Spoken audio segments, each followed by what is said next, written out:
avec un bouquet de fleurs, oh là là là. Mais c'est magnifique, et faire un jour un mariage d'amour, c'est magnifique.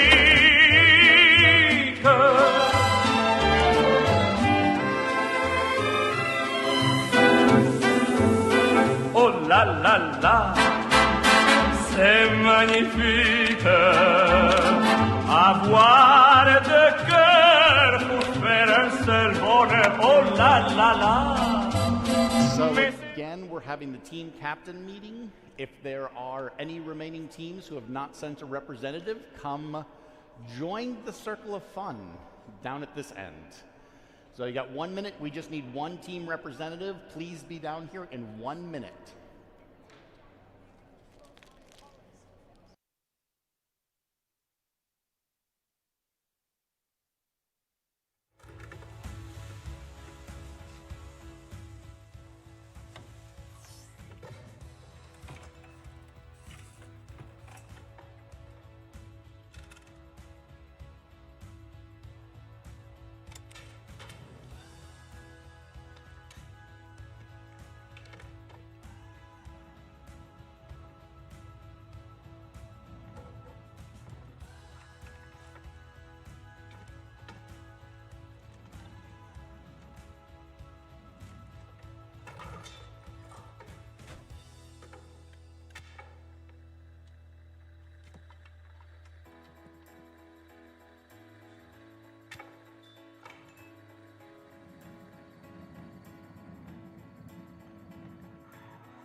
Rube Goldberg, everybody.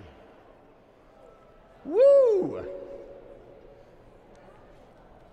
What an incredible event we have here right now. So with it, I'm getting ready to blow the speaker out. So with it, we're getting ready to get started here at the Rube Goldberg Machine Contest, whereby we have 23 teams from not just around the country, but in fact around the world. We even have our first international team from China here today. Absolutely incredible event here at Purdue University, whereby I'm Zach from Zach's Contraptions, the National Contest Director, and let's get up here and get the day started.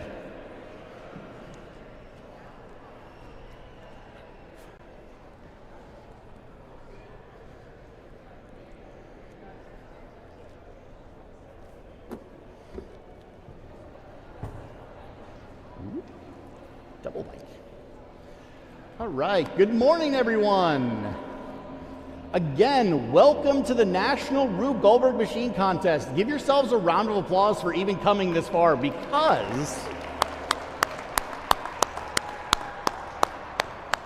like I was saying, there was over 23 teams here today, but in fact, we had over 300 teams compete, and in fact, around 3,000 students were a part of the Rube Goldberg Machine Contest, this very one. Absolutely incredible, so it's a real honor to have you all here today. With it, again, I am Zach Abarovich from Zach's Contraptions. I'm the National Contest Director and your MC for the day, so I apologize, you all get to listen to me all day long.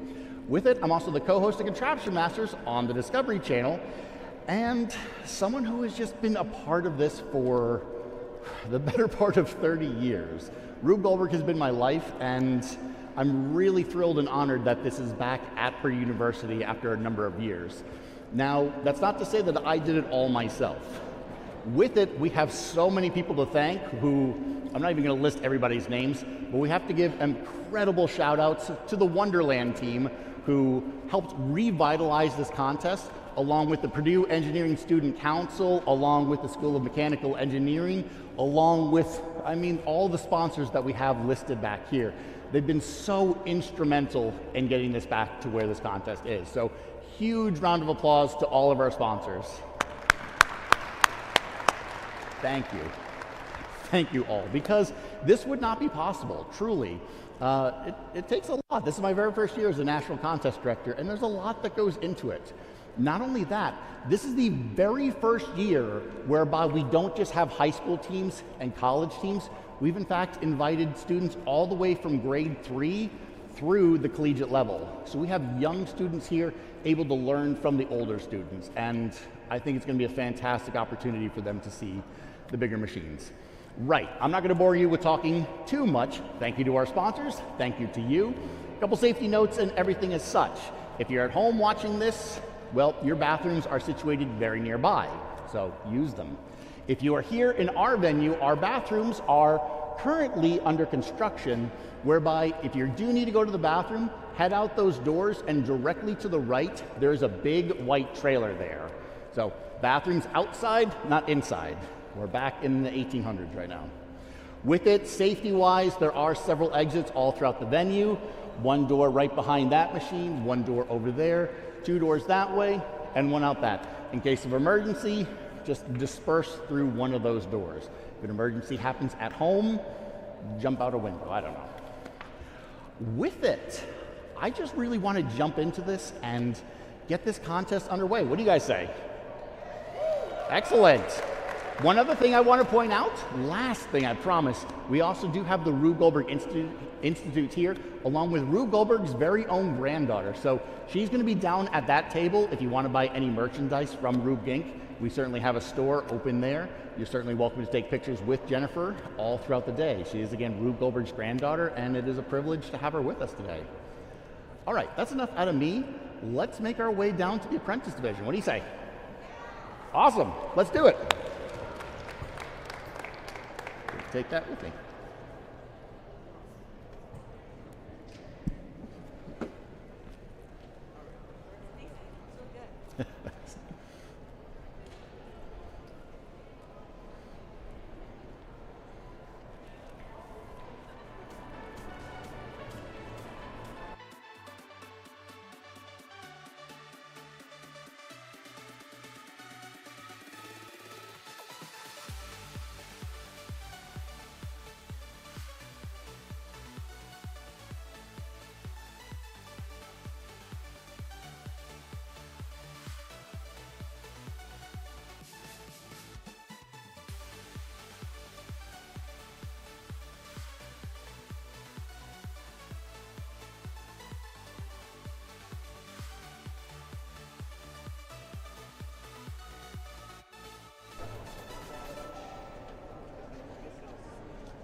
All right, we're down here at the apprentice division, whereby this division is our grades 3 through 5. So we're talking students anywhere between the ages of about 7 to 10. Really incredible. And certainly they have smaller machines, but they're also really wonderful and whimsical. And it is an absolute pleasure to welcome all of you here today. Also with us, we have our 3 judges for the event, whereby we have 3 individuals from the Purdue University.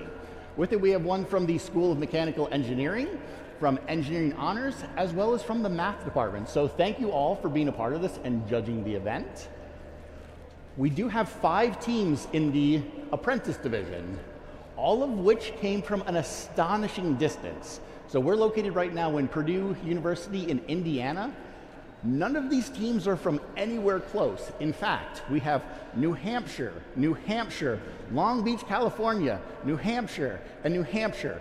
Maybe there was a little bit of bias because, fun fact, I'm from New Hampshire and I give a lot of presentations in that area. So there definitely was a push to bring students from my area for this. But with it, what do you say? Ready to get started? Awesome. Safety notes as well, because what fun is a contest without safety? Just make sure that if you are nearby, just give them a little bit of room. You know, make sure that you're not too close on the machines. The judges, the camera, and myself, we will be up close to you guys. But beyond that, yeah. Is your team ready?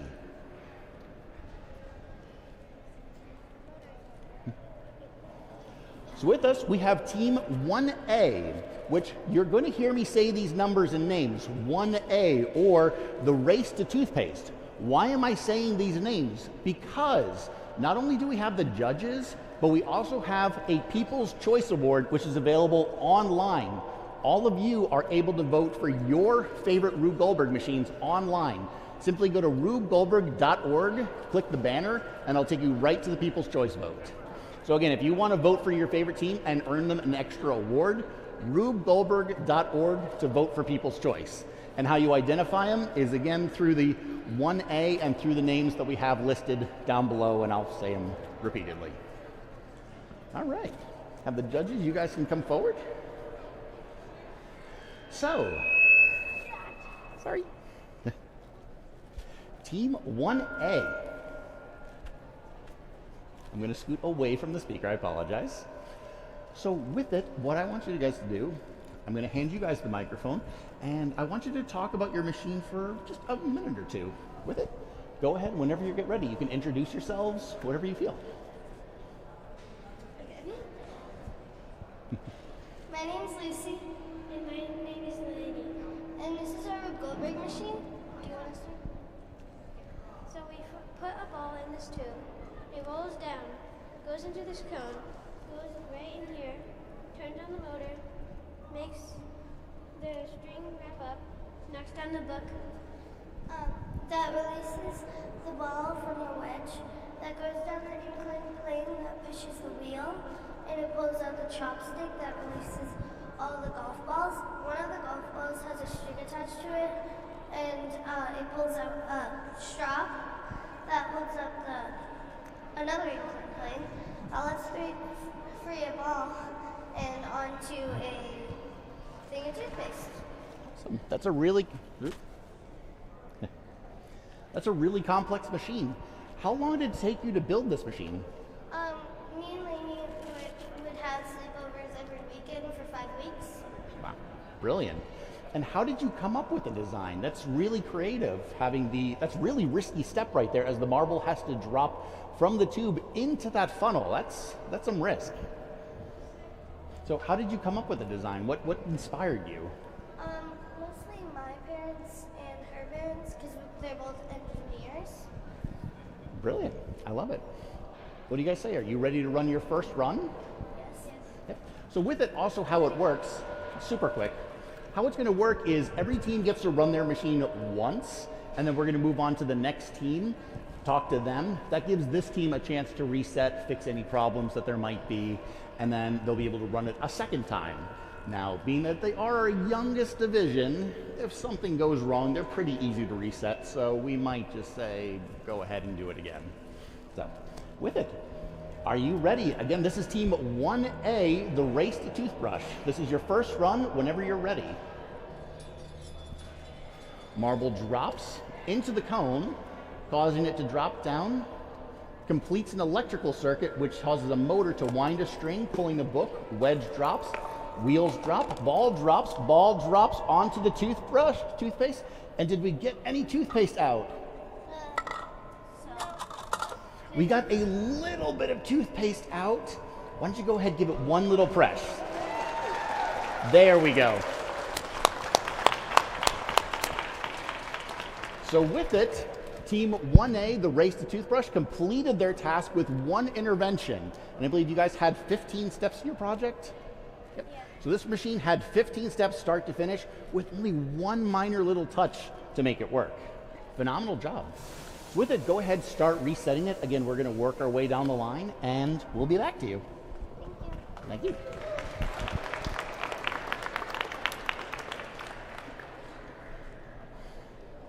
All right.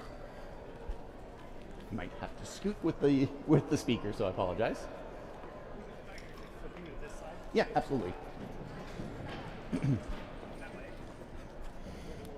All right. For our second apprentice team, we have Will with the Will Clamper, very appropriately named. So this is team 2A, the Will Clamper. And Will, can you tell us a little bit about your project? Yeah, I can. So how the Will Clamper works is that two ball bearings roll down, and the reason why two is because if one doesn't work, the second one will work. Then giant ball bearing will roll down, make this car roll, and then it will pull out the stick that makes this fall down, activate the car, and then the Hot Wheels car will roll, hit this ball bearing, then hits these two other ball bearings that hit this, that falls down, and then the pulley tightens the string that makes this clamp, and that's how toothpaste gets on the toothbrush. Awesome. Now, with this project, if it was going to fail any place, where's the part? There's a lot of places. Usually here and sometimes here, barely. But let's get a resounding chorus from everybody. Are Rube Goldberg machines easy to build? No. Do they often work? No. No. That is a very common incident with Rube Goldberg machines. All right. It's also quick reset back up since it's only like less than halfway done. We'll still move on to the next, but whenever you're ready, let's give your first run for 2A, the Will Clamper. So the marble drops down, hitting the big ball. Book hits the car to drop, knocks the weight over the edge, which a lot of toothpaste coming out. Which it lives up to its name as the Will Clamper, and as you can see, the toothpaste is just absolutely being squeezed out of the tube, and he has successfully completed the task of putting toothpaste on a toothbrush with no intervention. So a perfect run in 10 steps. Well done. Thank you. Awesome. Reset it up and clean. Yep. So go ahead and reset it, and we'll move on to you. Thank you. Well done to the Will Clamper. Again, Team 2A.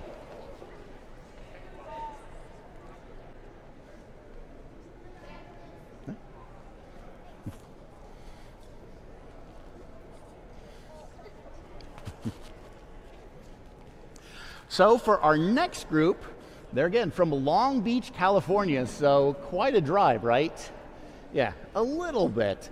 So this is group 3A with the Innovative Inventors.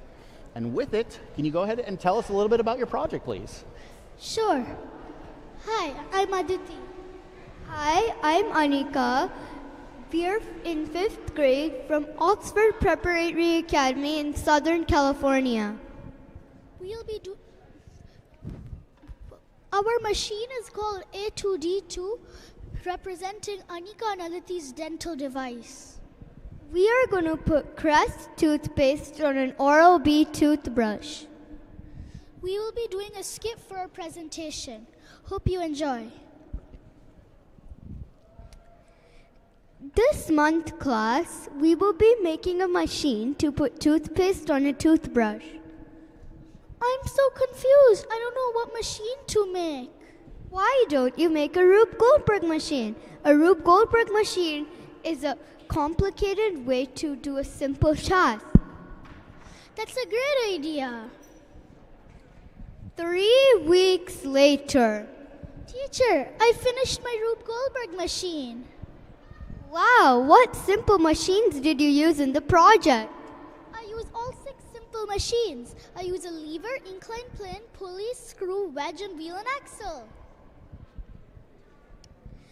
Can you show me how it works? First, we crank the screw which releases the ball. The ball sets off lots of simple machines including pulleys, jengas, inclined planes, levers. The last step is 2 golf balls hit a series of books which makes the books release toothpaste on a toothbrush. Is this a school theme here?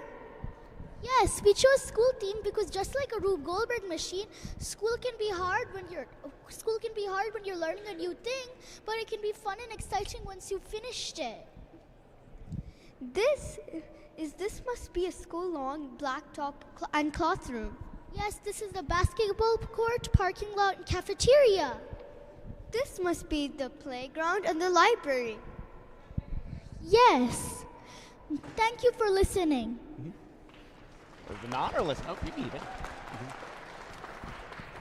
Amazing story there, and I think we're all very excited to see this one work. So whenever you're ready, again, this is Team 3A with the Innovative Inventors, or their machine A2D2.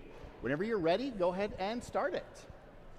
Starts by turning the crank, pulley goes up, marble hits the cars, ball hits the other car, lever drops the ball into the books, and it crushes the tube of toothpaste, which did successfully get toothpaste on the toothbrush with no interventions.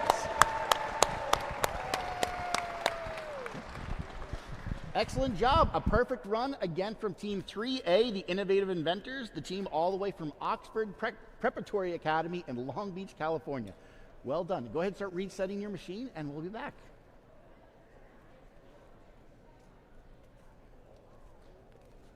Fourth up, I have to always look at your name because it's so Andy doesn't start. So, team number 4 is Team 4A, the Plaque Preventer Paste Pincher, or they very nicely labeled it as the 4 Ps. So with it, can you tell us a little bit about your project, your names, and where you're from? Hi, my name's Kelsey Davitt. And I'm Hazel Lloyd. We're in 4th grade at Hooksett Memorial School in Hooksett, New Hampshire. Our Rube Goldberg machine is called the 4 Ps. It stands for Plaque Preventer Paste Pincher. Here's how it will work. First, we will drop the marble down onto the inclined plane and into the green cup and around the screw. Then the marble will hit the car, and the car will hit the ball and release the wedge to release the pulleys, and the water bottle will fall down on the toothpaste tube and squeeze toothpaste onto the toothbrush. The 6 simple machines that we use are an inclined plane, screw, wheel and axle, wedge, pulley, and a lever. Now we will show you our Rube Goldberg machine. Whenever you're ready, in 3, 2, 1, go ahead and start it. The marble drops, and it's going to enter the funnel. That's going to cause the car to drop, causing that to go. We have some lovely music. Did the weight drop? The weight dropped onto the kitchen tongs, which, do I see toothpaste coming out? I absolutely do. So they successfully completed their run with no interventions as well. So this is Team 4A, the Plaque Preventer Paste Pincher. 4 Ps completed it in a perfect run. With your design, what was the hardest part to get right with this? Probably the car, because we would have to check it to make sure it's not against the wall. Okay. Awesome. And what you might notice with a lot of the younger students, they also compete in the invention convention, whereby there is a little bit of a difference. That's why they label all of their simple machines. But it's also a wonderful and fantastic opportunity for these younger students to incorporate simple machine learning in this brilliant and wonderful STEM event. Thank you guys so much. Again, that was Team 4A, the Plaque Preventer Paste Pincher, with a perfect run. They're all doing amazing thus far. So, well done to everybody. Last up, we have, I always have to look at them, Team 5A, the Toothpaster 6000. So with it, Ava, are you ready to go? Awesome. With it, go ahead and tell us a little bit about your project and where you're from. My name is Ava Michaud. I'm from Bedford, New Hampshire in Memorial School, and this is the Toothpaster 6000. So the idea I got from one of Zach's videos was when a lever made something go down an inclined plane. So I tried to do that with the starting, and yeah. And some of the decorations I made by myself with some colored pencils and crayons. And I tried to make it go with the theme a little bit. Brilliant. I love the fact that your base is made out of pizza boxes, so you probably had a wonderful pizza night at one point. Absolutely love it. Now, if I notice something, I'm looking at the box and I can clearly see the toothbrush up there, but I don't see the toothpaste yet. How does that work? I have a bowl and we're going to put toothpaste in it. So you get to choose a flavor. Would you like cool mint gel or bubble gum? Bubble gum, come on, absolutely. Okay. So we're going with the bubble gum option for this, whereby she's applying the toothpaste into a bowl first.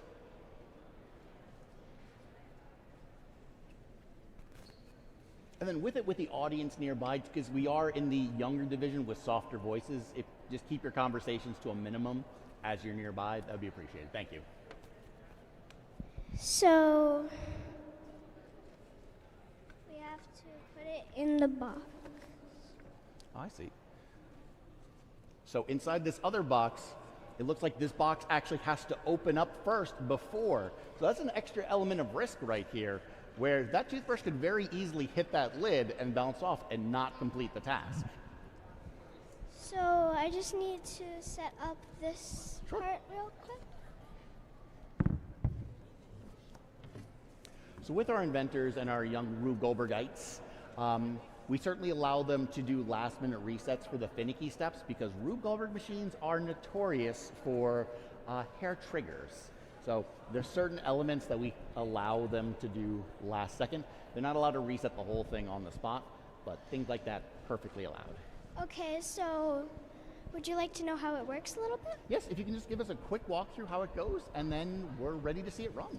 Okay, so you push this lever, and a piece of cardboard pushes the ball down an inclined plane, hitting the lever, which is causing the mouthwash to tip over, and hit this lever right here. And when this falls, it's connected to a string which opens the box, and then it hits this, which allows the toothbrush to fall into the toothpaste. Awesome. Quite a number of steps in this. Let's see if it works. Are you ready to run it? Yes. All right. Ava, whenever you're ready, in 3, 2, 1. Tilts the lever, causing the ball to go. That drops the mouthwash. That opens the box, which dropped the toothbrush into the toothpaste, and another perfect run. So well done.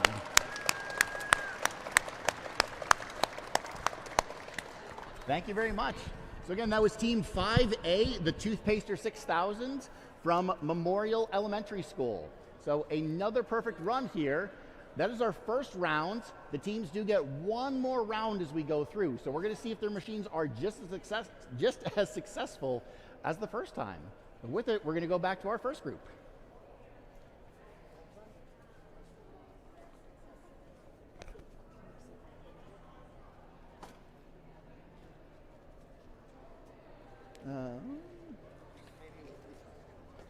So, with liaison. Make sure that they're standing in the way because we have parents helping. So just make sure like the liaison reminds the parents of not helping at all.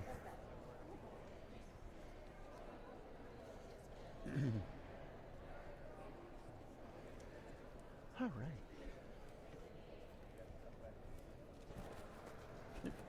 What do you guys think? Ready for round 2?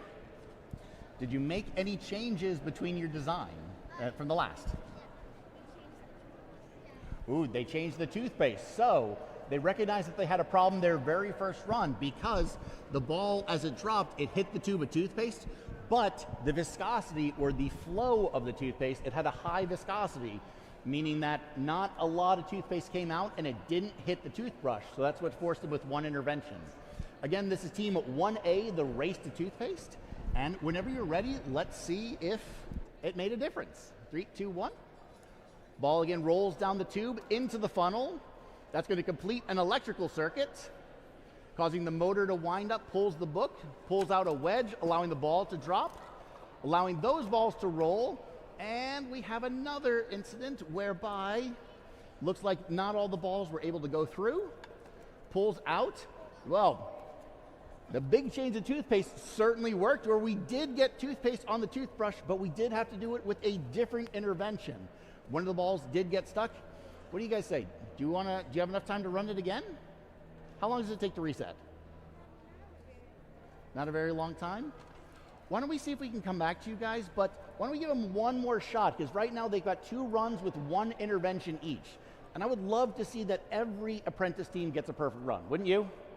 Yeah, I would love to see them get it. So we're going to let them reset one more time. We are going to move on through the line, though, so we'll be back in a little bit. All right.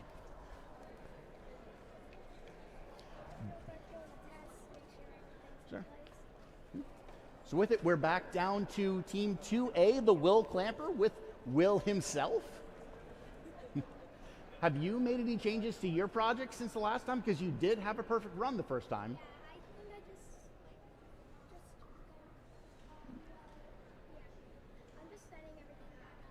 Okay. All right, ready? In 3, 2, 1, the marbles are going to go through.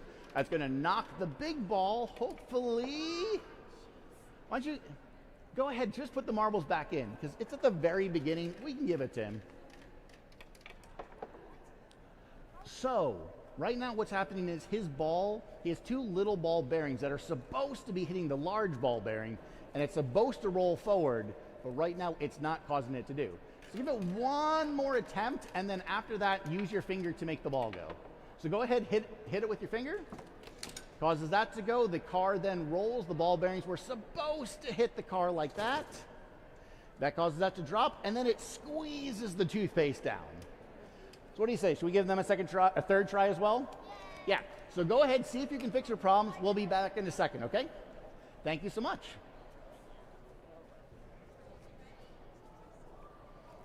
I'll have you guys scoot back a little. Back here with Team 3A, the Innovative Inventors. And with it, did you guys make any changes? No changes. They did have a perfect run the very first try. Let's see if they can repeat that success. Whenever you're ready, turn the crank. Turning the crank releases the ball into the pulleys. The ball hits the car and it rolls. So it really, everyone's starting to see that these machines don't always work, even if they have a perfect run. And with it, the books fell and the toothpaste is crushed, and I do see it on the toothpaste. So this team also had a successful run, but with 1 intervention. So every run this round has had 1 intervention. Should we let them have one more try too? Yeah, let's give it to them. All right, well done to Team 3A, the Innovative Inventors. Moving down here to Team 4A, the 4 Ps, because, well, I'm glad you have the little short nickname, because it's a very long name. But have you guys changed anything in your design? Nope. Awesome. Well, let's see if your run will work. Start it in 3, 2, 1. The ball's going to roll into the funnel. That's going to cause the car to drop onto the ball. That closes that clamp, allowing that string to pull, dropping the water bottle onto the clamp. Drops onto the garden grill tongs, which look very familiar. I have those at home. That squeezes the tube of toothpaste, and they successfully completed the task for a second time with no interventions. So, well done. Very nicely done. Again, that's team the 4A, the plaque preventer paste pincher. And with it, you guys are all done. So, thank you so much. Moving on to 5A, the Toothpaster 6000. we're going to see if you have a successful run. Did you change out the toothpaste flavor? Excellent. The bubblegum flavor worked perfectly the first time. Ooh. Anyone hear that? She added a surprise in the box for me this time. I'm now very curious to see what happened. So whenever you're ready, let's see if you can have a second perfect run. Ready? In 3, 2, 1. Pulling that causes the ball to drop, knocks that to go. And we have a second perfect run where the toothbrush drops into the bubblegum flavor. And what do we have inside? That is my lovely little head on a toothbrush. That is phenomenal. My little YouTube logo, Zach from Zach's Contraptions. That is amazing. Thank you so much. And with it, you're all set. Is there anything you want to add? No. We have 2 perfect runs from our team from Memorial Elementary, Team 5A, the Toothpaster 6000. So well done to you, and thank you very much for this. I'm going to see if I can make it like into a brooch. Someone tell me if that looks good. Does that look good? Awesome. Let's return to our starting 3 teams and see if we can get a perfect run out of them on this impromptu third run. Because for the apprentice and division 1s, we do normally only let them have 2 runs apiece, but why not? I'm going to change it back. Okay, not a problem. We're going to take a quick pause as the camera changes a battery. So with it, use this time wisely, make any adjustments that you feel might be necessary, because I think everybody here wants to see you get a perfect run.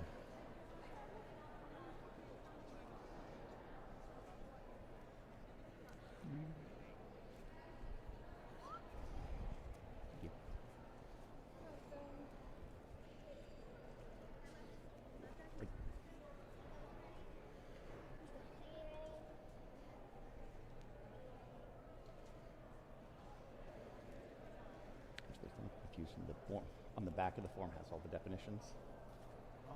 So, good to go. Awesome. All right, after a quick battery change, we are back. Very quick, by the way. Well done.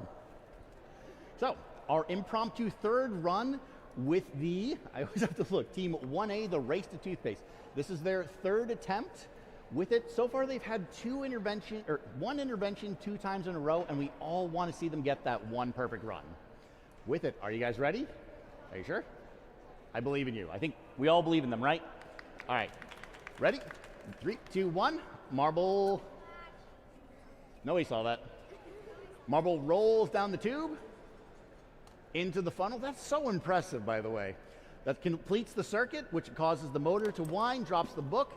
That causes that to go. Balls actually went. We have that, and that time we do have a perfect run. Well done. So what did you do differently that time that fixed the problems? I checked the golf balls before you came. I checked the golf balls before you came to see if they would roll, or at least the one that needed to roll. Mm-hmm. And yeah. So excellent. That is exactly what this contest is all about, because perfect runs are so very rare. I mean, it's lovely to see them, but honestly, one thing that I care so much about is seeing that when a team has an intervention, that they're problem solving. They're trying to fix the issues at hand. The very first time they had an intervention, they changed out their toothpaste to something better. The next time something failed, they tested it over and over and made sure it was reliable. And that is just excellent teamwork right there and good problem solving. So well done to Team 1A, the Race to Toothpaste. Thank you guys so much.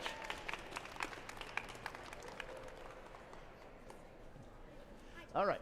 Back to Will Clamper. So this is Team 2A, Will Clamper from Peter Woodbury School. And with it, do you think you solved your problems? Well, I think I just had to adjust them a little bit because when we were setting up yesterday, we had a problem with the end of the table because then every time the marbles would hit, they would go backwards. So there's a lot of tape there to make it better. So yeah. All right. Well, we have all of our fingers crossed. You do have 1 perfect run and 1 with 2 interventions under your belt. So starting at the marbles do roll down. That's going to hit the larger ball bearing, hopefully causing it to roll this time. Taking a long time going through the funnel. One down. So it's kind of smart and strategic where if one fails, he's got a second backup marble, whereby go ahead, try the marbles one more time before we make you touch it. Because it's so easy to reset. I mean, it does take up time with the funnel, but also the beauty of the younger kids' machines is the fact that they're modular. They're easier to take apart. So he has that ability, if a marble gets lost, he can find it. When we get to college, that's not going to be so easy. Marble should fall, causing the ball to roll this time. Marble number one, marble number two, hits it, and come on. All right, just give it a tap with your finger, causing that to hit. That caused that to drop, and we do have toothpaste on the toothbrush with it. I see it, it's fine. You got it. So he completed his impromptu third run with one intervention. Well done to you, Will. Thank you so much for being here. Much appreciated.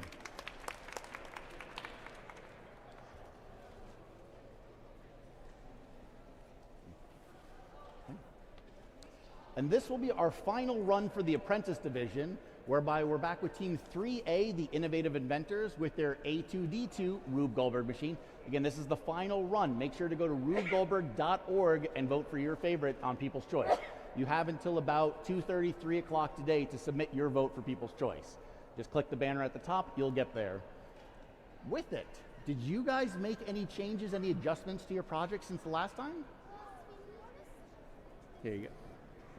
We moved the car lower so that it hits the lever. What was the issue the last time? The car was too high and it couldn't hit the lever. Excellent. So they noticed what the problem was and they made an adjustment. So with it, let's see if that adjustment pays off in the impromptu third run. Whenever you're ready, turn the crank. That again releases the ball, pulley lifts up, causing it to go. We've got the car's marble rolls in, causing the books to almost fall. Give it a tap. Tap closes, the toothpaste slowly but surely comes out onto the toothbrush, whereby they completed their impromptu third run with one human intervention. Well done to Team 3A, the Innovative Inventors. With it, thank you all so much. Thank you to all of our apprentice division. Absolutely amazing job, everyone. Well done.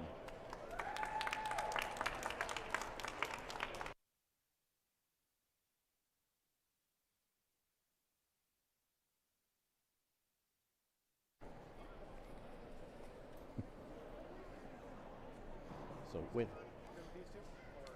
I'm gonna, turn it back on real quick.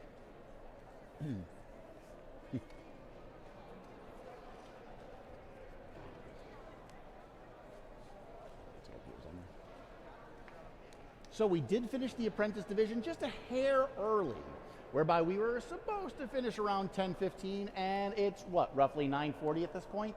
So we are going to let the teams for the Division 1 have a few extra minutes to set up, because I did promise them 10:30. So we're going to get rolling at around 10 o'clock instead. That way we can keep the flow moving just a little bit better. So we are going to start the next division at 10 o'clock. With it, we'll see you back in around 20-ish minutes. Thank you so much.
I shouldn't stand in front of that.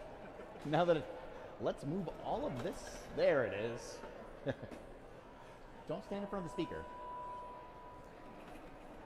Oops, so sorry. Don't hit team members either.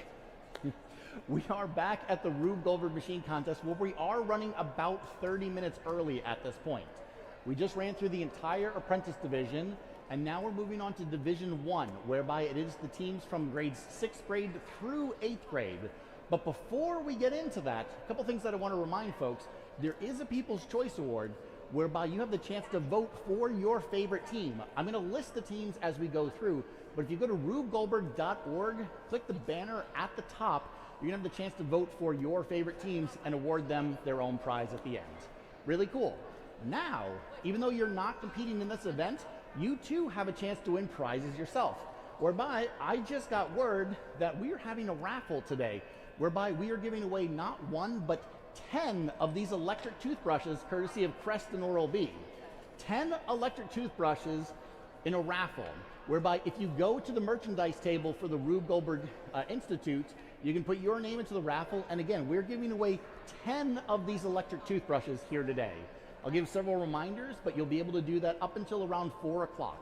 So if you want one of these toothbrushes, well, I'm sorry, you've got to be here live in person. Sorry for those at home.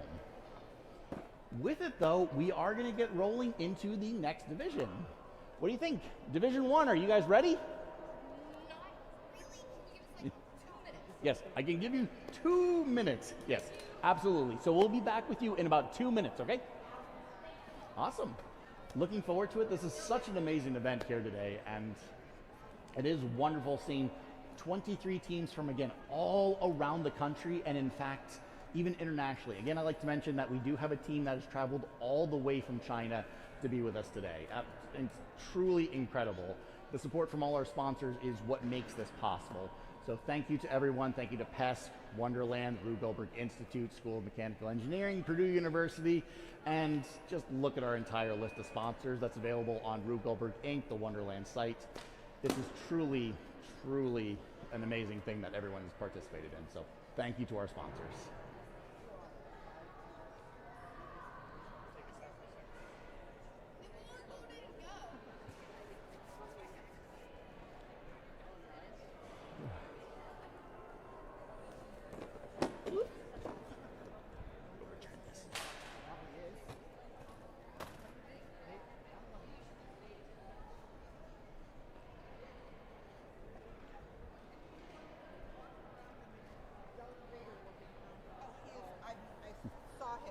He's hilarious.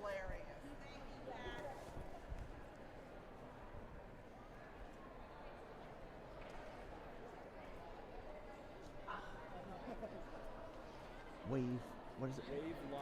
Wave Logic. Wave Logic. I'm going to start with you. Yeah.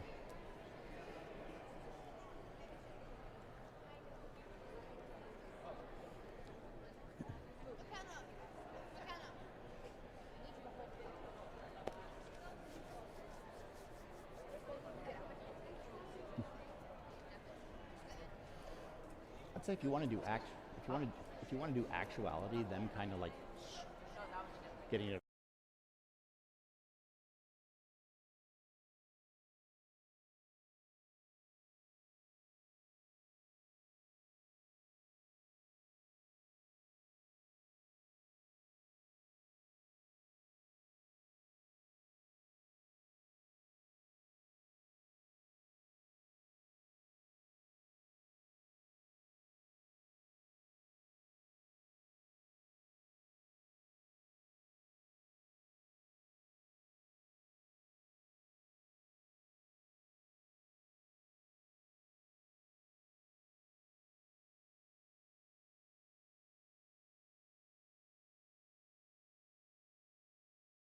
Stage where I did kind of let them know that we're starting 30 minutes early, so a couple teams are scrambling last minute. Let's check in with them really quickly and just see if they are in fact ready, because adding the 30-minute time crunch, that puts a lot of pressure on them. Batesville team, you guys ready? Do you need a couple minutes? Yes, they absolutely do. The team from St. Louis, how are you guys doing? All right, we're 1 for 2 so far. Moving along. We have the team from Lafayette Wonderland, the Fairies Misfortune. How are you guys doing? Fairies Misfortune, how are you guys? We have Shrugs, so they may need a little bit more time as well. So we're 1 for 3 at the moment. 1.5 out of 3, they're telling me. Over here we have Silver Lake Eagles all the way from Kansas.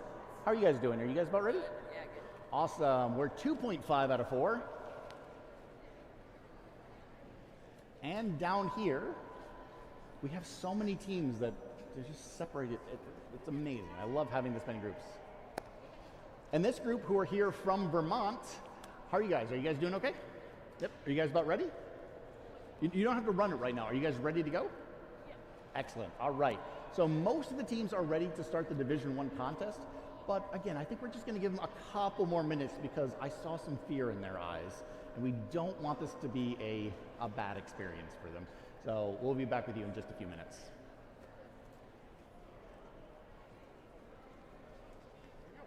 Sound good? It buys time for the... Got it.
And we are back at the Rube Goldberg Machine Contest, whereby I have a brand new microphone so that you at home can hear me better. Hopefully everyone here can hear me okay, right? Hopefully. So with it, we're going to start Division 1 right now. Again, these teams are grades 6th through 8th, and they're from all over the country as well. We finally have a confirmed 5 out of 5. They're ready to go. So let's move on to our first team. And again, as we're going through, if you do want to vote for your favorite teams, it's rubegoldberg.org. Click the top banner and a vote for people's choice. Starting off, we have Team 1B from Batesville Middle School. With it, can you guys, I pull out my other microphone, I've got so many microphones now. Can you guys tell me a little bit about your project? Or you guys have a whole script, don't you? Let's hear your presentation. Who should I hand this off to? All right, start off, and whenever you're ready, give us your presentation. Today at ESC Dentistry, we strive to be the best we can, both for our patients' health and our own. ESC Dentistry began because my friend Biggie Cheese could not rap anymore. His teeth were too rotten. The source of his dental distress was from him eating too much cheese. He ate the cheese to cope with his hard feelings about being in the rap industry. I am Julius Caesar, and I too suffer from eating too much emotional cheese. But I never have to worry about my dental health because I know that ESC Dentistry and the lovely dentists there have my back. I am the all-powerful Ratisvarian, and I am here to inform you that it is okay to have issues because even I, too, struggle from ECT. I am the ghost of all past rats who have struggled with ECD, and I will forever haunt ESC Dentistry, lurking in the shadows. All you can see of me is my glowing red eyes. I am Cheese Whiz, but you can just call me Whiz. Even with my love for emotional support cheese, I always know that I'll be okay because ESC Dentistry has my back. Or should I say my teeth? ESC Dentistry! Well done. Thank you very much. Wonderful presentation here from the team from 1B. They were so excited to get started that I figured I would just let them get the presentation out of the way because they're nervous. But what I didn't do yet is introduce the judges for this competition. So every division has a different set of judges. Over here, we have a representative from Wave Logic. I kept saying the wrong name over and over. Representative from Wave Logic. We have a representative from the math department here at Purdue University. And I'm going to move away from the speaker as we have a representative from the School of Mechanical Engineering. Thank you all for being the judges for this division. Thank you so much. Back to the competition. Again, this is Team 1B from Batesville Middle School. And with it, whenever you're ready, go ahead and start your machine.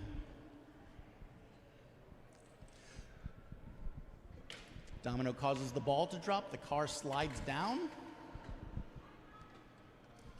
Ball's going through a little plinko board, drops into that, starting a motor, allowing the wheel to spin. Lots of balls and levers where a car is going to drop down. We have one human intervention where it looks like the car fell off the ramp. That pulls down, dropping sand into the helmet, which seemingly should have weighed it down. That pulls that, causing the Bozo Clown to go, pops a balloon. Might have a third intervention here. That should have released, causing the bowling ball to roll down. And did it complete the final task? Let's find out. So I see, as the bowling ball rolls down the track, it rolls across on top of this toothpaste, and to which I do see the smallest amount of toothpaste possible on the toothbrush, which is surprising because it's a bowling ball that crushed it. So the team from Batesville Middle School completed the task with 3 human interventions.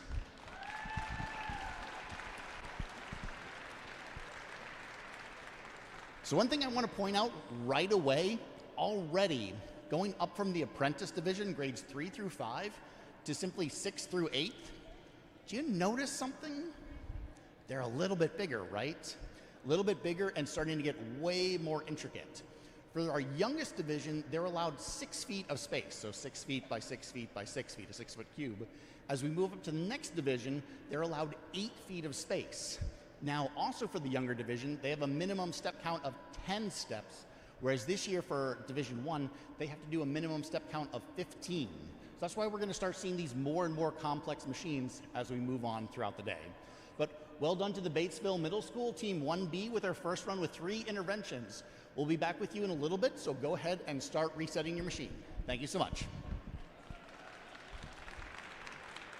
As if we look at St. Louis Catholic School,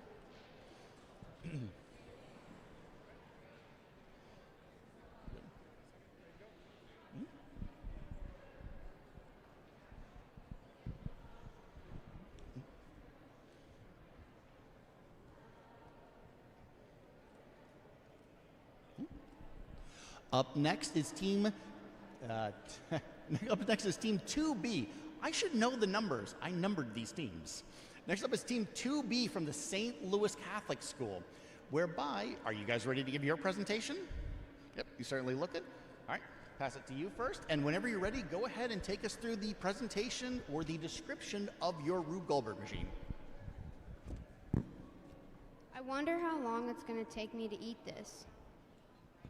Well, don't eat any more tonight. It's past your bedtime. How much candy did you kids get? Don't encourage them. I got like 100 something. I got this. But didn't you trade all of your candy for that? What did you get, Calvin? I got rocks. Rocks? Seriously, what did you get? Rocks. You can have a lick of mine. Not right now. No candy before bedtime. You got a piece of candy. Never mind, it's just a wrapper. Okay, now it's actually time for bed. And don't forget to brush your teeth or you'll get rotten teeth.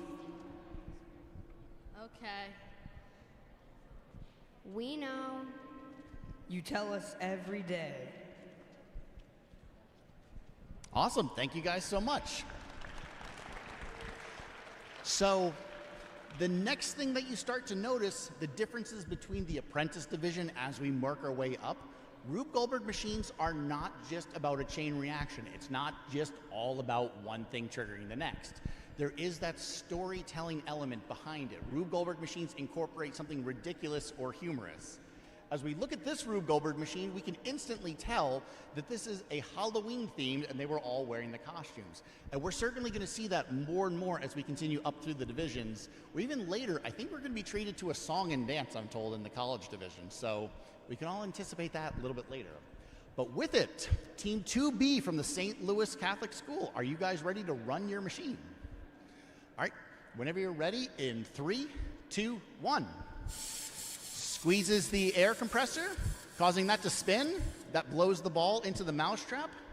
That's calling the wheel and axle to slowly roll down the inclined plane. That's going to pull a string, he says with the question mark.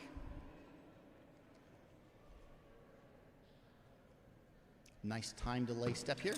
That drops on that, causing that to release. That goes up onto the board, whereby that dropped water into a cup.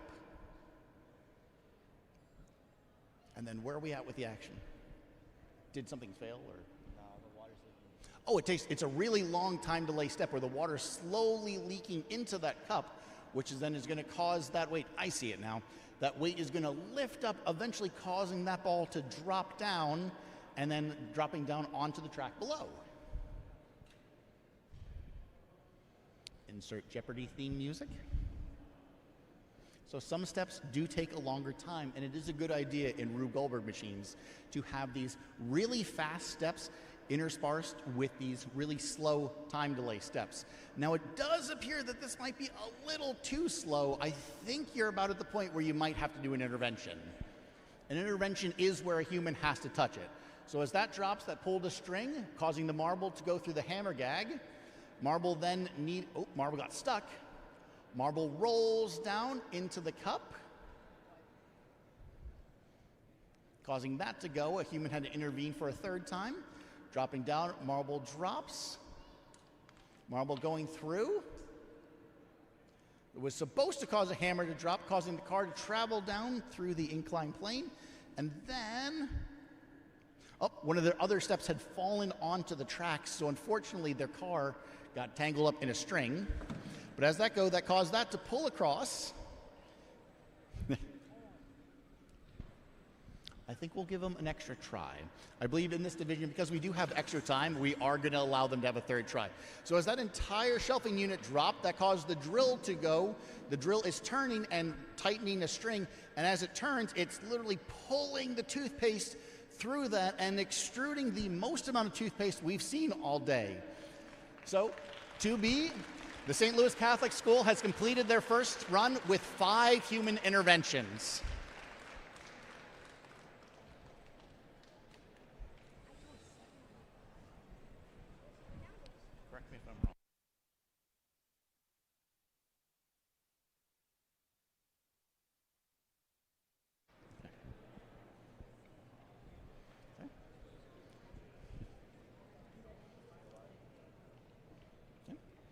Rube Goldberg machines are certainly not easy, and that was our first case of that today.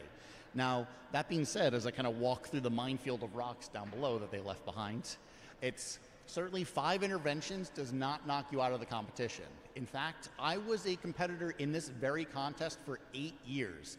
One of my machines competed with 10 interventions. That's right, 10 interventions. That being said, it was the collegiate level, and that machine had 244 steps.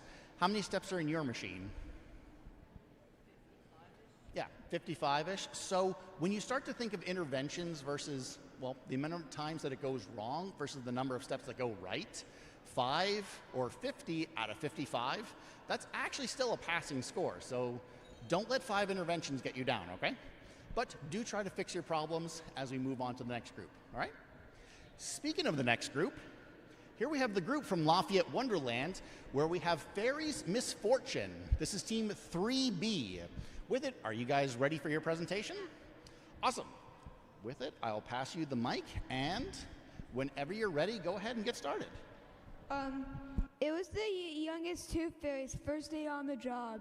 She was running late and missed her bus to meet her sister. When the bus arrived, no Tooth Fairy got off. So her sister had to call the oldest to get the tooth to save the day and get the tooth from Buzz Dog before he brushed his teeth.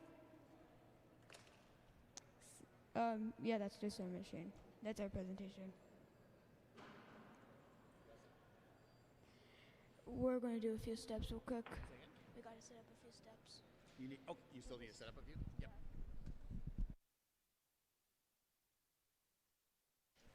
Awesome, thank you for the presentation. So with it, again, with these more complicated machines, we do give them a last-minute second to reset the more finicky steps. Certainly in this machine for sure, there's one step that I remember seeing that it took, about a minute in order for the final step to actually achieve. So in this one, we can really get a good demonstration of viscosity of toothpaste, where that resistance to flow.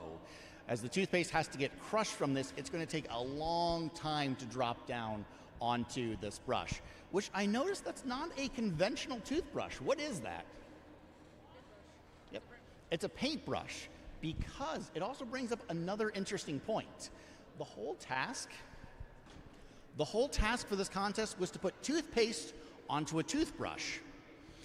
But we're looking for creativity, we're looking for ridiculousness, and a brush could truly be anything. What if we put whipped cream on a broom and then we go to brush an elephant's teeth?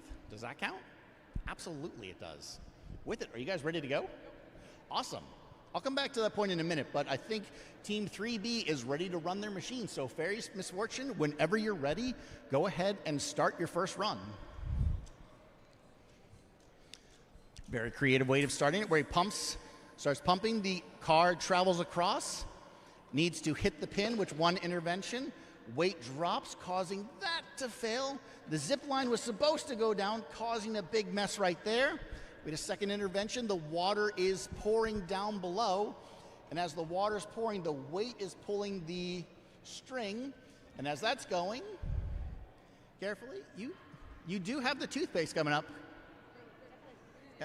Yeah, I don't think you need to touch it that time, because you do have toothpaste on a toothbrush.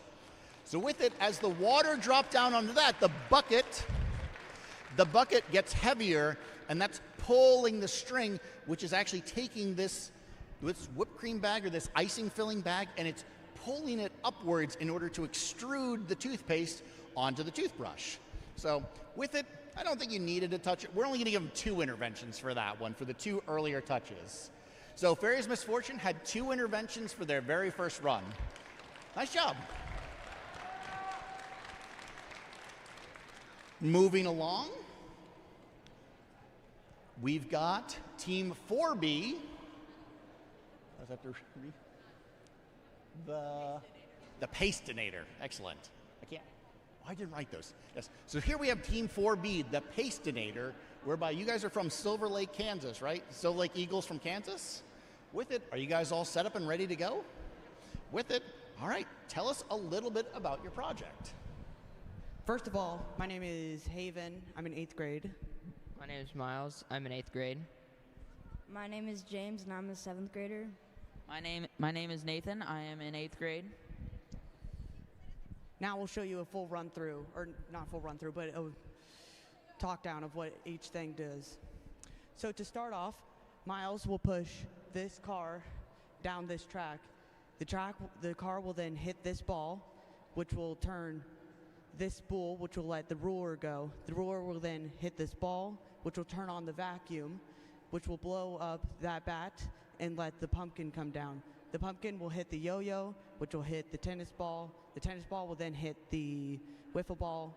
That'll fall down a box, land in the hat, let the car go, land on the books, and the toothbrush will fall into the toothpaste, opposite way around. Now, for our background of this. So it's race day. This is what you normally see during the race. You got the audience, at the stands, you got the racetrack, all that stuff. But what you don't see is behind the scenes, the pit crew, the mechanics, all that stuff. So the car comes down, it's full speed, the crowd goes wild, and it stops right here at the end, and it wins. But after everybody has already filed out, the officials wave the yellow flag to tell all the cars to come back to the pits. But this yellow car does not want to go back to the pits yet. It decides to do a burnout, which turns on, or which overpowers the engine and turns the exhaust super high. So the officials wave their red flag. But before the red flag can be waved, the wheel of the car comes off. It rolls down into the pits, where it then knocks some balls into a conveniently placed box of Oral-B toothbrushes that then let a practice car go that they use to test the track, that then hits a pile of books for racing, and then puts the toothbrush on the toothpaste. Excellent. Thank you very much. So, do you guys need to do any last-minute safety checks? I always like to check with them, just in case. Because again, these things are finicky. All right, Team 4B, excuse me, the Pastinator, are you ready to go? All right, so he's starting it with a Newton's cradle kind of part. All right, whenever you're ready, in 3, 2, 1. Car travels down there, which causes that to hit. That drops down a zip line.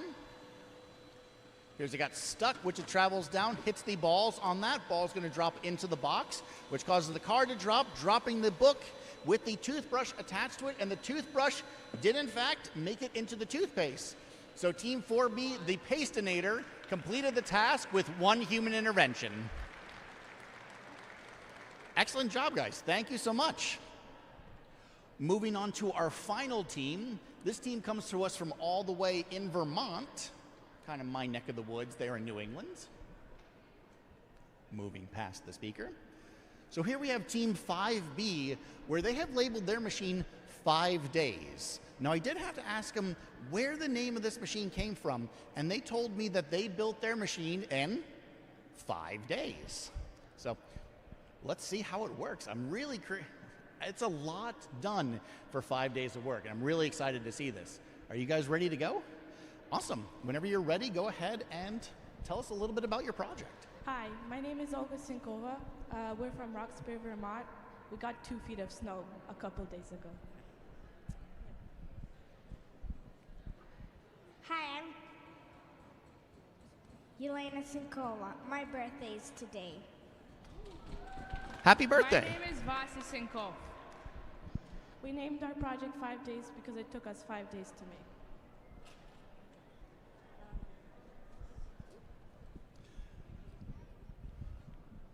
So when I look at your project, I see just a lot of creativity all throughout it. I can see what looks like a fan that's going to blow that car across. I see a paint can that looks like it has to drop down.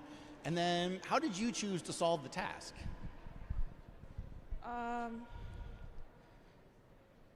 We, like this part? How did you choose to solve it? How did you do it? We poured lotion in this pastry bag, and then like this falls through this, and the sand falls into the bowl, then it like presses on this, so then the lotion, and then it falls into the toothbrush. Excellent. So if everyone sees that, basically what happens is that string has to pull, and that's holding that up, that's going to pull that away, allowing the sand to drop into the bucket, hitting this pastry bag, which is going to extrude the toothpaste onto the toothbrush sitting there. Now, how often does this work? It works almost every time. Hopefully they didn't just jinx themselves for that, but let's find out. Whenever you're ready, again, Team 5B, 5 days. Whenever you're ready, go ahead and start your first run. The ball rolls, causing that to drop down. That causes that to complete a circuit, starting the fan. Car rolls across into the lever. They did jinx themselves. Causing that to drop. Water spills. That breaks the paper towel, allowing the paint can to drop. That pulled the string, allowing the sand to drop into the bucket, causing the toothpaste to slowly but surely, and hopefully, there it comes. We have a little bit of forming, and it drops, and we successfully have toothpaste onto a toothbrush with one human intervention. Well done. And also, of course, happy birthday. So with it, we will see you guys for round 2. Thank you so much. So that concludes the very first run of the Division 1. We're going to go back down, visit the Batesville Middle School again, work our way through, and because, again, we have a little bit of time to fill, I think we might be generous and let them have a third run while we're at it. What do you all think? Should they have a third run? Yeah, absolutely. Normally, they're only allowed 2 runs, but my logic and philosophy is that they spend so much time trying to build their machines. Maybe minus 5 days, who only did it in 5 days, but you spend that much time and effort working on a project just to only run it twice. I think they deserve a little bit more time to show it off, don't you? So let's return back to the Batesville Middle School.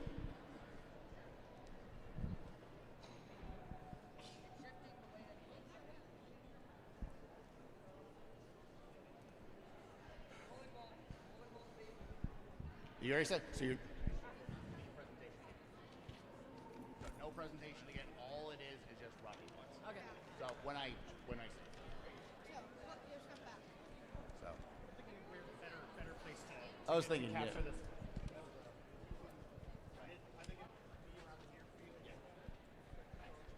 So give it one.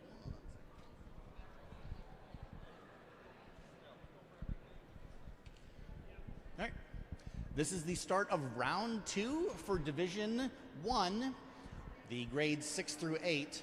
We're back here with Team 1B from the Batesville Middle School. So again, make sure to vote for your favorite teams on rubegoldberg.org and select it for the People's Choice. So if this is your favorite team, this is Team 1B. With it, Batesville Middle School, are you guys ready to start your second run? Have you solved any of the problems from your first run? They think so, because their first run, they ended up with 5 interventions. Now again, they had 55 steps, so 50 out of 55 is still, I'm quite impressed with that. With it, let's see how they do the second run. In 3, 2, 1. Dominoes cause the ball to drop. That allows that to slide down there. Ball's going to go through the Plinko board, and the ball gets stuck on the Plinko board. So 1 intervention. Okay.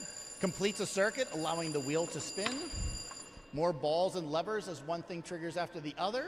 Second intervention as they have to touch that. That's going to then allow the sand to possibly enter the cone of drop. A third intervention where the car has to drop down. That then causes the sand to go. Bozo stands up, balloon pops, bowling ball rolls across the toothpaste, and we've got to go back here because now we're starting to have these much larger contraptions. Did any come out? Give it, wait. So in an interesting conundrum, they had their bowling ball roll over their toothpaste, and it actually closed their lid. So go ahead and give it a press. Keep going, give it a little more press. There we go. That way, because we do want a team to solve the task regardless so that they earn the points. So it does require an extra intervention. So that required them to have 4 interventions for their second run, but they do complete the task, which does earn them additional points. So it's kind of that good mix. It's a trade-off there. So, but technically, they improved from the last run. Now, are you guys wanting to do a third run? If you don't want to, you don't have to. I won't force you. I like her attitude. I think you should too. So I like that attitude. She thinks that she can get it better. So with it, let's get back to them and see how that goes. But we're going to move back to 2B, the St. Louis Catholic School. How are you guys doing? Are you about reset? You're good? All right. Have you made any changes or improvements to your last run? We took off one of the arms. So with it, if everyone recalls, right here, one of the marbles got stuck along the way. So again, they wanted to problem solve. They wanted to fix the issues. And so they flat out took one of the impedances that was in the way. So really clever.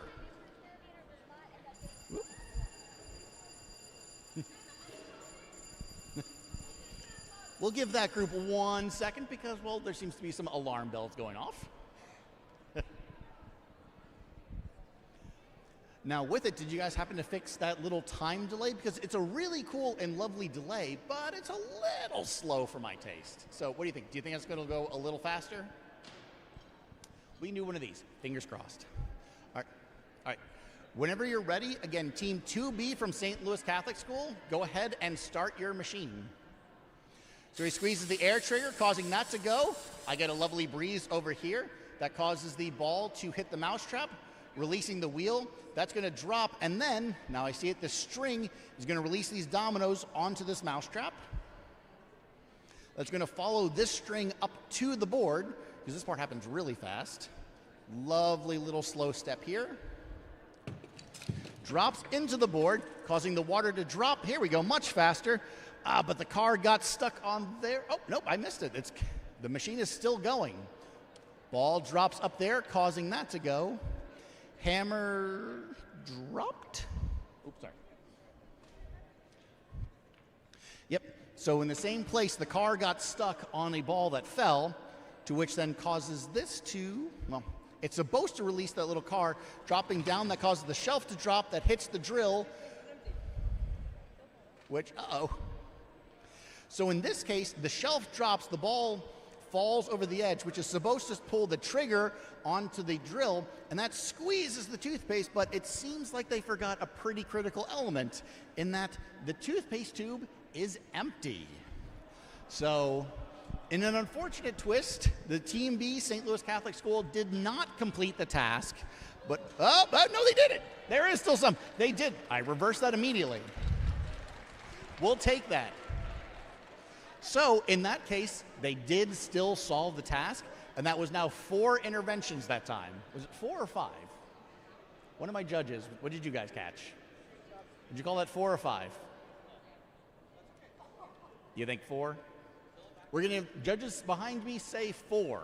So they completed the task with 4 interventions that time. All right, you guys will have one more opportunity to kind of fix the problems, see what you can do, okay? So 4 interventions we gave you for that one. Moving right along to Fairy's Misfortune. Water is being reset at the moment.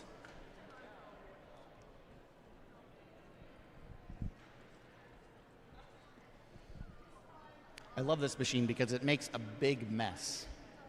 Yeah. In fact, the last machine, that got me it gave me a puff of air, which I need. It's a little warm in here. Had to cool off. This one I'm getting a little splash, so that's nice. More teams need to build things that are benefited towards me. Totally. No. All right, so they've got the water running this. Are you guys ready? Excellent.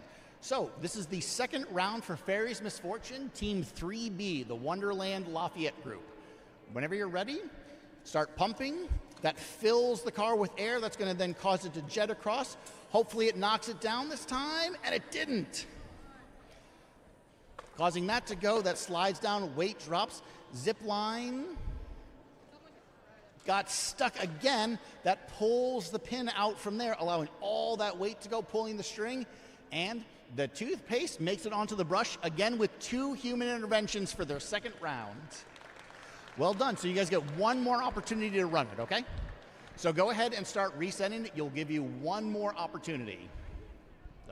Because so far, we've not had any perfect runs from Division 1.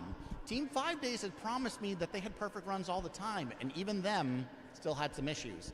So again, as we get more complicated in these contraptions, they certainly become less reliable. But let's check in with the Team 4B, the Pastinator, the Silver Lake Eagles, whereby, do you guys think that you've solved your issues? Okay. All right.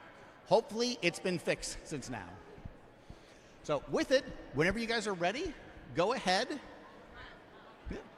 Go ahead and start your second run. So that causes that to drop. That allows that to go in there. Zip line did in fact go, but it didn't have enough force to knock the yo-yo.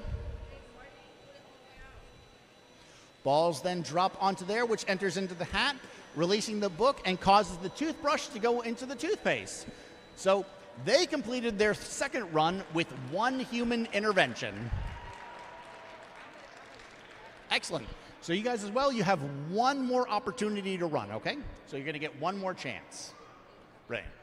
And off to our final group, Team 5 Days.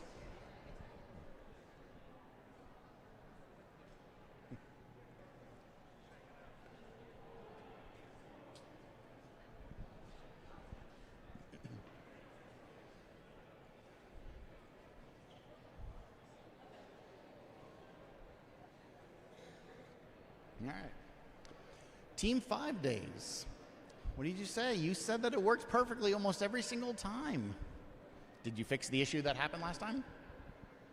Fingers crossed. Yeah, so what happened last time was the car traveled down here and it just didn't have enough force, or it got stuck somewhere where it didn't hit that lever. So it's just one tiny little problem occurred that it interrupted their perfect run. So let's see and hope that they fix their machine. Ready?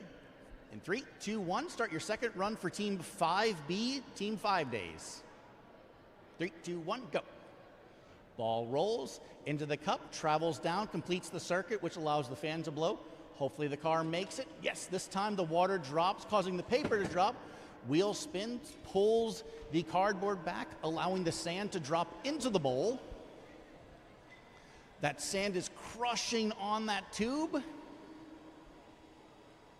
And hopefully, we're going to see the toothpaste slowly. There it is, starting to come out very, very slowly. And they completed the task with no interventions. We had our first perfect run for Division 1. Well done, Team 5 Days. So you guys will have one more opportunity to run it. But that was our final run for the second round, and we are going to allow these teams to have a third round, pretty impromptu, because why not?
So real quickly, we are changing a camera battery, but then we're going to get started with our third round of the of the Division 1 team. So we're just doing a quick battery change.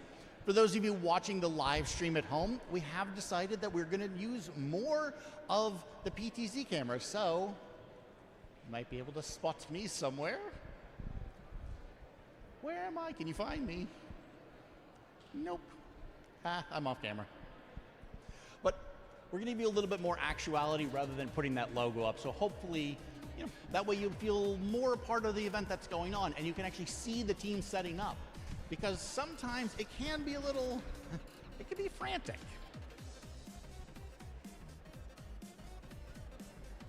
You can't actually see the Team 4B because they're hidden behind their lovely wall, but they are currently problem solving right there. Actually, every single team that I can see in this area, they're all working to solve their problems. They're all working to figure out how to get that elusive perfect run that Team 5B, Team 5 Days, did just successfully accomplish.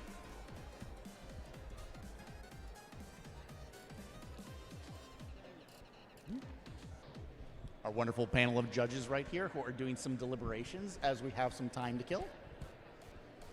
Again, thank you so much to our judges and our sponsors, what have you. Also, for folks that are here, what I want to make an announcement is that the food trucks have arrived. So, there is lunch available on site. So, if you are getting hungry, I recommend waiting, sticking around after the third round of Division 1. But with it, we have 2 food trucks available. One's going to be located outside those doors, right near the bathrooms, and the other food truck is going to be outside that door and off to the left. You can't miss them. They're big, colorful, beautiful vehicles filled with food. So follow your nose to the food trucks.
So the Batesville Middle School is still just working on some final tweaks. Again, they're coming off of just a few interventions here and there. They started their first run with 5 interventions. Their second run, they had 4 interventions, and they're really, really working towards that perfect run. So we're gonna be patient with them. Are you guys ready?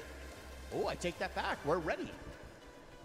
So with it, can I have you guys scoot back just a smidgen for me? Thank you. So this is the third and final run of Team 1B from the Batesville Middle School, and they're hoping to get a clean run this time. Are you guys ready? All right, has everyone got their fingers crossed for them? Awesome. Whenever you're ready, in 3, 2, 1, ball drops, causing that to roll down here. Plinko board did not get stuck this time, completes the circuit, allowing that car to drop. Balls and levers, oh, it almost got stuck, but it didn't. Ball drops, we have the sand going, that allowed the truck to roll nicely this time. The sand didn't have enough weight to cause it to go, so we have 1 intervention. That caused that to go, pops the balloon, rolls the balloon, and this time we for sure have toothpaste on a toothbrush with 1 human intervention. Well done to Team 1B, Batesville Middle School. They started off with 5 interventions, went down to 4 interventions, and finally had 1 run, their final run, with just 1 human intervention in a 55-step Rube Goldberg machine. Well done to Team 1B.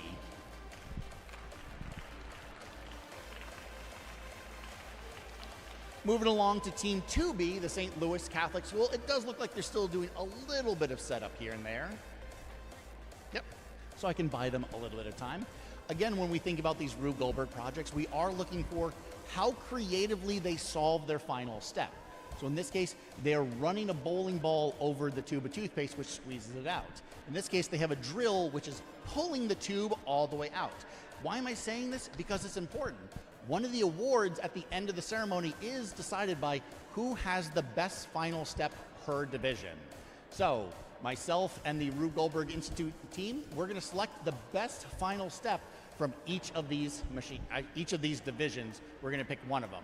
You at home, you again get to pick a people's choice. So remember, rubegoldberg.org, vote for your favorite teams. You're going to win an award like that. They're also going to win the best final step, and of course, first, second, and third place, which if the camera is panned over there to the trophies, they are massive trophies, even for the little kids, like half their height. So real serious prizes at stake, including cash prizes. That's why we want to buy them as much time as possible so that we can really be as successful. It looks like they're ready to go, though. Are you guys? We think so. That's the most common thing I hear in Rube Goldberg. We think so. Even myself, when I do the professional machines, the director might ask me, he's like, are we ready to go? And I'm just like, fingers crossed, right? I understand. All right. With it, this is the third run of, again, Team 2B, the St. Louis Catholic School. Whenever you're ready, let's go ahead and start it. Squeezes that, which causes me to get a little bit of a breeze. Swings the ball. That allows the wheel and axle to roll very, very slowly. That's going to drop, pulling the string over to these dominoes right here into the mousetrap, and then it's going to bring it up to the board. It's going to then cause the water cup to tip into the cups. We'll wait for the machine to catch up to me. There it goes. Water spills into that. Water slowly goes, which then should counterweight that ball, which is then going to cause more pulleys to go. It's going slowly. There it goes. All of these actions, so lots of different marbles happening all over the place. That's going to drop. The hammer didn't drop on it. First intervention, car goes down. Car got stuck. Car rolling down. Yep, we'll count that as just one intervention there. That causes that car to roll across. That should have released the police car into that, which then knocks down the shelving unit, dropping the ball, which should have turned on the drill, but it got stuck on the edge. Drill winds up, which squeezes the toothpaste out, and onto their gigantic toothpaste. They completed the task with 3 interventions. Yes, I did double check. St. Louis Catholic School completed their final run with 3 human interventions. Again, their team 2B, getting ahead of myself. Team 2B, St. Louis Catholic School, completed their final run with 3 human interventions. Let's move on to the real Team 3B, as I get the name correct. Whereby it looks like they're getting pumped up. Currently resetting their water right now. So it's just this giant tank of water that is leaking all over the place. It's phenomenal to watch. But I think they really want me to get going with it. So are you ready? Go, no go for launch?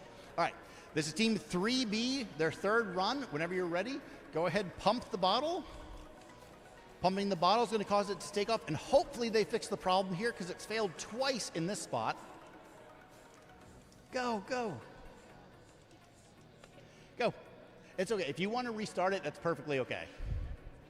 If it's in like the first 2 steps, let's give them the benefit of the doubt.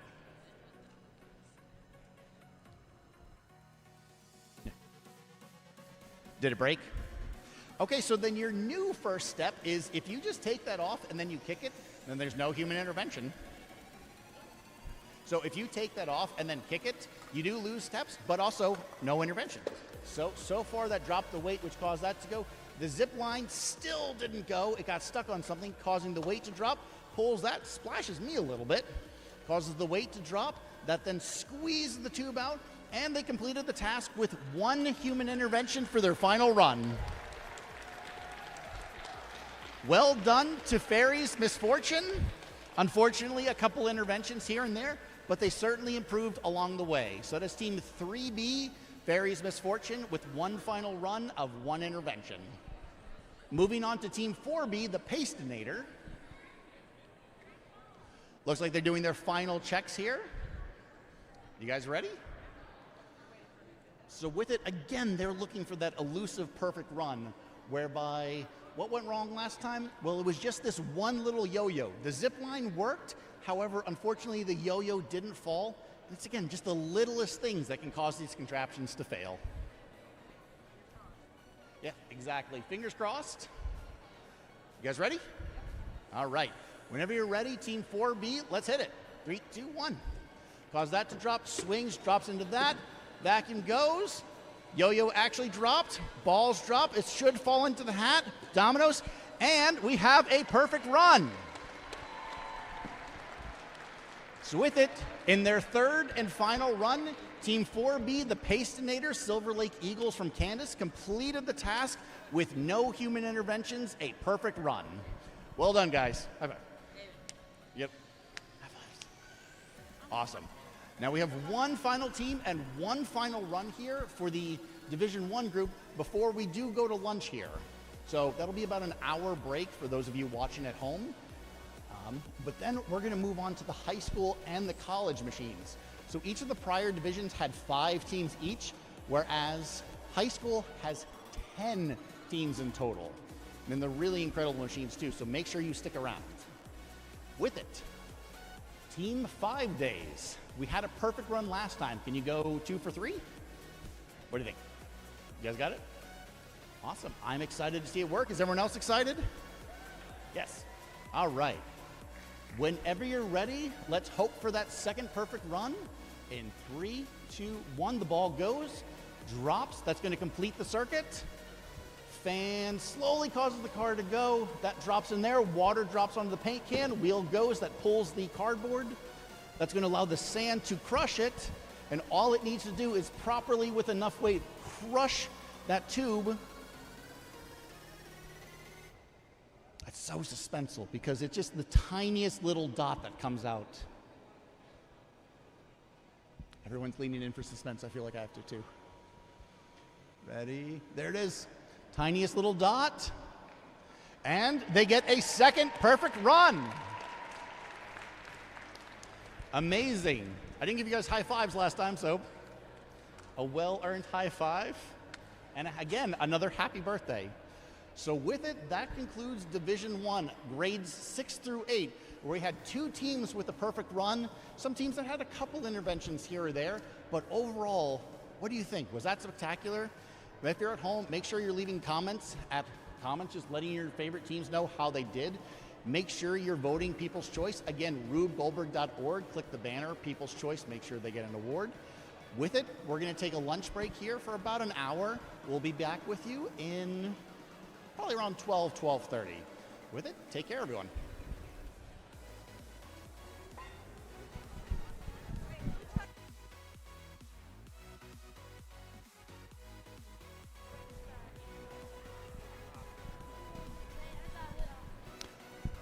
For those of you not familiar from Indiana, so there's a lot from New Hampshire around. There's a monthly tornado drill test. So currently they're testing the tornado drill, the tornado sirens, because we're in that part of the world, folks. Yes, the folks from Vermont are looking very confused, and my first time in Indiana. So these are sirens that they use to warn that a tornado is coming. So, and they test them monthly to make sure they work because tornadoes are scary. Fun fact, I have been trapped in a tornado once before. So I appreciate those sirens.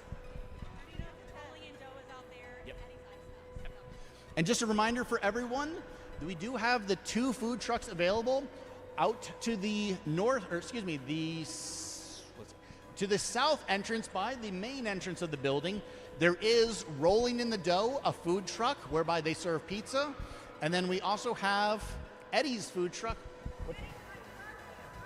Eddie's Barbecue out the back door headed towards the bathrooms. There is a barbecue food truck out that way.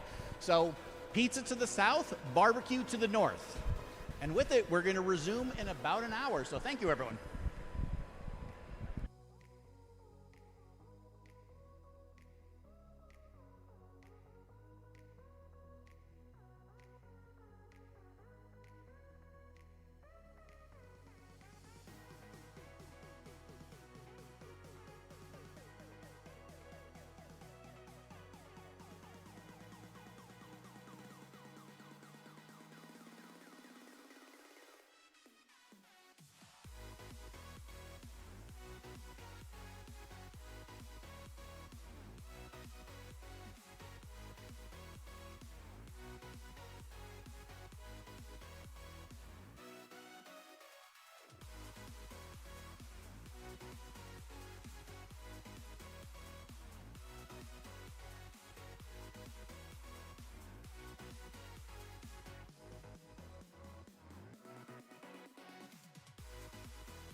Okay.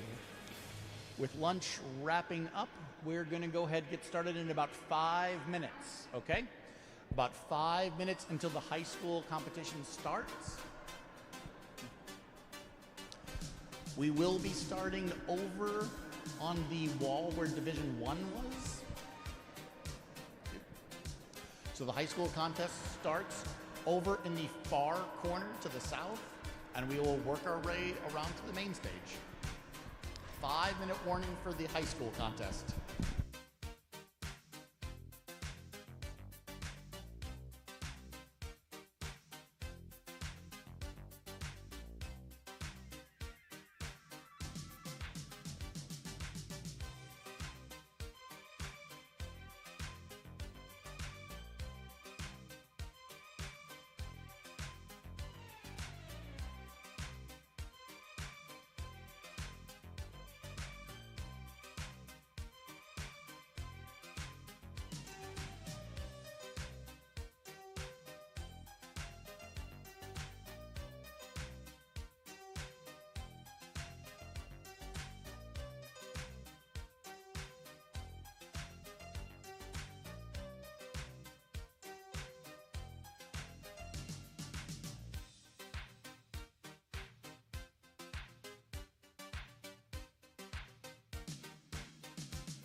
Welcome back, everyone. Hopefully you had a delicious lunch, courtesy of, again, the 2 food trucks that were with us. If you didn't eat, they will be here for a remainder of time, so make sure you visit the food trucks, one north, one south.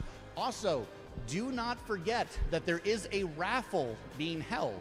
So there are Oral-B electric toothbrushes being raffled off. There are 10 Oral-B toothbrushes. Make sure you visit that where the group of people is down there on the Rube Goldberg booth, and you can submit a ticket for free for an electric toothbrush.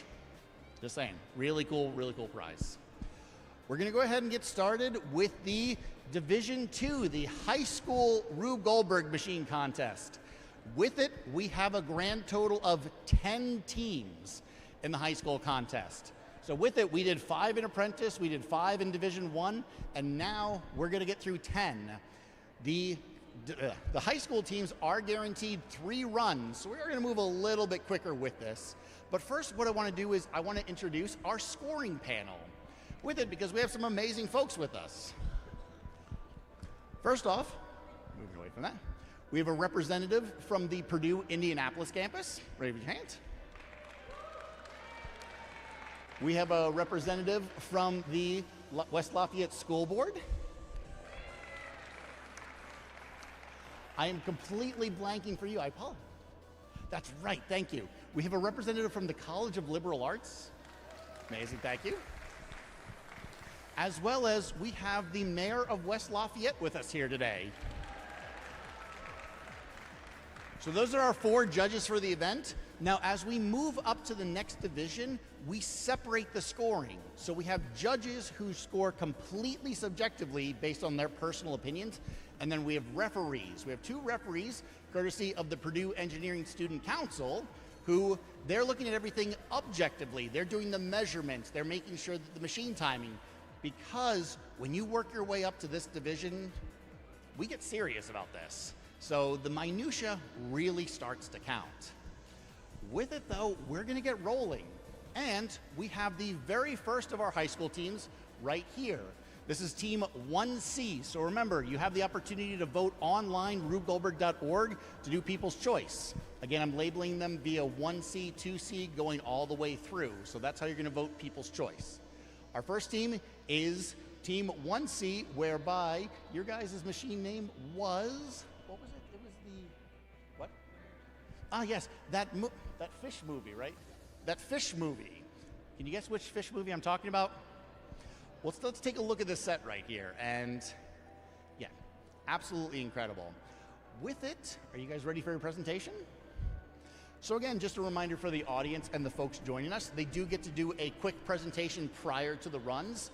Afterwards, we're gonna see if it runs, and then we're gonna move on from machine to machine, working our way back until they have a chance to do runs 2 and 3. Whenever you're ready.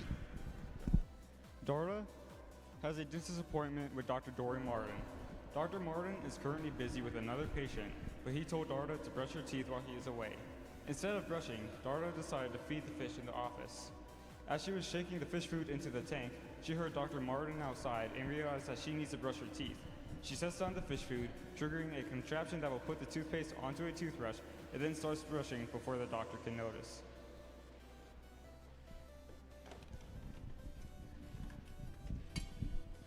And here they've started their first run. We have a familiar character sitting down into the dentist chair. The fish tank look like they're swimming along.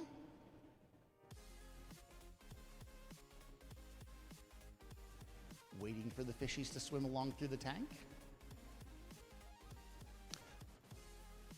What is the goal for the bubble chest is blowing bubbles into a water bottle. Oh, I see, brilliant. So there is a water chest which is blowing bubbles into the chest, which then cause that lever to drop. We have a slinky. We have our first human intervention causing the pelican zip line to roll. That drops down into that, scale goes. That's gonna knock over the book dominoes, pulling that out. That then drops the toothbrush into the toothpaste, to which our, our volunteer has successfully completed the task, whereby this machine had 1 human intervention in order to complete the task. Awesome. And how do you say your school name? Because you got to get it right. Jacksonville. I want to make sure. So this is the Jacksonville High School with That Fish Movie. For main copyright, I think Finding Nemo, we can say that's okay. So with it, they completed their first run, again with one intervention. Moving on to the second group.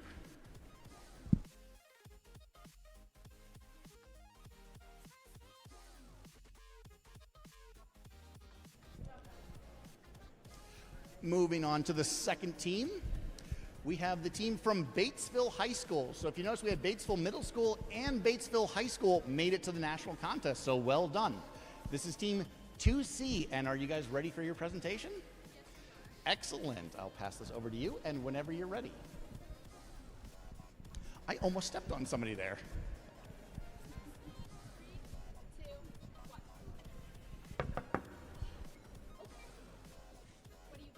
Oh, dear Dream Witch, I need your help.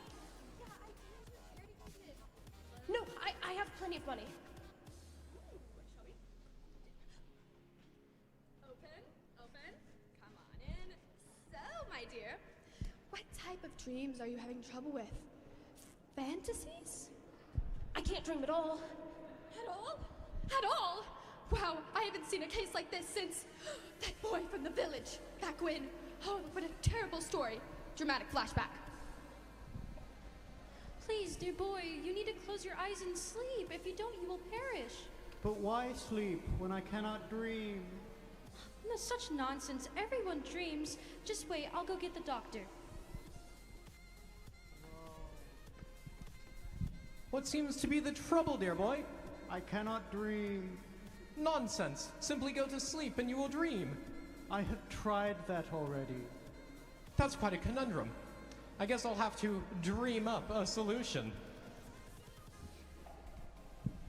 And you see, after that horrible event, so horrible, I created a machine to make sure it would never happen again. The machine creates a paste that goes into the enamel and absorbs dreams. You will be able to dream again, and this horrible disease will finally end. However, I must say it's never happened before, and you might die, but you can't sue me. It's a liability. Okay. Are you ready? Ready? So thank you for your presentation. Wonderful. Glad I didn't step on the person falling down. Whenever you're ready, go ahead and start your machine in 3, 2, 1. Pulling the big, giant knife switch causes the car to roll. Really got into the character. I love it. We see a bowling ball rolling across.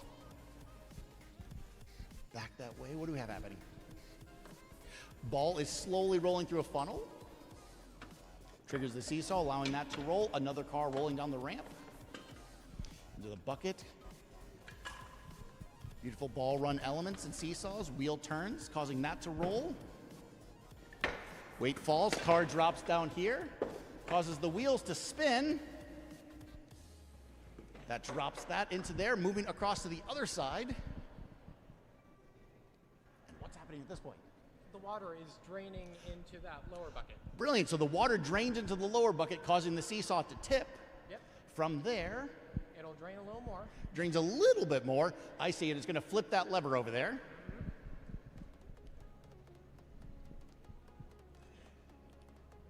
Eventually, it's going to flip that lever there. It's draining. Gravity's working for them. There it finally goes. Ball drops down. Oh, beautiful. Knocks that down. And then we hear a no, so something's gone wrong. So then ultimately causes the hand to drop, and I see it. I see it. That hand came down, and it's squeezing the tube of toothpaste hidden behind the block. And from the side profile, we can see the toothpaste is finally down and on the toothbrush. So the Batesville High School completed the task with only one human intervention to complete it. Excellent job, and wonderful storytelling. Sorry that I almost stepped on you. Brilliant. Thank you guys so much. And now we're going to move on to the third team, the Chatfield High School.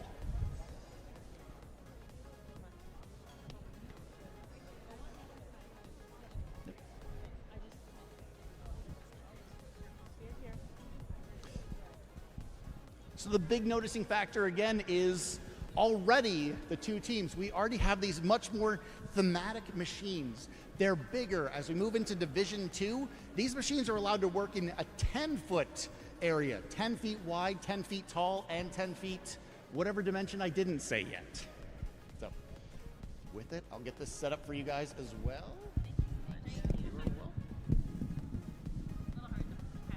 I see that.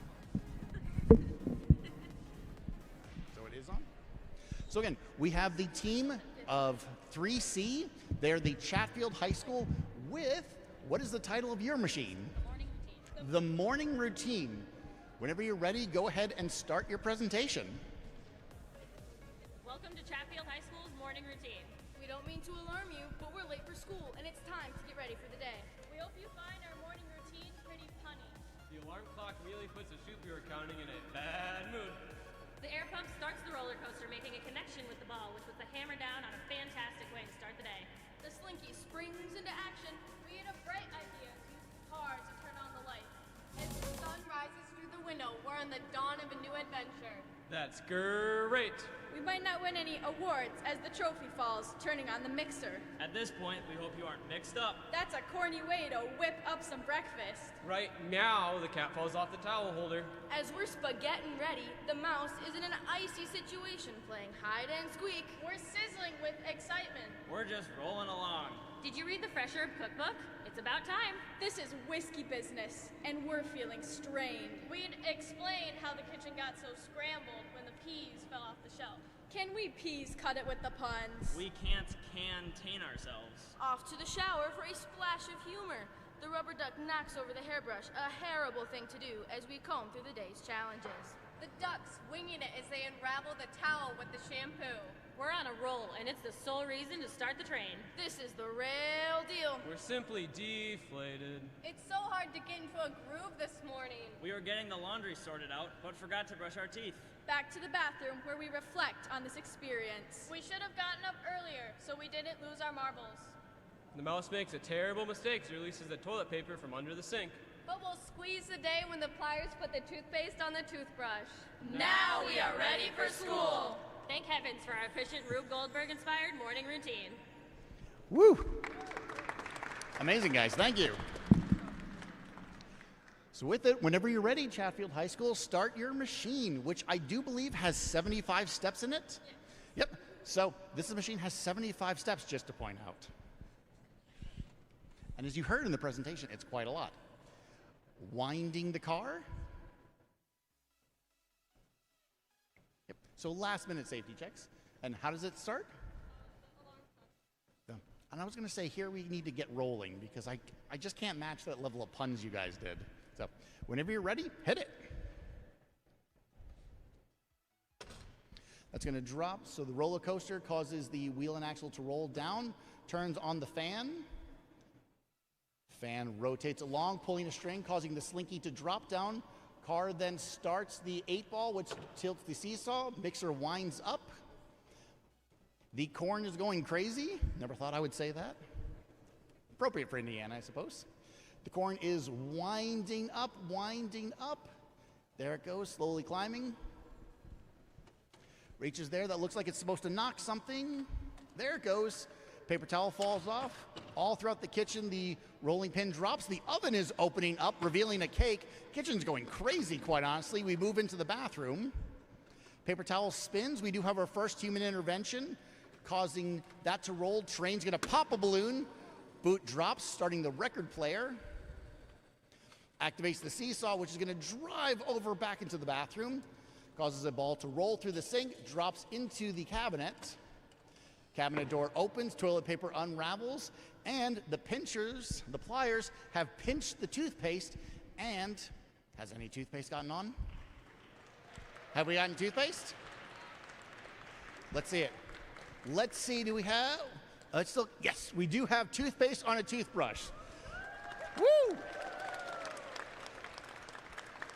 So the team from Chatfield High School has completed the task with one human intervention. Again, this is team 3C. Thank you guys very much. All right, moving across the way, moving to team 4C.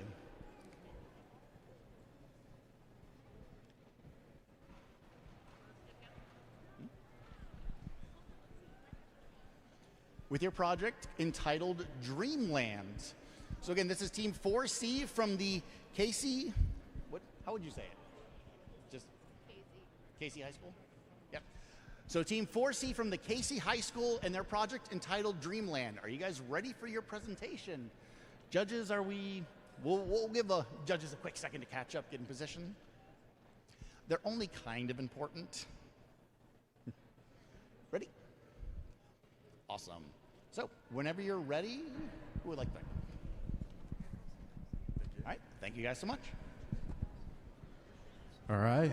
I'd like to welcome you all to Dreamland, where anything's possible, whether it be a journalist, future engineer, or a guy who wishes he only had more than 2 hours of sleep. Now, how we start this is we're going through our little tunnel here into our rainbow marble maze, which will then hit our car here, hitting both spoons, then hitting our little doll's gift cards here, hitting into our cart filled with a girl's best friend, diamonds, into another spoon, which knocks a bunch of dominoes over into our glitter trap, passing over our little glitter pond here with our beautiful mermaid, into hitting a line, which passes up to hit another marble off that, hitting through Barbie's house gutter system, hitting some extra blocks that Barbie did not use for her house, into a PVC pipe, which hits a string, knocking another PVC pipe down, which hits the hammer, which hits Barbie's new medicine ball, into the Crest toothpaste, which makes sure every doll in Dreamland gets a nice toothbrush for bed. Wonderful. Thank you so much. And with it, the Team 4C Dreamland, you can start your machine whenever you're ready. Ball drops, causing that to spin across. Pulls the paper out. Marble's going to roll down the tube here. That should knock over that brick into there, cutting the string. That swings, and it did cause it to roll. It crushed onto the tube of toothpaste, and did we get any toothpaste on the toothbrush? We have a splattering. We have it on the back of the toothbrush, which, did I ever say that it needed to get on the bristles? No, I did not. So toothpaste has successfully gotten on the toothpaste. Toothpaste has made it onto the toothbrush with no intervention, so we had a perfect run here. Awesome. Wonderful job, guys. Thank you so much. The Team 4C Dreamland from Casey High School. Moving along, we're going to go to the 5th team here. I'll wait till everybody's in position. Also, I will hand you the mic, so just wait for me a second.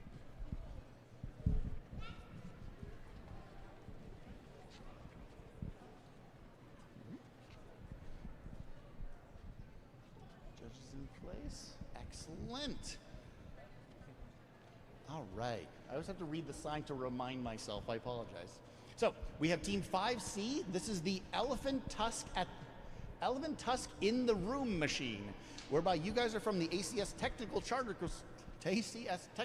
School, which is located in Albuquerque, New Mexico. Awesome.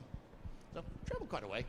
All right, whenever you're ready, go ahead and give your presentation, please. Well, it seems there's an elephant in the room, or a tusk to be more precise, for people don't really like to brush their teeth. With the generic brand, it takes a lot more in order to get the same amount it would take Crest in order to do that. So, we decided to go from this momentum. Here. So, we're presenting our contraption here, going from one momentum to another to get Crest on a toothbrush for the baby elephant over there to be able to brush his teeth. All right. Hopefully we can eventually get that toothpaste on the toothbrush for that baby elephant. Awesome. Whenever you're ready, the rubber duck is going to drop onto the seesaw in 3, 2, 1. That drops. That's allowing baby Groot to slide down the slide, knocking that over. Car drops onto the skateboard. Didn't quite make it, so we have our first human intervention. That drops, hitting the string, little zip line, drops the block, second human intervention. Ball goes down, pushes the toothbrush, drops it, hinges into our soap bubble crest. So they completed the task with 2 human interventions. Well done. Thank you guys so much. That's Team 5C, the ACS Technical Charter School, with the Elephant Tusk machine. Thank you guys so much. Let's begin resetting.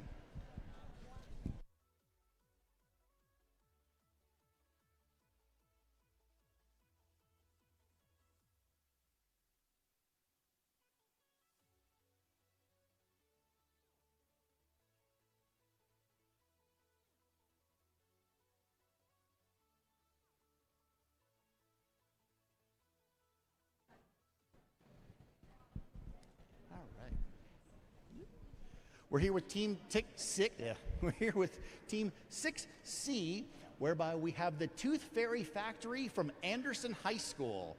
Are you guys ready to give your presentation? Brilliant. We're looking forward to it. Hello, everybody. I hope you're doing okay.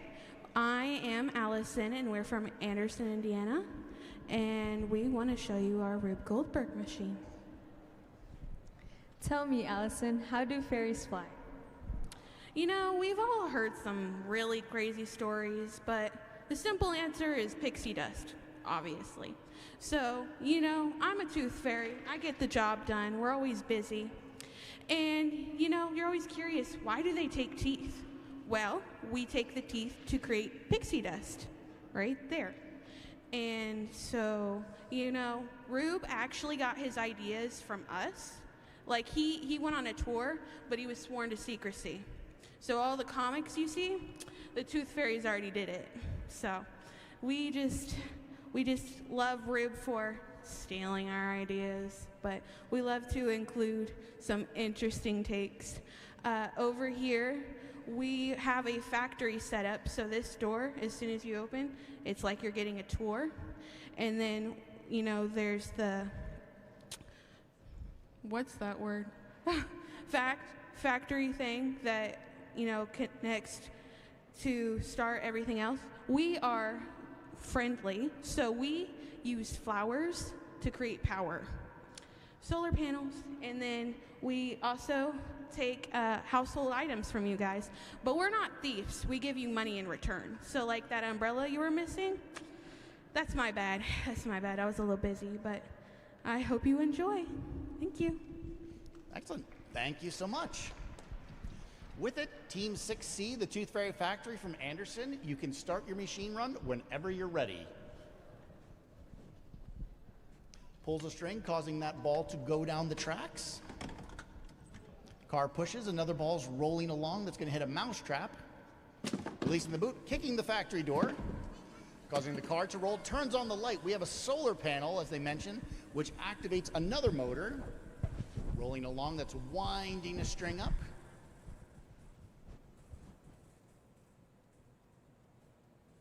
Causing the water to transfer from one bottle to another, activating the umbrella to spin along. As it spins, it's slowly starting to lower, and it looks like it's going to make a connection at the bottom. Eventually, maybe, hopefully. And when it makes a connection, it's going to start the train. Excellent.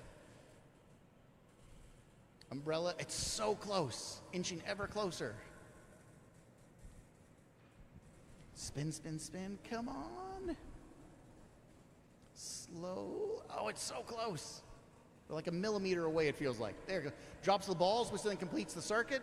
That pushes the on switch there, to which causes the mixer to begin winding up. That's winding the string. I believe we're about to see a monkey fly. Yep, there he goes. Monkey's raising into the air, hits the panel. It's going to create an inclined plane, dropping that down. That is causing the can opener to wind a string. It's going to cause the toothbrush to get pulled through, and it's going to put toothpaste on the toothbrush with a perfect run, 0 human interventions. Again, this is Team 6C from Anderson High School with the with the Tooth Fairy Factory. Amazing job, guys. Well done.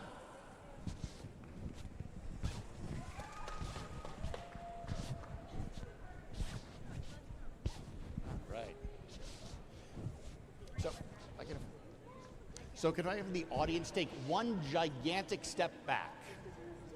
So one giant step back, just so we can get the camera, and the judges. So judges and referees, they should be up front, and then they should have about 5 feet of room, so take a little bit more of a step back, please.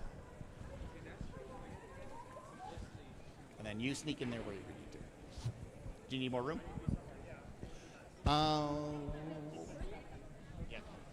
Yep. If we can have you guys scoot back just a little bit of a hair just so the camera can catch a wonderful view. And here we have the Fieldston. You guys are the sophomore group, right? Yes. We have the Fieldston sophomores with team 7C. Are you guys ready for your presentation? Excellent. All right. Whenever you're ready, take it away. Now playing Rubenheimer. Our machine is based off the Oscar-winning summer blockbusters Oppenheimer and the Barbie movie. As a side note, Oppenheimer was an alumnus of our school, Fieldston of the Bronx, New York. Now, here's a little bit more about the story of our machine. It was the summer of 2023 when the sweltering heat took away all of our glee. With no school and even fewer activities, the movie theater provided our godsend, AC. But what to watch? What to see? How about Oppenheimer or our favorite doll, Ruby? We sit in the theater and Oppenheimer makes us think. From equations to explosions, we dare not to blink, and then we admire Ruby and her world in all pink. But what issues stood in their thick? We better acknowledge, we mustn't trick. For Oppenheimer, it was gravity. For Ruby, why? It was a cavity. So what could Ruby use to avoid and make sure her teeth are not completely destroyed? How about Oral-B or Crest? We'll commit. These results surely leave no deficit. So let us help you travel to new worlds that will surely dazzle. Please sit back and enjoy the show. We hope this experience allows your imaginations to grow. And now turn to the machine. Thank you. Amazing. Thank you very much. Now, for those of you that haven't seen it yet, this machine has a front and a back and 2 Jeeps along the side. Any guesses as to what's about to happen? We're about to find out. Okay. As it starts, a helicopter flies across, drops a marble, drops down. I see it. So a model of a board starting to rotate that looks like it's going to spill something out to there's a rat trap down below. Causes that. And then the whole module. I tried to warn you something cool is about to happen. The Jeeps then rotate along. And then on the top left, the Barbie is beginning to drop down. Up very slowly. But onto the clothing line. That's winding up the string, which is then going to knock that car off the ledge right there. Pulls another string, which is slowly pulling that out. Drop the Ken doll. Car drops, that rolls along, that hits the lever. And then now there's a syringe, which looks like it's starting to squeeze the toothpaste onto the toothbrush. Yeah. Excellent. Did I stick a hand over there, or was that? Yeah, that was my hand. Yeah, okay. So we had one intervention? Okay, excellent. So the Fieldston sophomores, team 7C, completed the task with just 1 human intervention. And a 180 as well, with a pretty impressive revolution. So well done, guys. Thank you.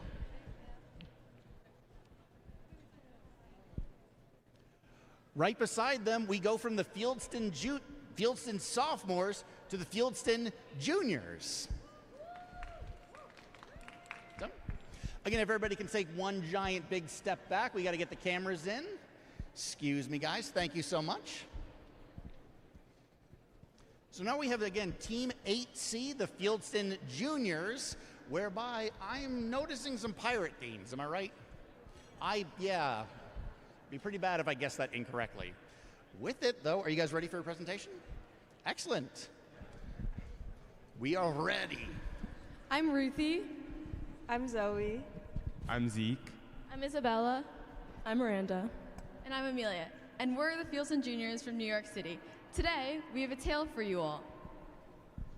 Yo ho ho! The Fieldston Juniors are back and ready to go. Today, Rube's pirate ship sets sail, but it's dental hygiene that will prevail. As the sail is pulled up and the crow's nest falls, a treasure map is revealed and adventure calls. Racing through the ship, slicing through the rope, the pirates fly to Treasure Island filled with hope. Ahoy, matey, and anchors away. The journey is not done yet, not even halfway. Docking their ship near the shore, they raise their flag and begin to explore. We're almost there. X marks the spot. Now all the pirates must do is make a straight shot. They score, but what's that? A narwhal begins to flee. It takes them under the deep blue sea. The pirates uncover a treasure. Oh, what a scene. Pearly whites out. How happy they gleam. They follow the map, ending the gold rush, but the real gem they needed was toothpaste on a toothbrush. Welcome to Rube Goldberg!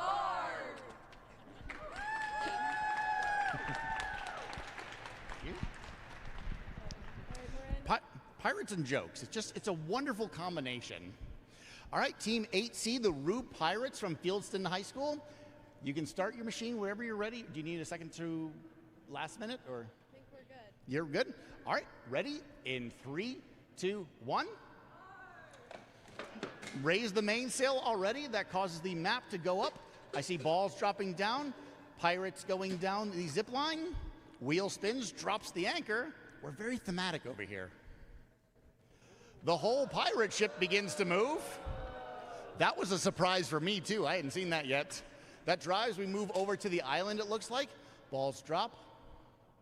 That knocks the gold cup. Ball drops down through there, hits the rat trap.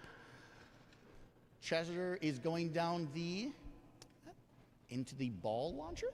Yes. Is it going to make it? Oh, is it going to make it? That's right, because it's going to fire all the way across into the net, and it makes it.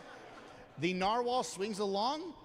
We have the wild aquatic animals come along. It opens the treasure chest, and as the string winds, the hammer's going to pick up, and I see a tube of toothpaste. They might have a perfect run. Let's see it. It dropped. That is some toothpaste on a toothbrush. We have a perfect run from the high school, from the Fieldston High School. Team 8C, the Rube Pirates, their first run was perfect. Excellent job.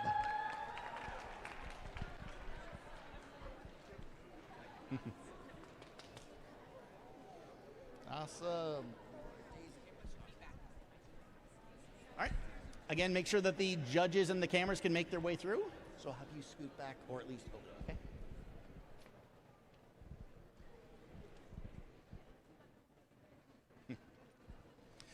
Yes, as I hear the team behind me saying, let's do that again. I agree. Do that 2 more times in a row, in fact. All right, next we're welcoming Team 9C. They're the Oldenburg Academy with the machine Dazed and Confused. Are you guys ready for your presentation? Brilliant. All right. Whenever you're ready, take it away. Okay, this here is the story of our main character, Jermaine Doughball. It was a cool and brisk day during the World Cup final. The starting forward, Jermaine Doughball, and the United States men's soccer team took on the Bulgarian national team. The game was neck and neck the entire time, with the score being held at 0-0. The U.S. had a sudden breakthrough, and were driving in on the Bulgarians.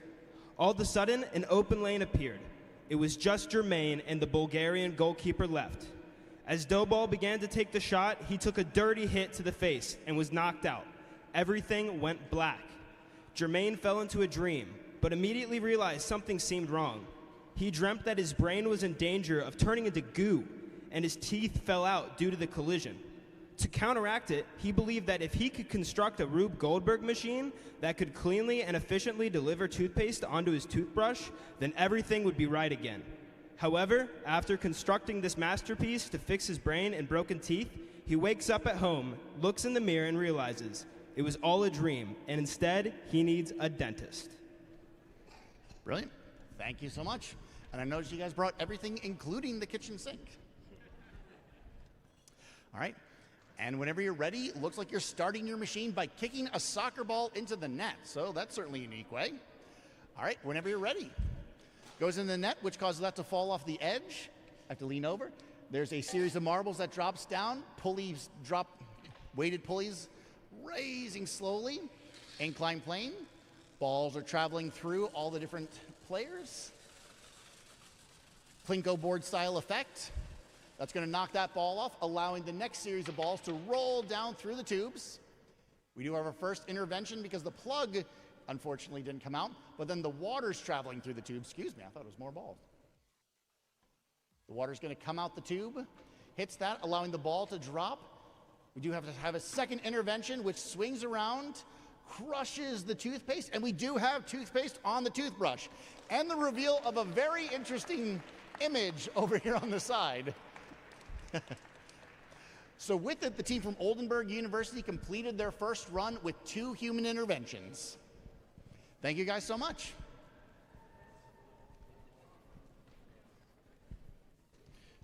Yep. And again, one just big giant step back for everybody. Yep. And then can I have you guys step in a little bit that way? Excuse me. Up, wherever you are. And finally, we have Team 10C, whereby this is the time machine, as well as an individual who has traveled certainly the farthest to get to this event. This individual, he is all the way from China. He shipped his machine here. I mean, for all the teams that are around, can you imagine that? It's a little nerve-wracking as it is to just simply put it in the back of a truck. He had to take it apart, undo it, and he's been here for about 2 days putting it all back together. So that is certainly worthy of a round of applause. But with it, whenever you're ready, give us a 2-minute presentation on your machine. Thank you so much. Okay, so my name is Frank, and this is our time machine. So I actually have 2 more teammates, but they do have some quizzes recently, so they cannot come. So there's only me, yeah. And then, so the idea is that, like, you had a dream, like, you know, you went to bed and you had a dream, and then, like, you dreamed that you invented a time machine, and then you went into the time machine, and the time machine, like, brought you to the past, so that you visited many famous figures, famous people who made great contributions to the human society. Yeah, and then finally, like, as that atomic bomb drops off, it squeezes the toothpaste onto the toothbrush, and then it's time to wake up. It's time to take a brush or something, yeah. Amazing. Thank you so much. Whenever you're ready, go ahead and start your machine for your first run. Again, this is Team 10C Time Machine. The Vitruvian Man rolls along, travels to the top. We do need a first human intervention here, as the zip line didn't go. As we've seen today, zip lines can be really tricky. Caveman, so we have a series of evolutionary pieces. The tether ball is swinging around, which looks like it's going to hit that piece of plexi. That's going to allow that ball to travel through these different series. And knocks it perfectly. Rolls along, and I see chemical elements along the way too. Beautiful. That's it. Periodic table of elements, ball rolls through. That's going to knock into the tape. We do need a second human intervention to cause that to roll forward into the Leaning Tower Pisa, which is extra leaning now. Ball continues to roll. I believe the light went on.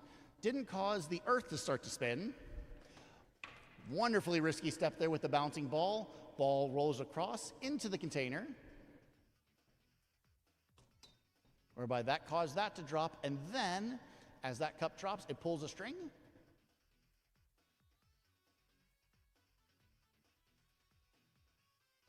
So the cup, yep. That drops, and that causes the bomb to drop onto the tube of toothpaste, and we successfully have toothpaste on the toothbrush. Amazing job. So with it, that's Team 10C with the time machine with 4 human interventions for their first run. Amazing job. So with it, we're going to return to the first team, whereas we're going to start round number 2 for high school.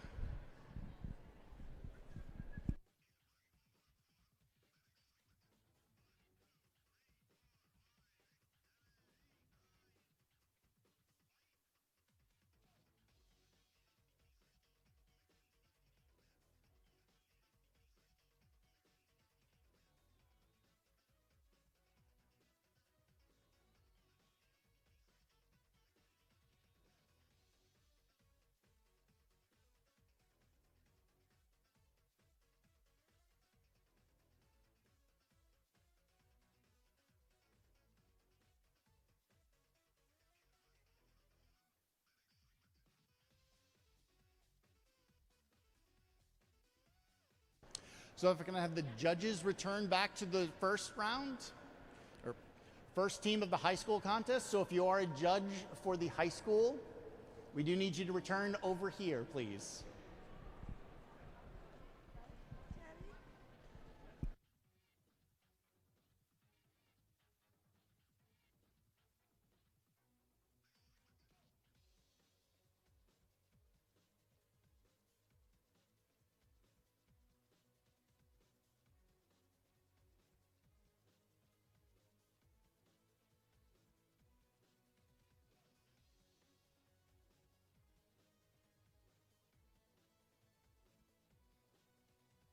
Kill some time.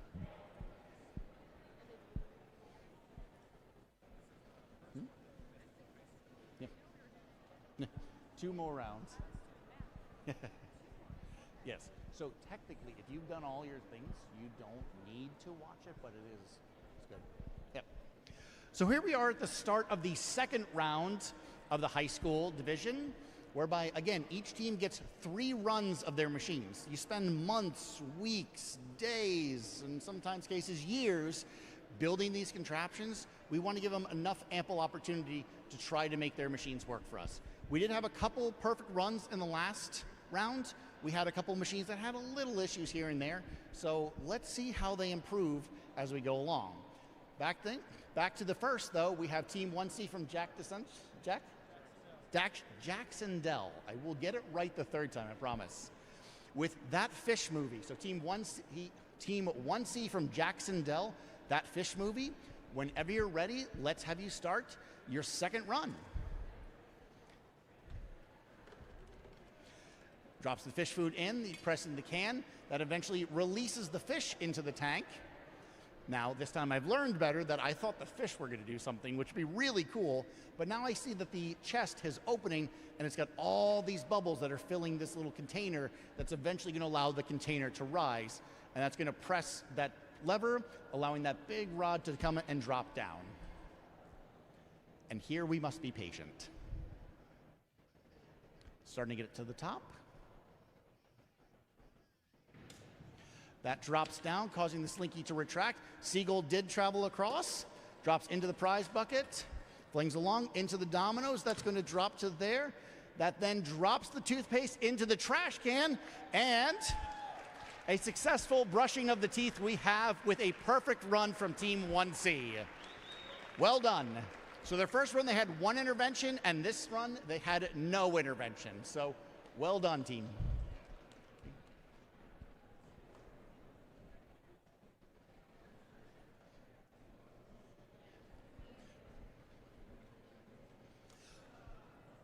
Moving along to Team 2C, we have the Batesville High School, whereby I definitely needed to get a different vantage on this machine because there are just so many things happening all around it. It really does. It goes all around and back again, he said, and I believe it. I just want to get a closer look up at all the bowling balls, and there's a plunger back here. It's amazing. So we have our judges in place. I see them all. So whenever you're ready, judges are ready.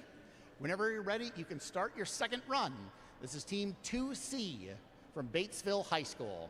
3, 2, 1. Car's going to roll, releases the bowling ball. That's going to press the plunger forward into the lever.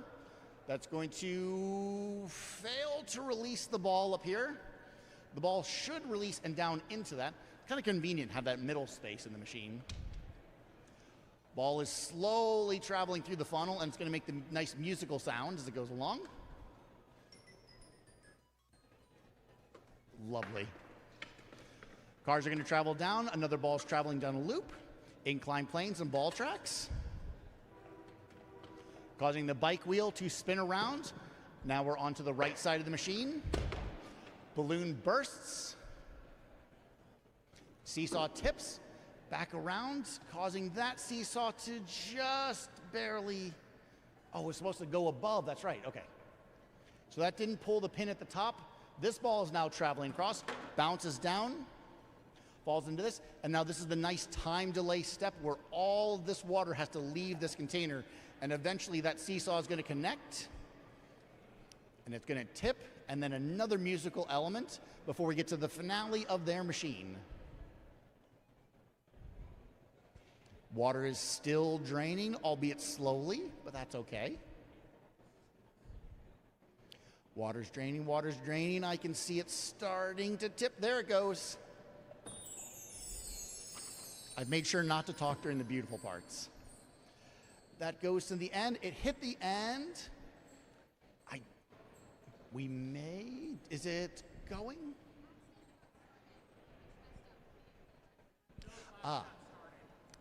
I see. Okay, so in an interesting turn of events, the last step started early. I missed that from the side.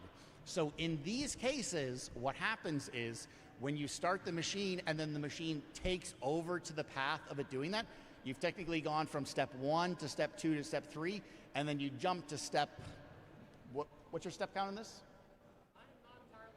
Excellent. We're going to go with 40 or 50. Let's call it 50, for example. So you've gone from step 1, 2, 3, 4, and then if step 49 goes, you've gone 1, 2, 3, 4, 49, 50. So you complete the run with 5 steps, and actually the interventions don't count.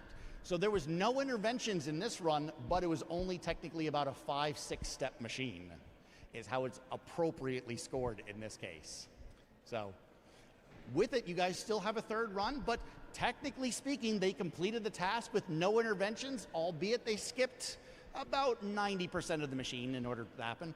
If it makes you feel better, the exact same thing happened to me in 2011, whereby we had a 244-step machine. I pulled the lever, and step 1 transitioned to step 224, and then the finale went, and yeah, but you still have a third attempt, so have no worries. Let's move on to the Chatfield team over at spot 3C.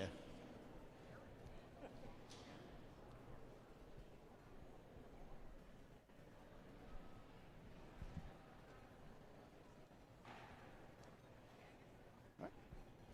And then, if we can make way for the king.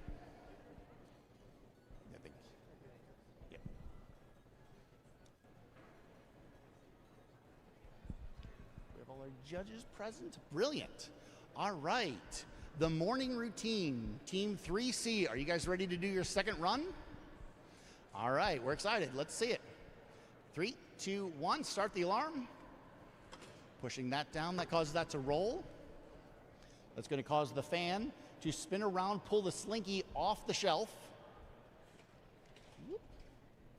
I suppose I should be in a place where I can see it. Now we get into the kitchen area where the corn goes crazy. And it looks like we had something in the finale start to accidentally trigger, so very similar to the final machine.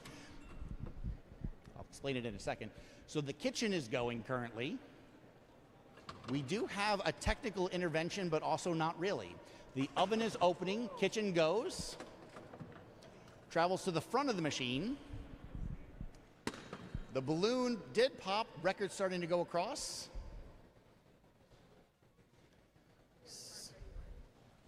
Okay, and that went, and then so, what you'll notice is nothing else is happening right here.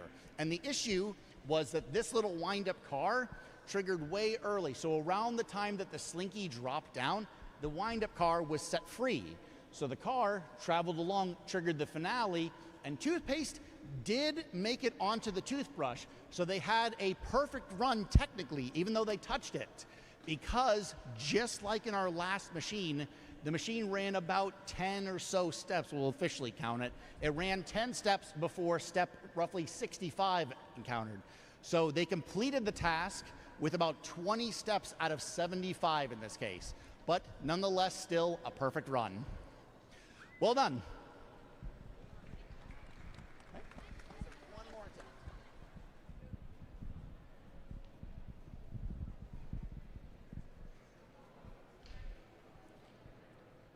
That does surprisingly happen all too frequently. And like I said, it has certainly happened to me in contests past. So it is nothing to fret over. All right. We're back with Team 4C, Dreamland. Whenever you guys are ready, go ahead and start your second run. Now they are coming off of a perfect run, so let's see if they can match it. Car goes, pulling that. Marble drops down. That's going to continue into the front half of their machine. Drops down. Oh, that was risky, but the basketball rolls over the toothbrush, and certainly I think we can see the toothpaste on the toothbrush. So well done with a second perfect run. Well done, Team 4C Dreamland. From, I guess I should mention the Casey High School, but brilliant job, guys. Thank you so much. Moving right along to Team 5C, again, the ACS Technical Charter School with the Elephant Tusk machine. Are you guys all set up and ready to go? Yeah, he gives up. That felt like a 70%. Are you ready to go? There it is. We got the thumbs up for launch. Whenever you're ready, drop the duck. I love my job when I get to say things like that. Groot travels, that's going to cause the skateboard. Skateboard did work this time. Zip line toppled down, but we did have one of the blocks, same place it did fail there last time. But this time they completed the task with only one intervention. So they're going from 2 interventions down to 1, whereby the toothbrush did dip into the toothpaste. Well done, guys. Get reset for round number 3. Thank you so much.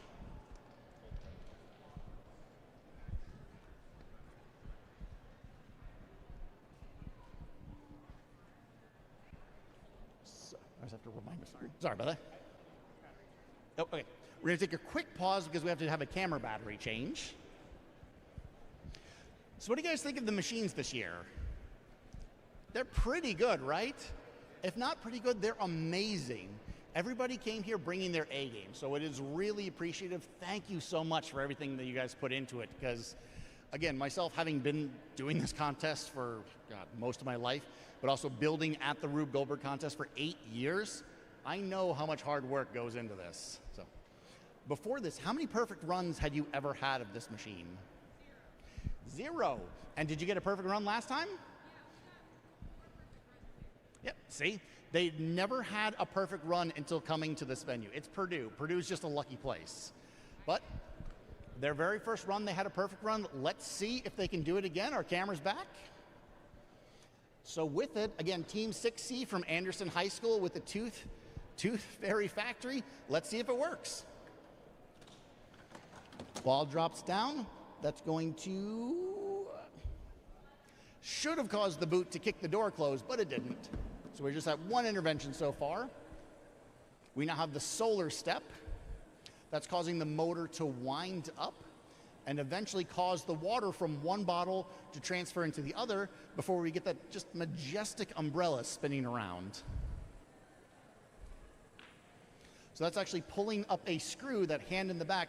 That's what's releasing the umbrella, which is just wound via tension. And now it's just slowly unwinding, bit by bit, until, I thought they were magnets, it's actually going to knock the balls into the funnel to press the on switch on the train.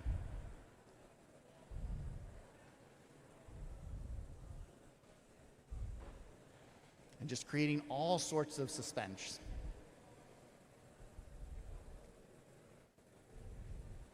So that train's going to flip an on switch, which is going to turn on a mixer and make the monkey fly once again. We're so close, it's nearly there.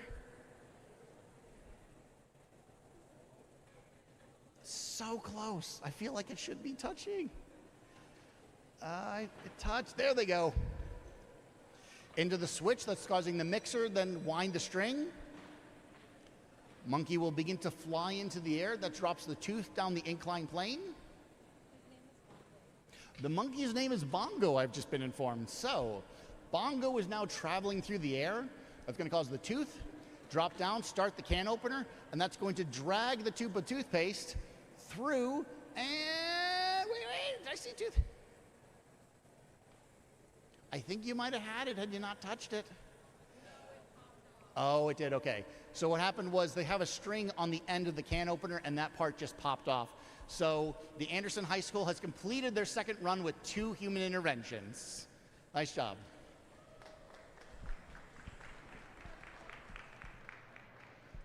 Now we're back over to the Rubenheimer machine over in Team 7C. This is again the Anderson sophomore class, whereby I I want to see this again. I mean, I want to see them all again, but I feel like I missed so much. There's so many cool things happening.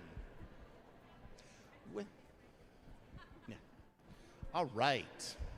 I should probably get in a spot where I can see things. That was my problem last time. So, whenever you're ready, Team 7C, Rubenheimer, you can start your second run. Airplane, our helicopter travels across. Marble drops. That starts the on switch, which is then causing the model to start to spin around. As that spins around, that's going to allow the guy to drop around. That activates the cars. You spin me right round. Activating, so then Barbie is supposed to drop. I see the motor winding this time, now that I'm on this side. Barbie's gonna drop down, pressing that. That activates the clothing line, which is then slowly winding around, knocking the car over the edge. That's gonna activate the Ken doll. Ken is going to fall, or maybe eventually. I got ahead of myself. As that goes, that's winding that up. That's winding, and it's pulling the syringe full of toothpaste down, which we have contact. That is toothpaste on a toothbrush successfully. So Team 7C, Rubenheimer, has completed their second run with no interventions. Well done.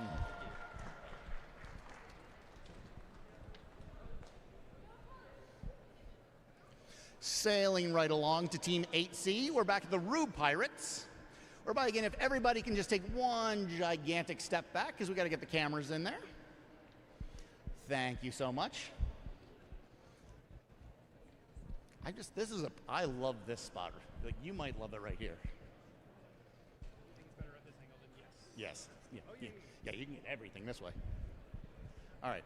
Camera positioning is important because I think not only the people not around, I think the people in the audience and at home, you guys want to see what's happening, right? I thought so.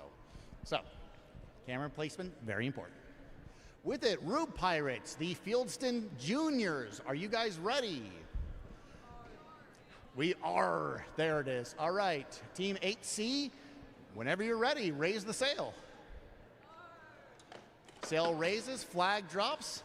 Map appears. I already forgot the ship moves. That's right. Wheel drops. Anchor gets released, causing the entire ship to move forward. That's going to take us over to Treasure Island, I'm imagining. Flag raises.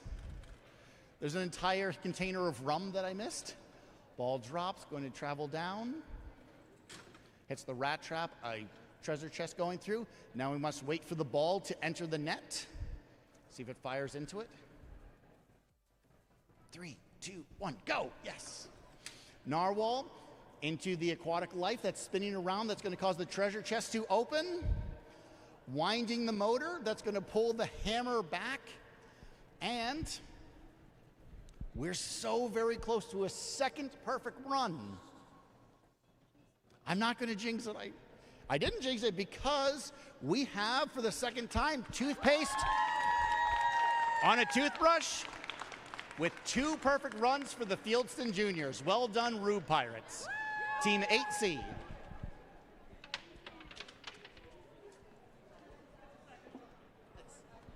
Just as good the second time as I was just informed.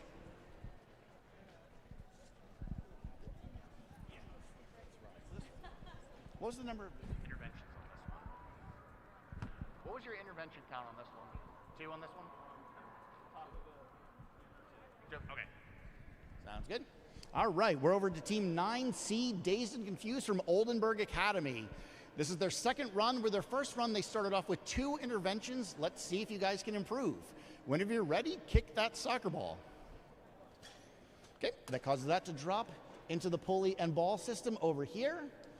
That's going to allow that to raise. Dropping the balls all throughout there. I'm assuming schoolmates. Those are your classmates down there? Yeah, brilliant. That's going to fill that container, allowing the ball to travel through there. So far, so good. Ball drops. Water splash. That's a good sign. Water's going to travel through the tube, knock that down. It's going to allow the ball to go into the protein container. That drops, crushes the tube of toothpaste, and the Oldenburg Academy has completed their second run with 0 interventions. Well done.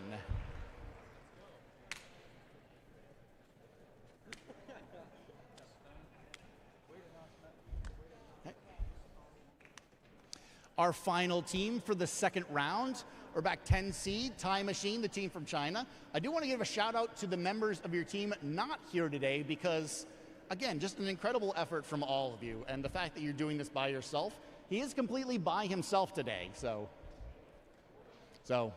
just that's dedication alone. And thank you to Ram for traveling along with him all this way. Just doing a quick reset here, and then he'll be off on round number 2 for the Time Machine. Now, his first run, he did start off with 4 interventions. Let's see what improvements he's made along the way. All right, ready? In 3, 2, 1. Release the Vitruvian Man into the solar system.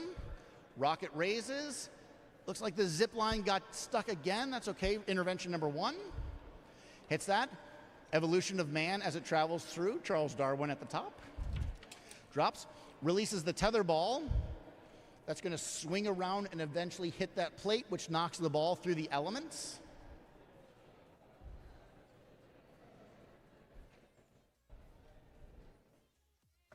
There it goes. Marble's going to roll very slowly and mildly precariously at that. Rolls down. That causes the ball to roll through the periodic table of elements, causing the tape to roll. This time it worked. Knocking over Leaning Tower Pisa. Cup drops. The Earth didn't rotate this time. We had 1 fix from the last time. Ball rolls, precarious bounce. Rolls along into the cup, knocks it. And this time we complete the task with only 2 interventions, whereby we do indeed have toothpaste on the toothbrush. So with it, that completes round number 2. We have 1 final round to go. All the high school teams do get 3 runs. We have 10 high school teams, and we still have 3 college teams coming up. All of them have 3 runs themselves, so stay tuned.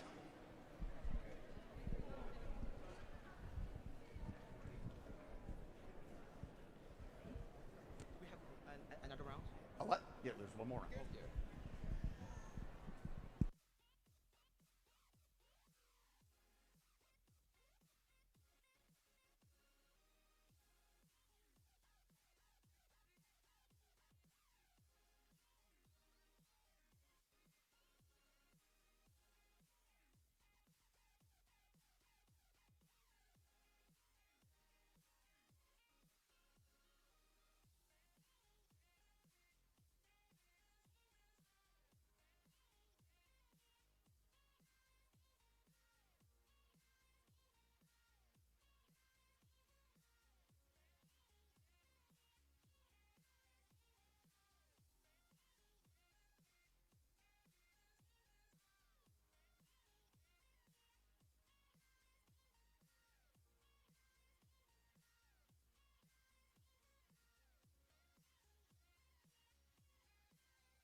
Sorry about that. Sorry. So we're just waiting for the team from Jacksonville. Yeah, I told you I'd get it right the 3rd time. Waiting for the team from Jacksonville. You guys are ready to go? Excellent. So we are again into the 3rd and final round of the high school division of the Rube Goldberg Machine Contest. The 3rd and final run for all of these teams. Now again, don't forget, People's Choice Award on rubegoldberg.org. Click the banner and you'll be able to vote for your favorite team because that earns them a separate prize as well. And if you haven't submitted into the raffle for those electric toothbrushes, go do that during the break between high school and college. And if you're online, well, sorry, you don't get to be a part of that. All right, Jacksonville, Team 1C, are you guys ready for your 3rd and final round? Excellent. So we had 1 intervention the first run. We had a perfect run the second time. let's see what happens the third round. Whenever you're ready, in 3, 2, 1, feed the fish. Putting the can on it starts it. That allows that to spin around. That activates the treasure chest. I just have to say, my bubbles.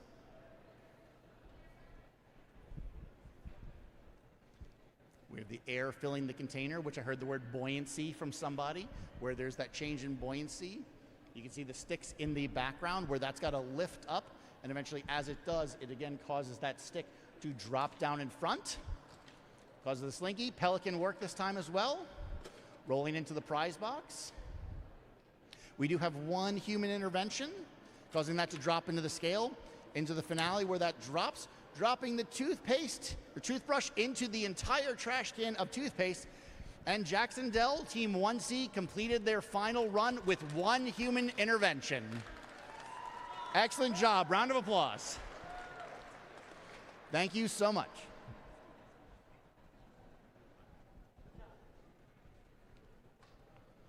Back over to Team 2C, Batesville High School, whereby last run, if you recall, what happened was their final step triggered way too early, which ultimately caused them to have a perfect run.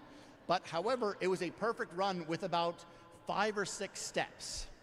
So again, what happened was, as that car rolled down, something must have vibrated, something must have triggered, and it caused this part to go and squeeze the toothpaste basically 3 seconds into the machine, basically making the rest of the machine pointless. No offense.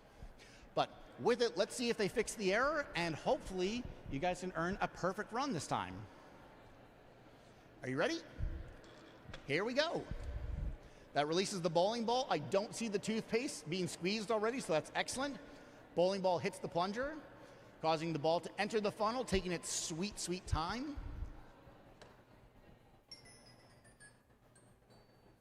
Beautiful. That drops down, series of cars rolling, ball's gonna roll. Travels along, that's gonna activate the bicycle wheels. Singular, I should say.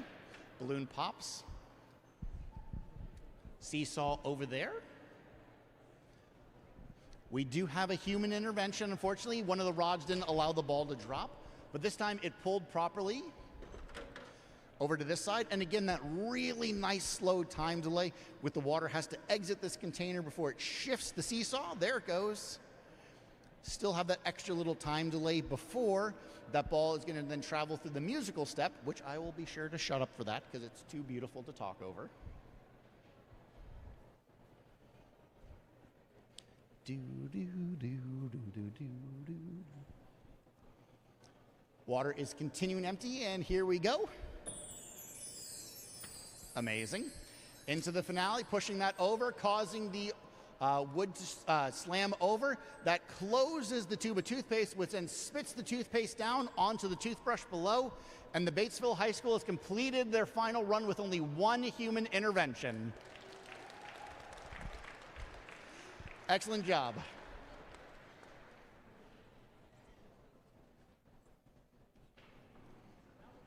Over to Team 3C for the Chatfield High School's final run. Let's see if the morning routine has fixed their problem, because similar to the Batesfield High School, they also had an instance where one of their later steps triggered early.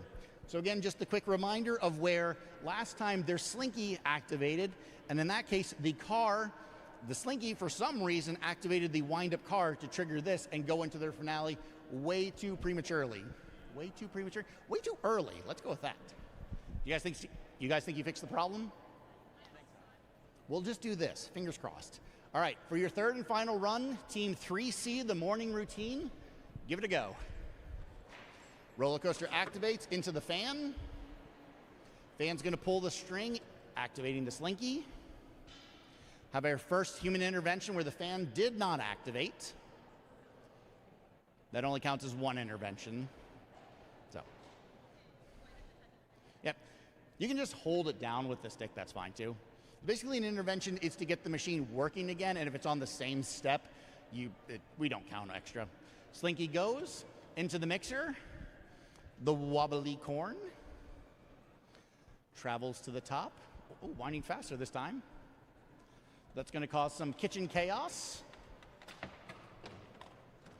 Oven opens, revealing the cake. Just crazy madness there, revealing the shower curtain. That drops forward. Boot drops. That seemed risky. The balloon pops, record spinning, going to cause the seesaw to release the car. There it goes, or the train did it. Knocks that over into the bathroom area. Looks like we have our second human intervention. Balls drop into the sink, causing the cabinet door to open. That reveals toothpaste gets revealed. Toilet paper gets revealed. The clamps clamp down onto the tube of toothpaste, and we do have a completion of task with 2 human interventions. So with it, Chatfield, Team 3C completed their final run with 2 human interventions. Their second run, they did have a perfect run. However, it did skip about 60 or 70% of their machine. Let's move on to Dreamland.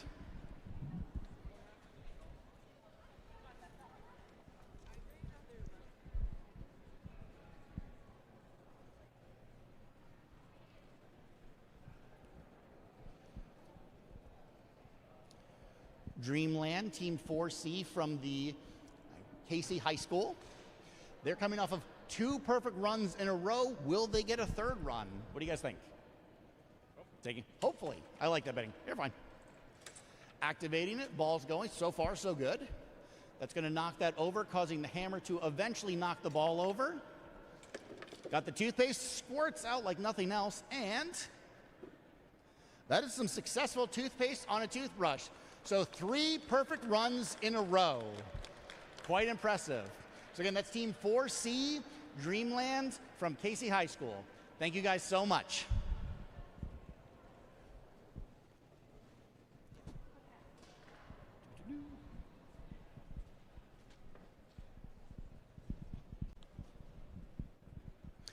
Team 5C from the ACS Technical, whereby it's the elephant tusk machine. Last time you had 1 intervention. So we had 2 interventions, then 1 intervention. What do you say? We should go for 0 interventions, right? Yeah, let's go for it. Fingers crossed. Whenever you're ready, release the duck. 3, 2, 1. Duck releases Groot into the blocks. Seesaw works this time. Something happened this time, unfortunately. So it looks like it didn't knock the string all the way, didn't collapse the cups.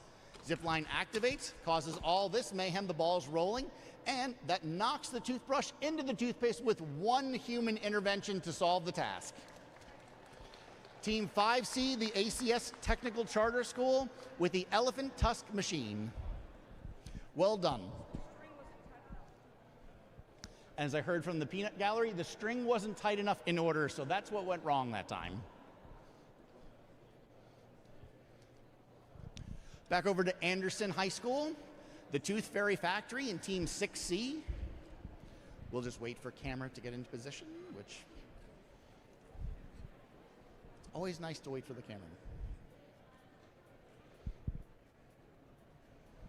So Anderson High School is coming off of a perfect run, followed by 1 intervention. Let's see if their machine can work perfectly this 3rd and final run. Whenever you're ready, give her a go. Swings around, ball run activates. Ball's going to travel through. This is going to hopefully kick the boot, which last time it failed. There it goes. Factory door closes. Falls on the switch, activating the solar panel. That's causing the motor to wind up very slowly, which is going to pump the water into the other container. As it does, it removes a nail holding the umbrella back. Slowly, slowly, there it goes. Umbrella is released, and now that just such a tension waiting for that umbrella to spin around. Spinning, spinning, spinning.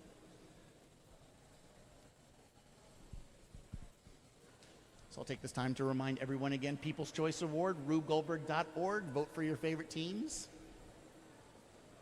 As well as also on that People's Choice Award, I didn't mention it, but you can also submit your ideas for a task as well. So this year's task being put toothpaste on a toothbrush, you can certainly submit your own task ideas, and we will maybe select from that pool of ideas. Balls finally activate, causing the train to roll across. flips the switch, activating the motor. That's going to cause what's his name? Bongo. It's causing Bongo to fly through the air. Maybe, come on, Bongo. Go, Bongo. There he goes. Avoid the mixer. Raising up, the tooth is going to drop onto the can opener. It did not pop off this time, and it is slowly winding the string. The toothpaste is already just a millimeter away. There it is. Toothpaste on a toothbrush successfully. Anderson High School has completed their third and final run with 0 interventions. That's Team 6C, the Tooth Fairy Factory, Anderson High School, with 2 perfect runs and 1 run with 1 intervention.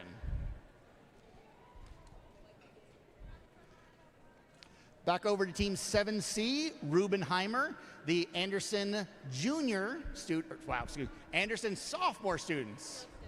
Wow, excuse me. And now we're over to Team 7C, where we have the Fieldston sophomore students with the Rubenheimer project. With it, whenever you're ready. That swings across, balls drop along. That's going to activate the model spinning around. A small spin followed by a very large spin. It's going to cause the cup to drop, swings around, hits the series of switches, activating the cars. Cars rotate. That motor in the top right of the other side is winding up. That's going to cause the Barbie to be pulled. Slowly, slowly, still going. There goes Barbie. Then the clothesline activates, hitting the car. Goes through the Ken doll, going down the stairs. Goes down the stairs, swings, car drops, rolling across. The syringe is being activated, and you might have your second perfect run. And you indeed do. That is 2 perfect runs for the Fieldston sophomores. So they completed the final run with 0 interventions. They had 1 run with 1 intervention and 2 runs that were perfect. Again, that's Team 7C, the Fieldston sophomores, with Rubenheimer. That was 3. Well, I mean, should we just read If you want to, for the audience. But college is going to run immediately after this. All right. I mean, they're just trying to win points right here because they have my hashtag at Zach's Contraptions. So thank you for that. By the way, yeah, if you're watching at home, you're watching on Zach's Contraptions, which is my YouTube channel. So make sure to subscribe, by the way. Hit that nice red flashy button because that does me a big favor. Please and thank you. With it, now we have the Fieldston Juniors, Team 8C. Are you guys ready? Gotta give R. Or I, or I. We are? Okay. I was gonna say we are is from One Piece, which that's how big of a nerd I am. All right, whenever you're ready, hoist the sail. Sail raises. They're coming off of several perfect runs as well. Zip line goes. Anchor drops. The ship is about to set sail. Amazing. The flag is going to raise. Trees topple over. Rum gets spilled. Cup activates the ball. Traveling down, that's going to eventually knock the ball into the launcher where we have the very risky step. In 3, 2, 1, hit it. I was so close. 3, 2, 1, hit it. There it is. Narwhal into the aquatic animals. That's going to open up the treasure chest. And we may be looking at another machine with 3 perfect runs as the hammer winds back before it needs to crush that tube of toothpaste and puts toothpaste on a toothbrush. Yeah. Fieldston High School juniors have completed all 3 runs perfectly. 0 human interventions. Amazing. That's Team 8C, the Fieldston juniors.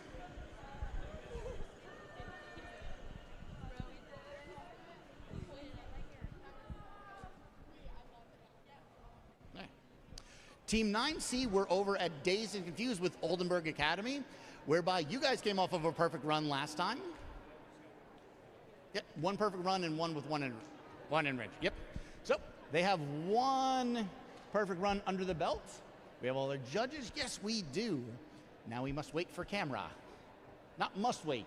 We need you. We need you more than anything. He's so important. Truly, thank you. All right, we are ready to go. Whenever you're set, hit it. Literally. Ball's going to activate after he kicks the ball into the net. Marble's rolling along. Drops the ball all throughout the shelving unit. Ball drops through. That's a very dangerous risky step. We do need one human intervention as the ball didn't activate. Do need a second intervention in that case, whereby the water didn't drain as well. So that it is two interventions, two different steps. Water's going to cause that to drop along. Push that into the container. Ooh. And a third intervention is needed in order to get the toothpaste to very slowly kind of dribble out onto the toothbrush. So the Oldenburg Academy did complete the task on their third and final run with 3 human interventions. Thank you guys so much. That's Team 9C, the Oldenburg Academy.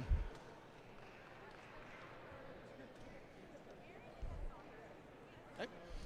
And then if I can have you guys scoot back just a couple steps.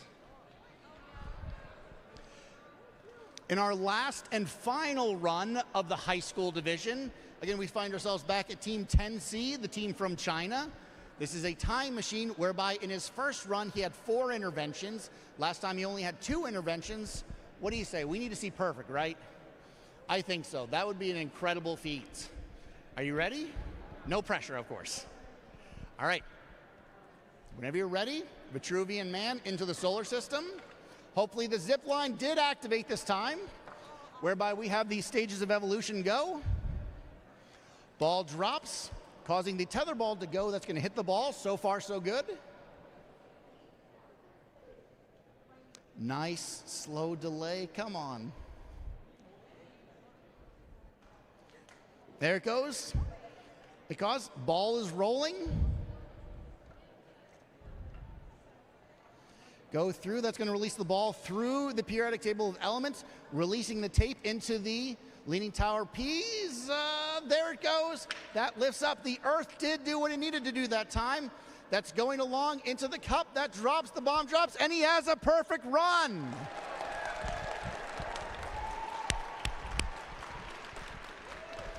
I mean, well done incredibly. One high five. That is incredible. So again, he shipped his machine here from China. He is here all by himself. That is just an incredible thing that just happened, whereby we saw 4 interventions down to 2 interventions. You solved the problems and you made it work with, again, the farthest distance that's ever made it to this contest. So with it, that concludes the entire Division II high school competition.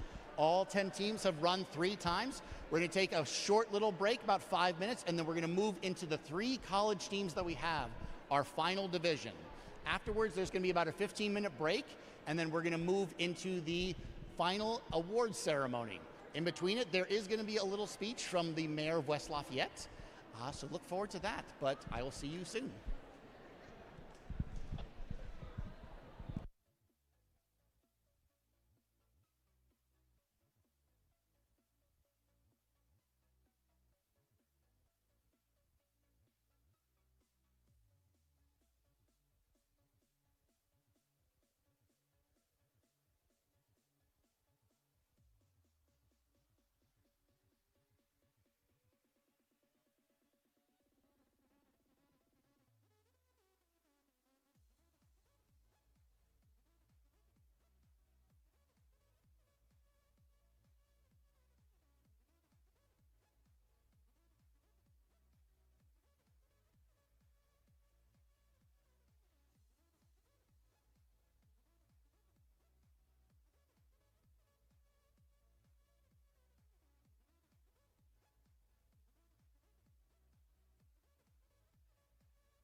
So you guys have a couple of minutes to handle a few things.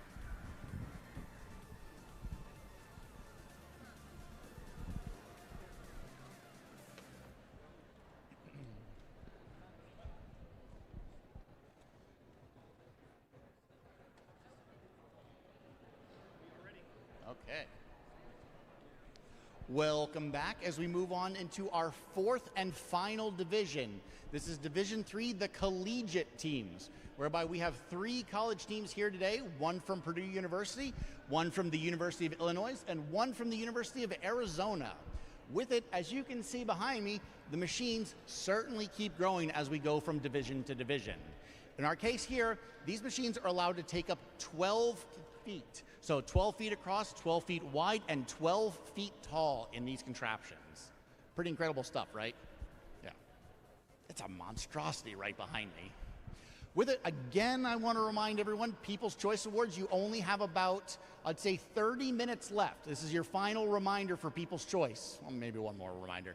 But you got 30 minutes left to vote for People's Choice Award. Again, rubegoldberg.org. Click the banner at the top to vote for your favorite team. With it as well, do not forget that there's a raffle happening over at the Rube Goldberg Institute booth, whereby we're giving away 10 electric toothbrushes. So if you haven't done that, that's also going to be happening and closing in the next 30 or so minutes. We'll give you a couple minutes after the college teams finish up, but don't forget to do that. With it, however, we're getting pretty close to the time. I do want to introduce our judges and refs for this contest, whereby they happen to be the same individuals, which we thank you very much for that. With our referees, not you guys, sorry. The referees are hidden somewhere. There they are, way off in the distance. Again, we have our lovely volunteers from the Purdue Engineering Student Council, also whom are sponsoring this event. From left to right, we have a representative from the West Lafayette School Board, a representative from the College of Liberal Arts, and a representative from the Indianapolis-Purdue campus. Thank you all so much for being here today. We did lose the mayor in between this, but that is perfectly all right because, well, I think you guys want me to stop talking and you want to see what happens behind me with these 3 incredible contraptions, right? I thought so. All right. With it, first up, Team 1D, the Purdue Boilermaker Rube Goldberg machine. And the Purdue, I was going to get this right. You wanted me to say this. Team 1D, the Purdue Boilermaker Rube Goldberg team, and the Purdue Boilermaker Rube Goldberg machine. Got it. And I promise you there was a song and dance, to which, boy, do they have one. Whenever you guys are ready, hit it. So for anyone who has the maps with you, the lyrics are on the back of them, so feel free to sing along with the chorus. This is the ballad of Breathius the Bad. Once upon a time, in a land far away, a kingdom in the sky was going about their day. But all of a sudden, the Bible and its plaque, Breathius the Bad was coming to attack. This is the ballad of Breathius the Bad, most evil toothbrush wizard the land began their head. The king began to panic. They built a magic weapon, but when the wizard attacked, they surely were regretting. The weapon was now built, but the progress was too slow. The kingdom was destroyed, so they moved down below. This is the ballad of Breathius the Bad, most evil toothbrush wizard the land has ever had. Sorrow filled the land. They had a backup plan to grow a magic beanstalk and return to the former land, to activate the weapon, stopping his evil plans. But no magic beans were found, so let's bring back the band. This is the ballad of Breathius the Bad, most evil toothbrush wizard the land has ever had. A hero rose from the village, for good they were aligned, through the enchanted forest and then into the mines. Up into the mountain, they found some magic beans, but Breathius was watching and he wasn't very pleased. This is the ballad of Breathius the Bad, most evil toothbrush wizard the land has ever had. I cast out all my spells. I set off all my traps. The hero took a couple beans and sprinted towards the well. Uncovered from his plans, a victory unlocked. They planted all the magic beans, sprouting a beanstalk. This is the ballad of Breathius the Bad, most evil toothbrush wizard the land has ever had. The old king rushed to battle as the hero reached the sky. The weapon launched and knocked the wizard down from way up high. With Breathius defeated, his minions ran away. The hero did the impossible and managed to save the day. This was the ballad of Breathius the Bad, most evil toothbrush wizard the land has ever had.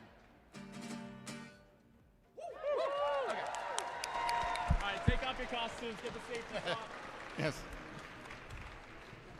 Well, that was something.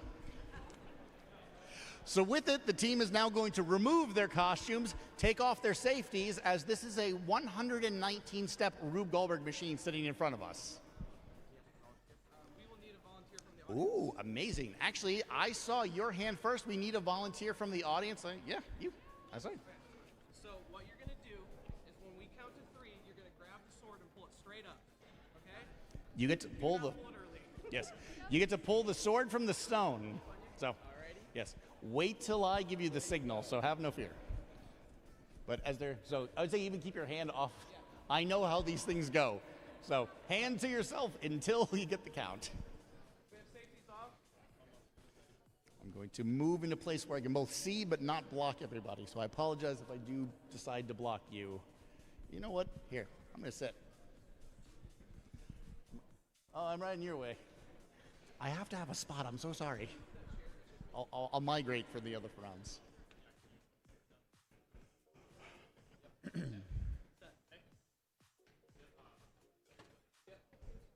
So with it, they're doing their final safety checks. They're literally going by the different realms in their world.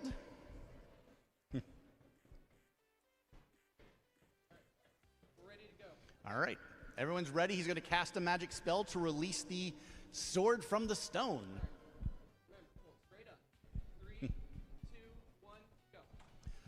Sword from the stone has been pulled, which is activating a creek, which the water is then going to flow down through the front of the machine, activating a water wheel, rotating a string. That's going to cause the frog pond to activate. Hobbit comes out of its hole. We have the suitcase popped up. Boulder blocks the entrance to the mine, whereby we have all this sort of monster mayhem as it goes into this mine area. Switch gets pressed, causing the mine car to travel up the mine shaft. From there, that's going to go into the top area. Scissors get cut, dropping the magic beans. Punching gloves comes out. The bellow causes the air to go through the magic potions. The umbrella dragon activates, causing Jerry, I believe, we just saw him to go flying. Rocks are tumbling down the front. We just saw a bunch of cards activate, and there is an attack elephant on the loose, whereby he is going to hit very slowly. He looks like he's going to hit that rod right there. There he goes. That activates the little vibrating doodads. There is now a shield wall up where, as that activates, going into the final area. From that, in the village area, there was a fire along. There is a toothbrush with a kingly face on it, which does look like we have one intervention happening. Oh, going back. The king raises to the magic upper kingdom. There's a waterfall, beanstalk grows. A stegosaurus just fell from the sky. That's amazing. There's a bubble blower, which is winding a string, releases, creating an inclined plane, pops the balloon. And then we have the magic missile, or missile, as I don't know who learned how to spell, hits the tower. There is a evil wizard toothbrush, which is sitting on the edge. And then there's elephant toothpaste, which has been concocted. And the elephant, woo! Yeah. And in this case, we had, let's do it again. The elephant toothpaste, that certainly counts as a type of toothpaste, fell down onto the evil wizard, which fell into the path of the erupting volcano, to which, officially, the Purdue Rube Goldberg machine, Team 1D, officially solved their task with only one intervention. Well done. Let's go!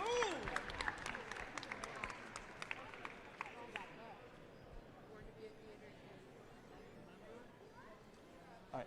Do you guys need, would you like a mic stand? Would that benefit?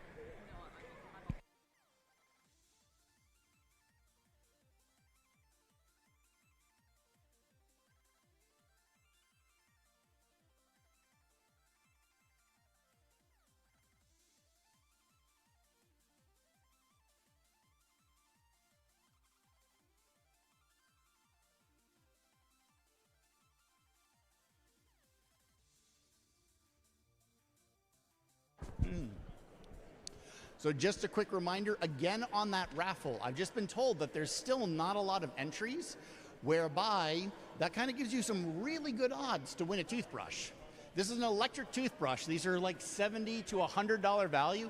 So if you've not submitted for the raffle yet, please go do that. You certainly have time as we travel between machine to machine. Next up, we have the, oh, wait 1 second.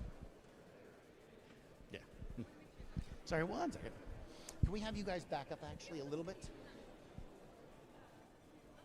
And then watch your, we'll actually have to have you stand up and then go back over there, okay? Sorry, thank you.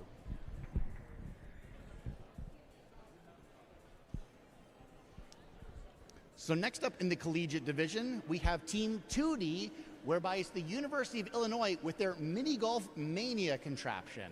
I'm really excited to see this one. Are you guys ready for your presentation? You think so? All right. Whenever you guys are ready. Excellent. Whenever you're ready, go for it. Hello, friends, foes, and neutral parties. I am a man of many epithets, but today you may call me the narrator.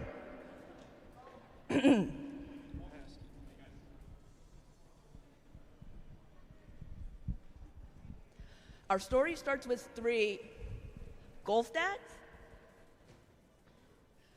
Golf dads. On a trip to play a good old game of golf to take a break before tax day, but oh no.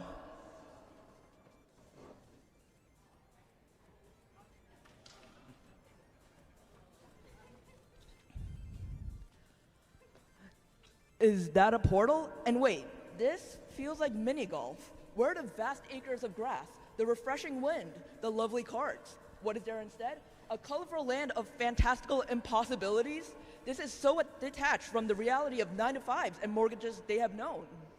Yet this is not a simple journey. A kraken with unknown intention awaits. It has some strange plan, but all they know is that it requires toothpaste on a toothbrush. Do krakens even have teeth? Well, personally, I think perhaps we aren't in a position to question it.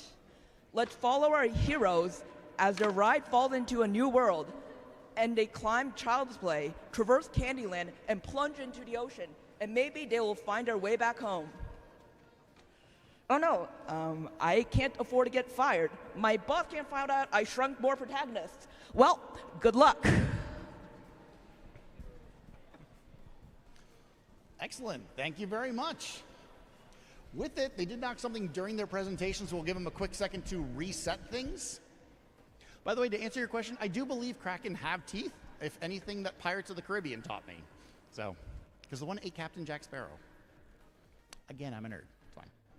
So we'll let them fix this for a quick second.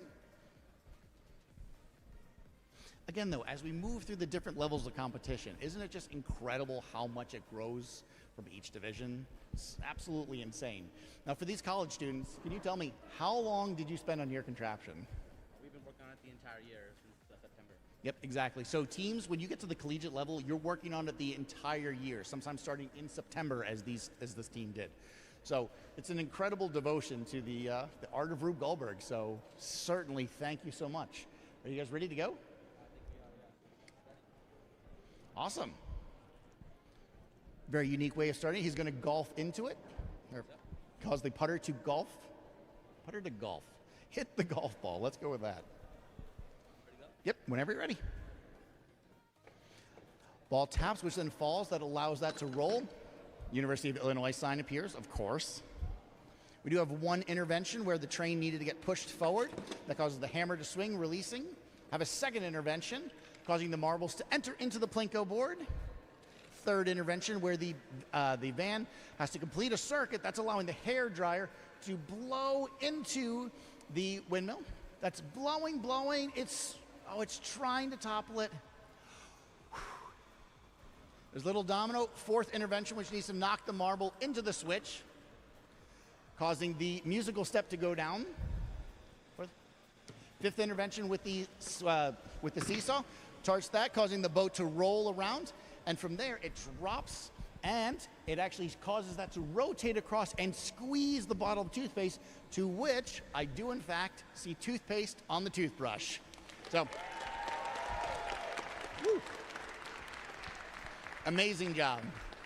So, Team 2D, the University of Illinois Rube Goldberg machine, the Manic Mini Golf machine, completed their first run with 5 human interventions.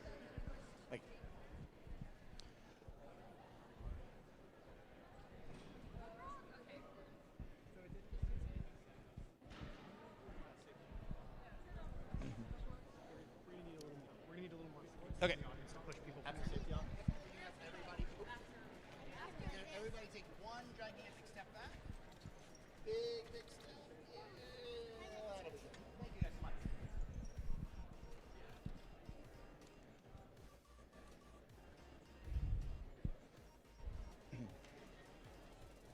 Again, take this opportunity to go fill out the raffle forms to earn that electric toothbrush. Again, a $70 to $100 value for each of those things, and we have 10 toothbrushes available that we're giving away. And if you don't do it, I'm going to take one because I've never owned an electric toothbrush in my life. Fun fact, I've also never had a cavity in my life. If you ever wanted to learn more about Zach.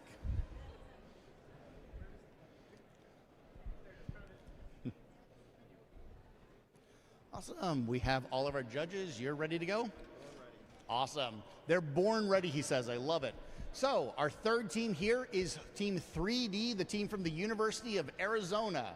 Are you guys ready for your presentation? Yeah. Excellent. Whenever you're ready, hit it. Thank you, Mr. Contraptions. Welcome to the bustling metropolis of Orthodontopia, of which I am the mayor. Orthodontopia, with its rodent inhabitants and their big teeth, value dental hygiene above all else. Currently, however, it is under an invasion from an invading duck army who, with their lack of teeth, never brush or floss. The evil Dr. Decacion and her league of cavity quackers head up this army and spread dental decay and destruction wherever they go. The noble Sergeant Squeak E. Clean and his brigade of mouse-get men lead the resistance. In order to succeed, they must navigate the web of booby traps left for them by the ducks and reach the ultimate weapon, toothpaste, rumored to clear out even the toughest of grime. Who will prevail? Well, Sergeant Squeak E. Clean. You think a little toothpaste is going to take us out? Please. We've barricaded your roads. We've taken over your water supply. And we've got our plasma plaque cannons ready to take you out at any moment. Get a load of this guy.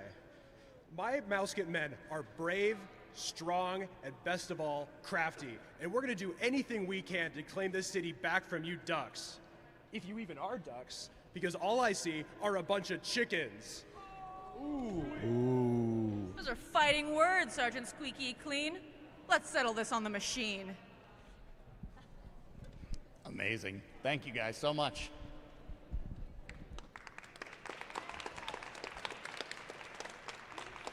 All right. Team 3D from the University of Arizona, feel free to start your machine whenever you're ready and see who's going to win this score. Ready? 3, 2, 1. Pulling the string causes the train to drop down. Chain fountain effect fires the Nerf gun. Swings the wheel. We do need one human intervention, which causes the kettle to drop, pouring the water. Pulls the string, activating the zip line. Hits the switch, causing the ball to hit the top. Second intervention, just need a little extra oomph. Balloon pops, balls roll down. Third human intervention, causing the tether ball to release. That's going to hit the hammer and eventually and hopefully settle the score once and for all. Whereby the hammer hits, toothpaste is very slowly coming out, but we have contact. Well done. So, and we finally know who won the score. So with it, the team from Arizona, Team 3D, has completed their first run with 3 interventions. So how it works now is because we only have a few teams, each team is guaranteed 15 minutes to reset their machine. The clock for Purdue's started the moment that we left them, so we'll be going back to them, and they probably have just a few minutes left on that, but we will have that little bit of delay while we wait for them to finish resetting. In the meantime, again, rubegoldberg.org, People's Choice, head over to the Rube Goldberg booth to file or fill out your raffle tickets. Thank you guys so much, and we'll be back in a few minutes.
All right.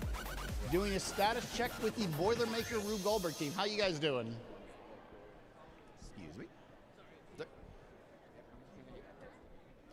Looks like they're taking their safeties off. We're going to be ready to go in just about a minute for the second round of the Collegiate Rube Goldberg Machine Contest.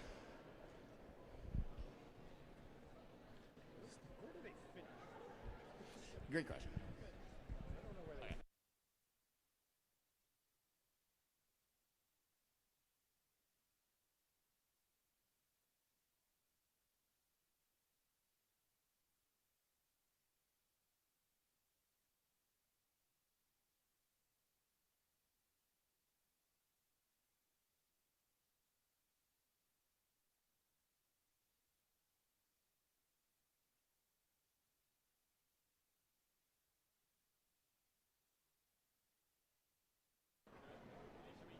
Yeah.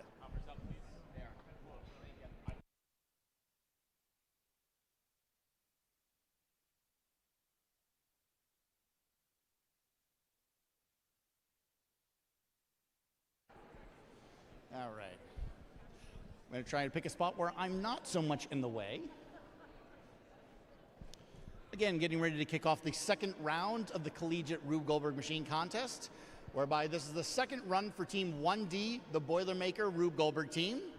With it, their first run, they had one intervention. Let's see if you guys go, let's see if you guys can go for the illustrious perfect run. What do you think? Yep. Fingers crossed. Absolutely. Pulls the sword from the stone. That activates the stream of water, which is going to turn the water wheel, turning a string, going down into the forest meadow area. Flings off, Hobbit hole opens up, opens the suitcase. Minecart travels into the mines. The Hoberman ball drops, blocking the way. We do have a stuck minecart, whereby into the mines we go, and there's a lot of monster activity. There's a weight here that's dropping, and it looks like, yep, it's going to drop off the switch, causing the minecart to travel to the top. Minecart's traveling, and there's a little hook right there that's got to get caught, and it did catch, very precarious. Boxing glove comes out, looks like a potion is being brewed. We're going to see Jerry fly here in a second. There he goes. That surprised me last time. With it, there's a fireball that travels along. There's the bricks that go. The attack elephant is on the loose once again. Traveling along. Yep. So I do have a second intervention. Excuse me. Whereby it looks like the elephant didn't trigger all those elements, so they're bypassing quite a number of steps. Going into the village area. Do have a third intervention, unfortunately. That causes a fire to break out in that house. Fire alarm or blacksmith. Kind of sounds like a blacksmith happening over there. From that, that should activate. There's a king that just flew into the castle. Waterfall activates. That's going to cause, I believe there's going to be a stegosaurus that flies off the top again. Oh, there's a beanstalk. There goes the stegosaurus. Bubble machine starting, which is winding a string, going to pull a pin, causing the cloud to move across. Pops the balloon. The missile eye comes out of hiding. Raises up, drops, hitting the tower. The evil wizard toothbrush comes out. We have the elephant toothpaste volcano erupting. And I might have to scoot in front of everyone just to confirm. Zoop. As long as it hits the toothbrush. We have toothpaste on a toothbrush. Woo. So again, remembering that the task is to put toothpaste on a toothbrush, not specifically the bristles. Because I can see the toothpaste is slowly flowing. Okay, fine, it did hit the bristles there. But that did actively count. So, the Purdue Rube Goldberg machine did complete their second run with 3 interventions, plus a number of skipped steps that run. I'm starting to lose my voice. Oh no. So with it, we'll figure out exactly how many steps they skipped, and we'll get back to you on that.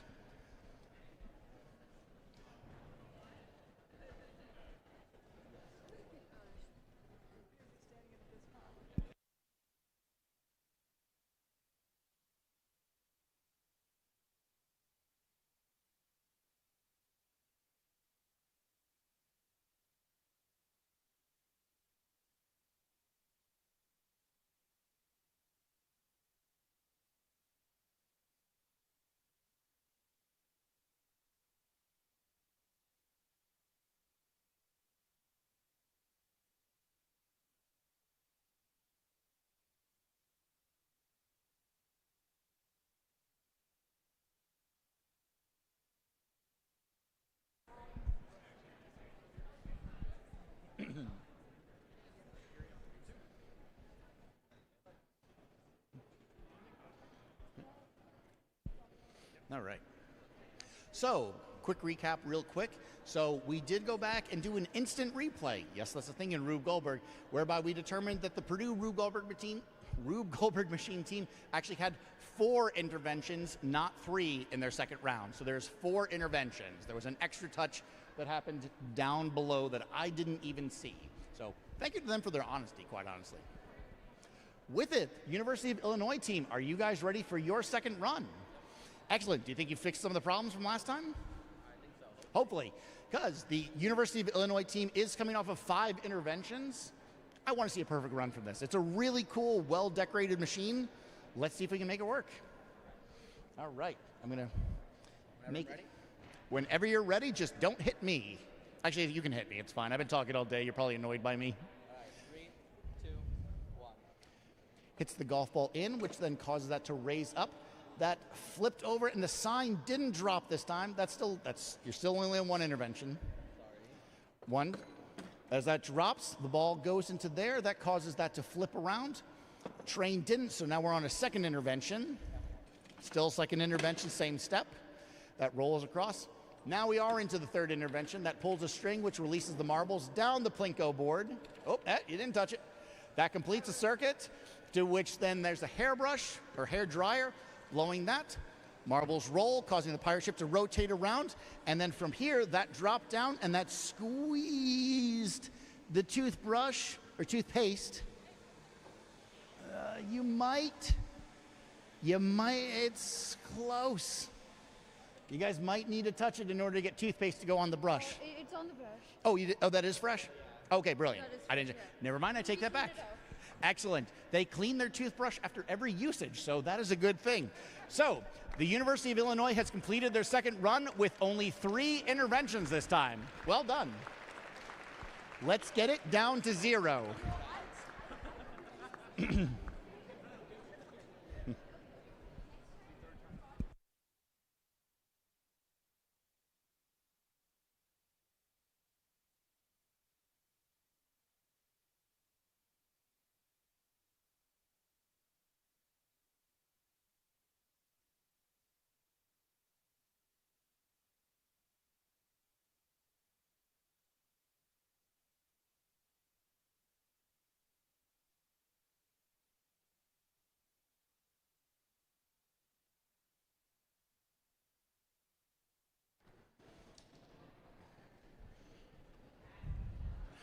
All right, we are with the University of Arizona team once again for their second round, whereby you completed the first run with how many interventions? With 3 interventions, that's correct. Whereby, testing you and testing me. Well, with it, do you guys think you've solved some of the problems? All right, let's see it. University of Arizona, whenever you're ready, start your second run for the Purdue Rube Goldberg, the Purdue University Rube Goldberg Machine Contest. I'm supposed to promote that more. Train drops, chain fountain activates, that's gonna fire. Swinging that caused the kettle to drop this time. Water goes, zipline activates, hitting the switch, and the duck did go that time. Zipline pops the balloon, yes. Drops down, all that tetherball has to do is swing around, hit the hammer, and we could see our first perfect run from the collegiate division. And yes, that is a perfect run. Yeah. We have our first perfect run from the collegiate division. Team 3D, the University of Arizona, has completed their second run with 0 interventions. Now, as you notice, we run through that second run pretty quickly, so we do need to give the Purdue team a little bit extra time. Again, they are guaranteed 15 minutes between the reset, and I think we're only at just about 5 or 6. I'll have to confirm, but we'll be right back with everyone momentarily. Thanks so much.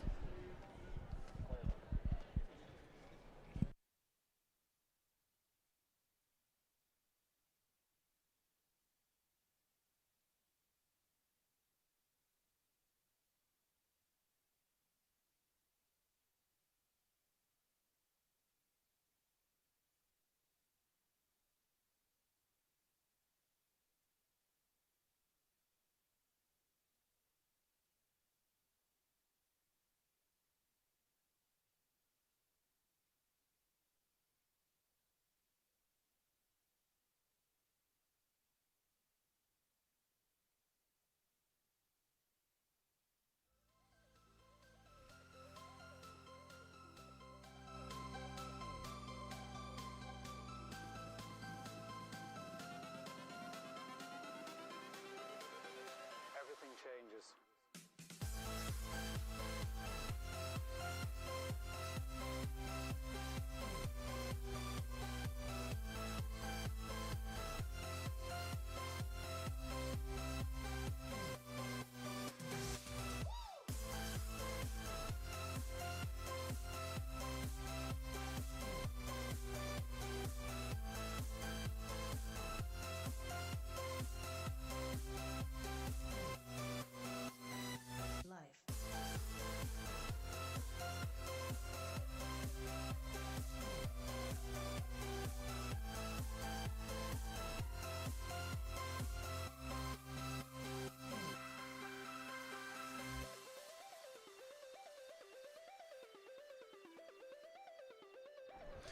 So while we're waiting in between the second and third run, you're more than welcome to go back to the high school machines, and the high school teams are welcome to demonstrate their machines for the audience, for parents, or whomever. So again, it's going to be a couple minutes, so take your time, look at the other machines, make sure that you're placing your vote, because that is going to close in around 10-15 minutes. RubeGoldberg.org and click Vote Now. It will take you to People's Choice. You only have 10 minutes left on that. But with it, head over to your favorite high school machines, whatever's left of the Division I or the apprentice machines. Certainly check those out, and maybe those teams will be kind enough to run them for you.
We do have the Tooth Fairy Factory. They are demonstrating their machine now. If you didn't get a chance to look at that one up close, their machine is currently running if you want to get up close to that one.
Just getting a status update from the Boilermaker Rube Goldberg team.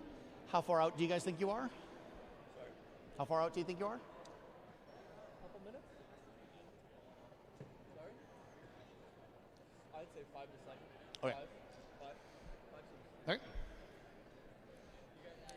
So it does appear that the Boilermaker Rube Goldberg team is about 5 to 7 minutes out from their run, and the reason being is they burned out an actuator the last run. So what that does mean for the scoring is there technically is, if you go over the 15-minute reset, you get a delay of game penalty because we do want to keep this whole event moving. So it will be scored that they actually lose a couple points for taking over that 15 minutes for delay of game. So they're going boo on that. Not like we didn't know that ahead of time. Yeah. We just wanted to clue in everybody that is still going to be a couple minutes away. They are repairing something, even though they are moving the machine base back into place. Base back into place.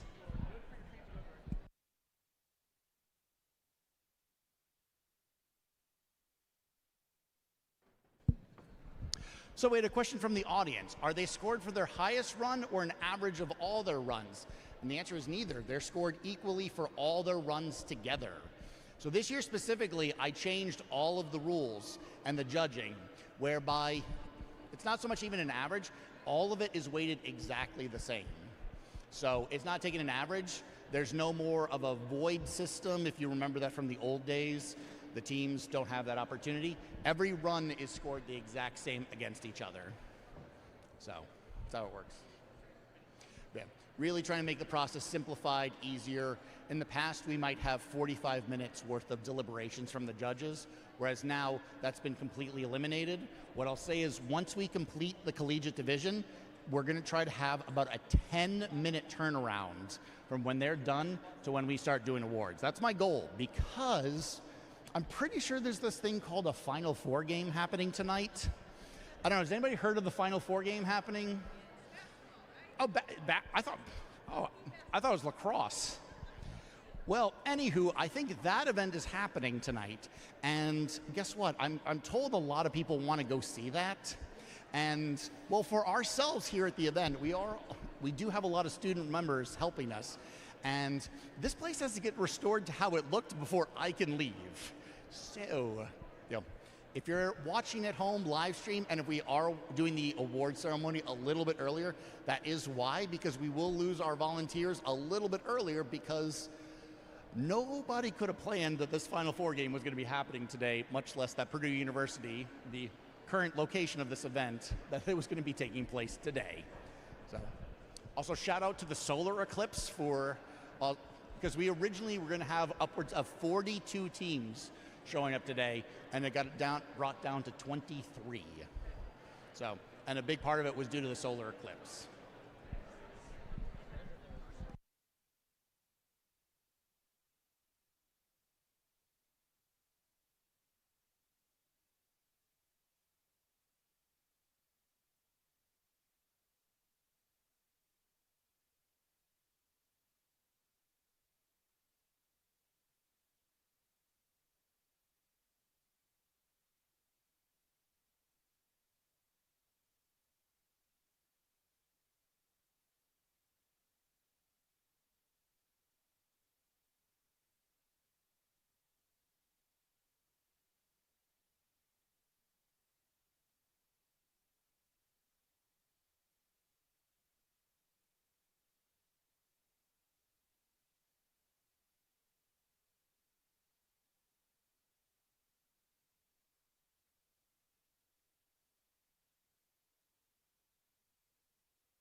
It does look like we're getting into the final checks for the Boilermaker Rube Goldberg team. I say that as we have a human just completely climb into the middle of it.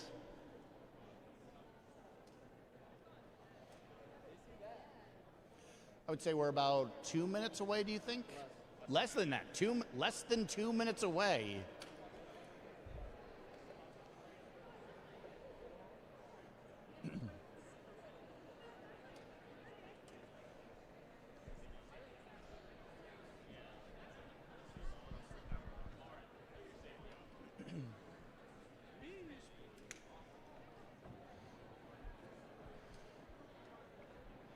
The crowd starting to gather back here at the Collegiate Division, whereby we are about to start the third and final run of the Collegiate Machines. These are the last 3 machine runs of the entire day. So these are the last 3 machines. Now, as I was saying before, my goal is that from the end of the Collegiate to the award ceremony, I'm trying to keep that to 10 minutes. So that lets me do my job as scorekeeper, so we tally the scores, add it all up, I check the people's choice, and then we'll be able to get everyone in and out quicker. So I do apologize to the people online if you are hoping for the award ceremony to still be at 3:30. As I mentioned, we do have a lot of volunteers from the Purdue campus, and there's this little thing called the Final Four happening tonight. And we're gonna lose our volunteers for that. And looking at the audience around, do you guys wanna get out of here a little sooner? If we have the opportunity? Yeah, I don't know about you guys. Yeah, they showed up when I showed up this morning, which was before 6 a.m. So I think everybody here would like to get off of our feet and out of here sooner.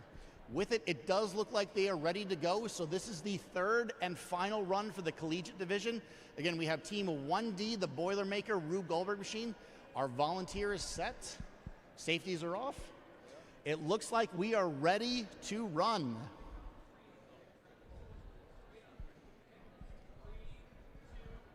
And for the final time today, the sword has been pulled from the stone, causing the creek to magically spring forth water.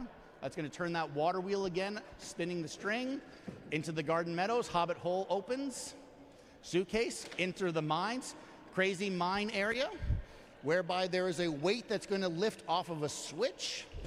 There it goes, activating the mine car to travel around, and just the most precarious hook I've ever seen has to hit that little thing and catch it, and it's a miracle that works every single time. Punching glove goes up, air travels through the bellows, creating the potion. Bye, Jerry. Fireball swings around.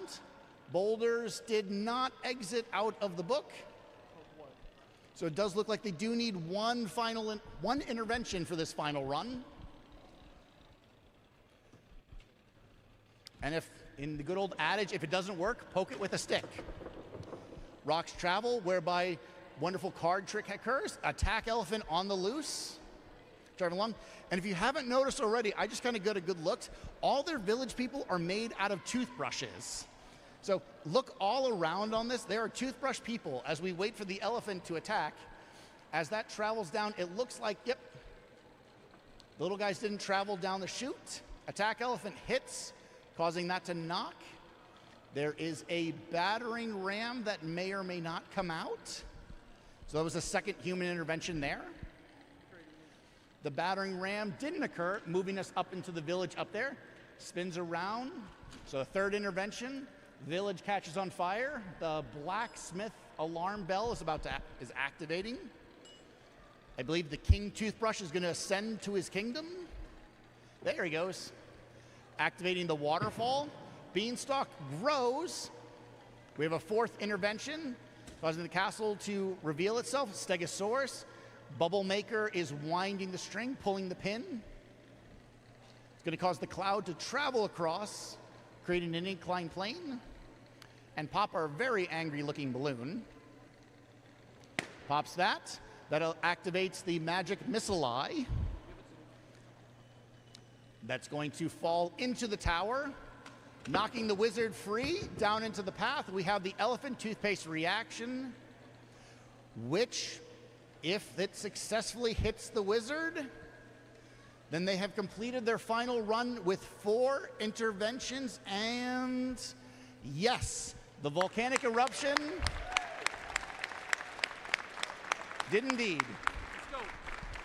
So the Boilermaker Rube Goldberg Boilermaker Rube Goldberg team completed their final run with 4 human interventions, with 1 intervention the first run, 4 interventions the second run, and 4 interventions the third run. Well done.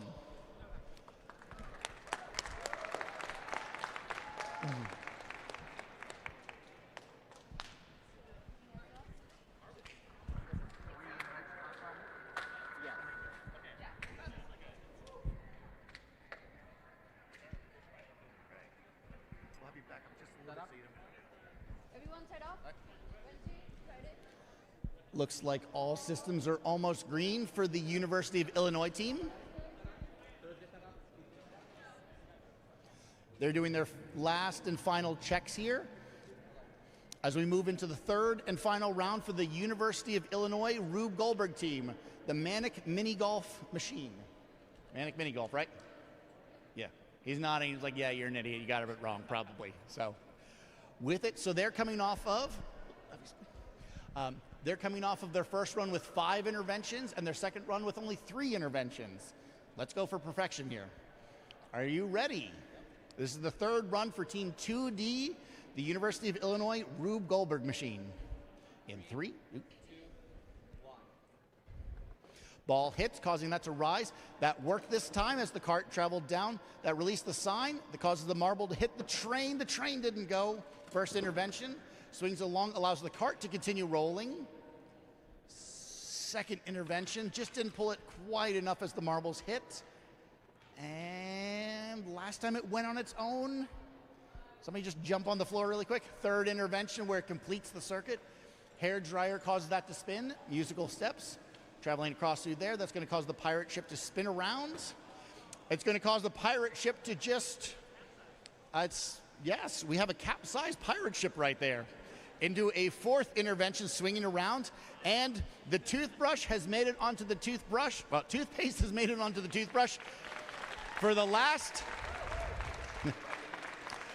final time, where the University of Illinois Rube Goldberg Machine has completed their task with 4 human interventions. So they started off with 5 interventions, then 3 interventions, 1 capsized ship, and then 4 interventions to close it off.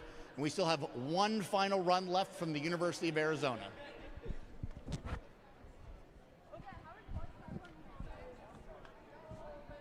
I'm going to stand here this time.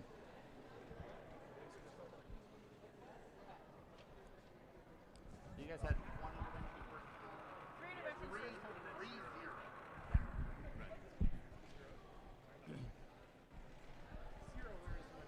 3. All right. Yes. Our last and final Rube Goldberg Machine run for the entire day here, folks. This is Team 3D from the University of Arizona, whereby they're coming off of 1 run with 3 interventions, and the last run, they had the first and only perfect run of the entire collegiate. Do you guys think you can get a second one? Hope so. Fingers crossed, everybody. Are you guys ready? All right, whenever you are, run the machine for the final time today in 3, 2, and 1. Train goes, causing the chain fountain, fires across, swings around, not quite needed to knock the kettle, which spills the water. That's going to pull the string, activating the zip line, completes a circuit. Ping pong ball gets hit to the top, doesn't need a second intervention to really knock the duck down, pops the balloon, car travels. Tetherball line drops, and the vibration caused the hammer to drop, crush the tube of toothpaste, and they completed their task with 2 interventions.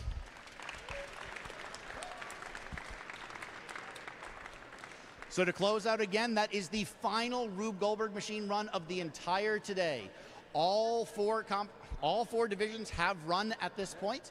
University of Arizona completed their tasks with 3 interventions, a perfect run, and 2 interventions.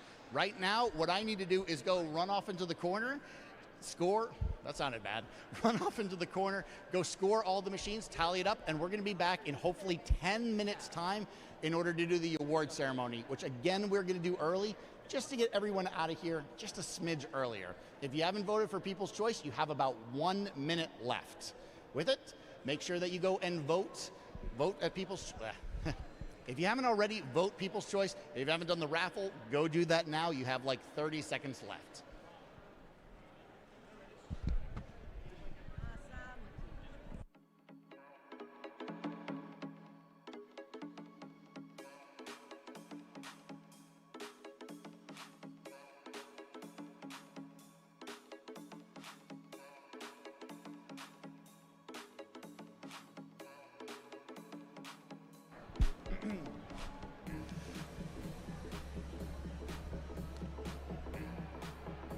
So while you're waiting for the award ceremony to begin, don't forget that the Rube Goldberg Institute does have merchandise for sale at the moment.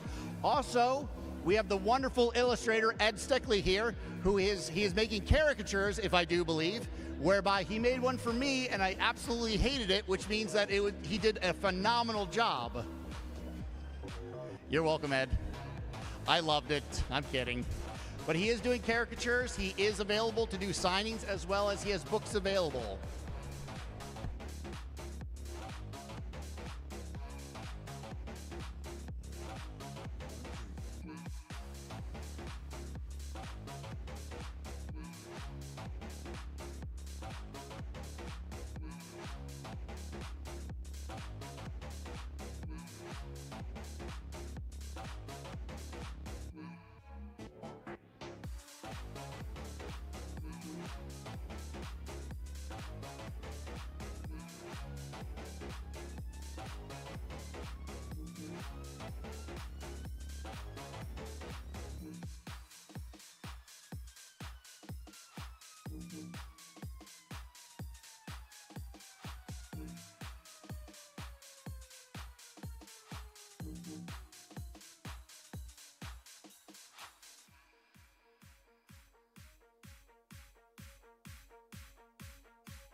All right, so it's quick heads up that we are almost done. I'll be going onto the stage in just a few minutes. So if everyone would take their seats and get situated, I'll be heading over there in just a few minutes.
Welcome back.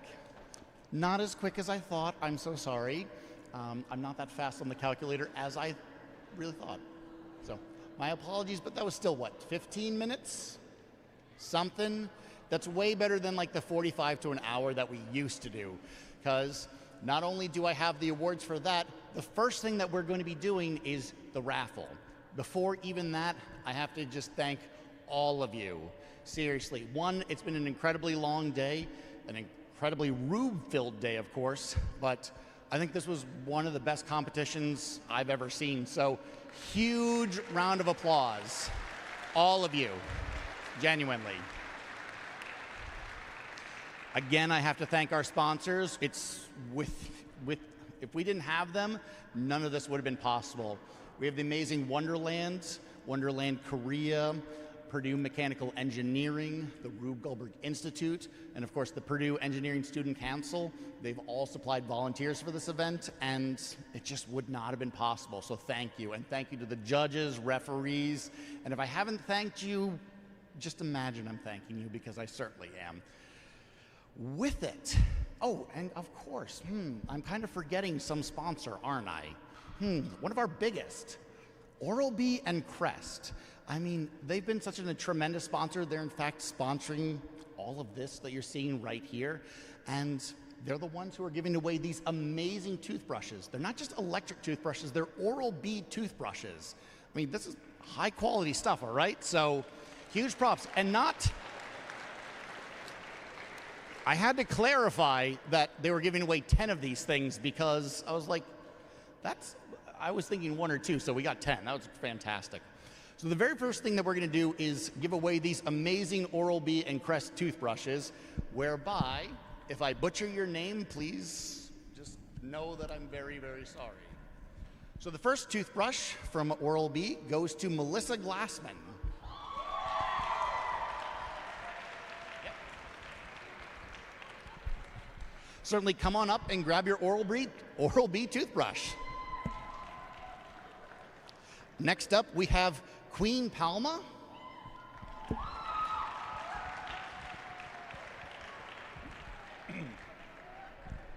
Coming up and grab your toothbrush.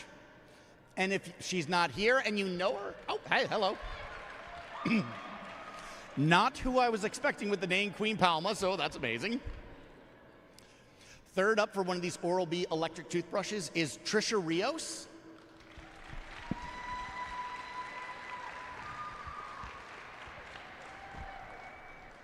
We have another Glassman up on bat, Leah Glassman. Leah?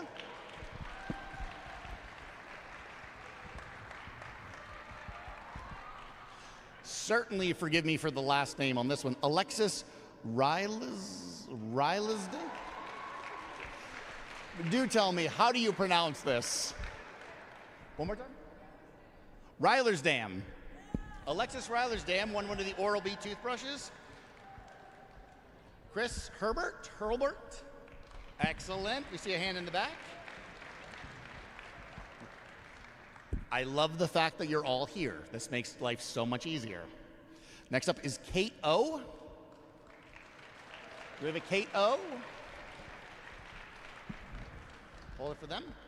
Trip Hurdle.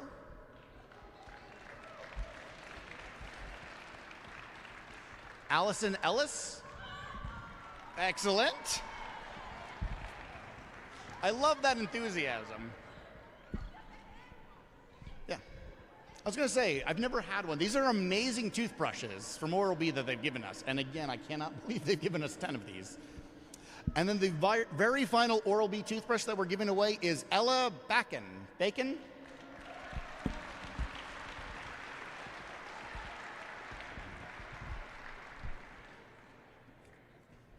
Congratulations to all you winners. I'm certainly envious, though I do think, did I get one? You get one. Yes, awesome. I've never owned an electric. Absolutely. So this is Jennifer George, Rube Goldberg's granddaughters, and she does want to say a few words. I only want to just say, before we even knew what the task was, before Crest and Oral-B was our sponsor, a couple of years ago my dentist said, you need to have an electric toothbrush. And they recommended the Oral-B toothbrush. It has changed my life. So I just don't, I'm a fan, and it's going to be a very good thing for you guys to have. So enjoy them. And thank you to Crest and Oral-B. Seriously, they're that good. We're not just saying it to say it. They're actually, yeah, it's an amazing prize. And again, thank you so much to all our sponsors, including Oral-B and Crest. Now, on to the thing that, well, what we're all here for, right? Absolutely. So we're going to start off with the best final step. So there's going to be one best final step per division. We're going to move on to People's Choice after that, which, by the way, People's Choice almost had 1,000 votes, which, if you voted in it, I made sure that everyone who had to vote for all 4 divisions. So there was almost 1,000 votes across the board, so it's phenomenal.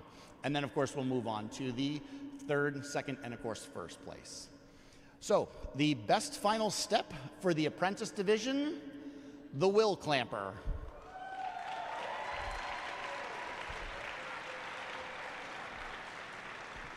Congratulations.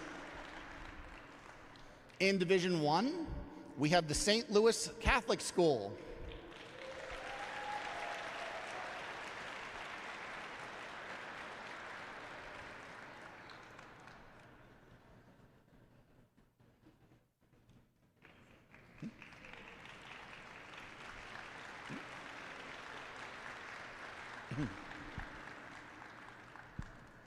For the high school division, we have That One Fish movie that I think we all know the real name of.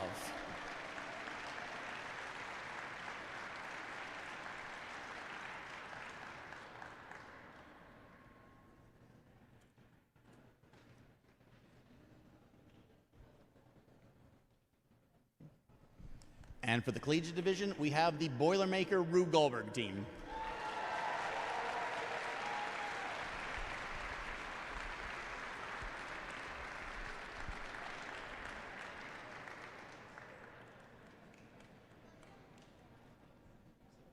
Well done to all the teams.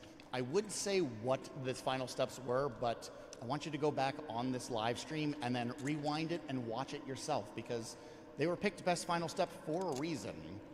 I should also mention myself in all this. Again, I'm Zach from Zach's Contraptions, and if you haven't yet subscribed while watching or here, please do it. It's a big help to me. So, anyway, not like you care about that.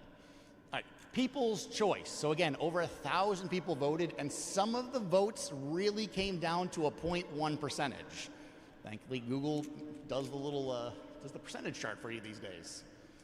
In the Apprentice division, we have The Race to Toothpaste.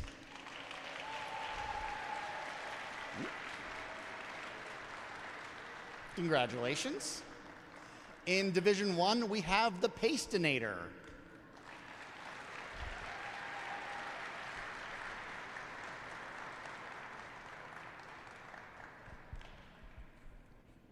Congratulations. For the high school division, we have Rubenheimer.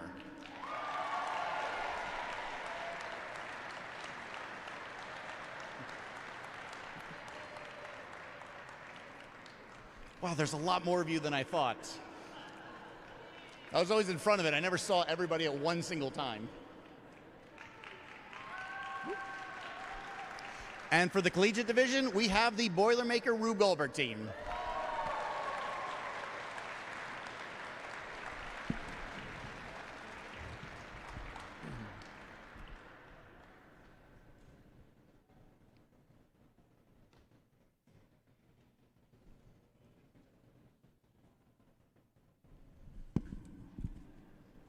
And now for 3rd, 2nd, and 1st place of the Apprentice division.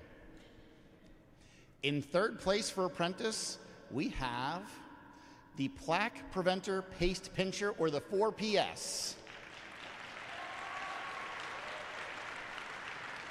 Yay. They come to us from the Hooksett Elementary School in New Hampshire. Got a shout out to New Hampshire, of course. In 2nd place for Apprentice, we have the Toothpaster 6000.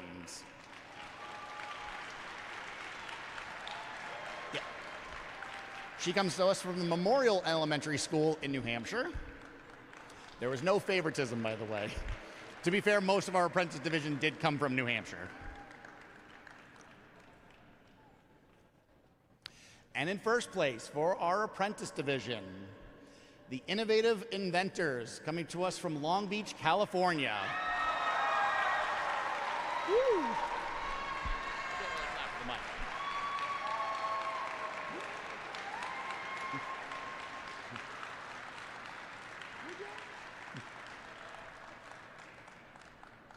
Amazing job to all the apprentice teams.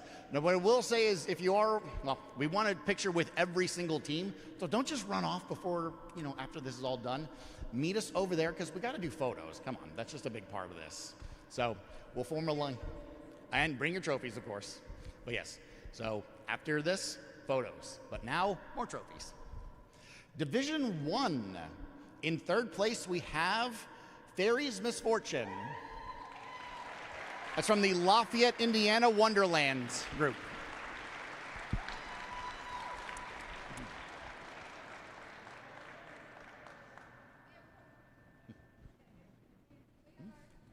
Yes. Run.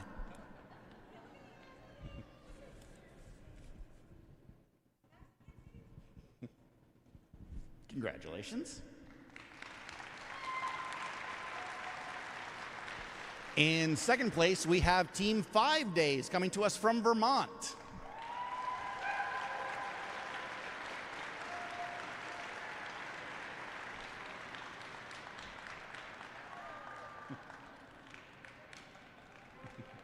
Congratulations. And in first place, we have the Batesville Middle School.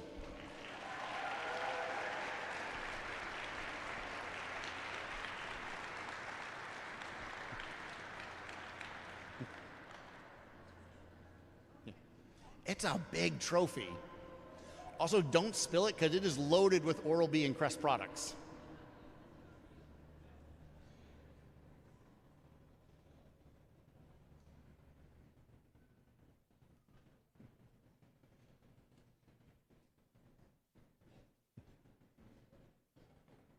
Well done. Congratulations, guys.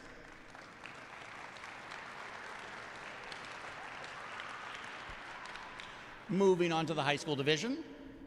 In third place, we have the Anderson High School with the Tooth Fairy Factory.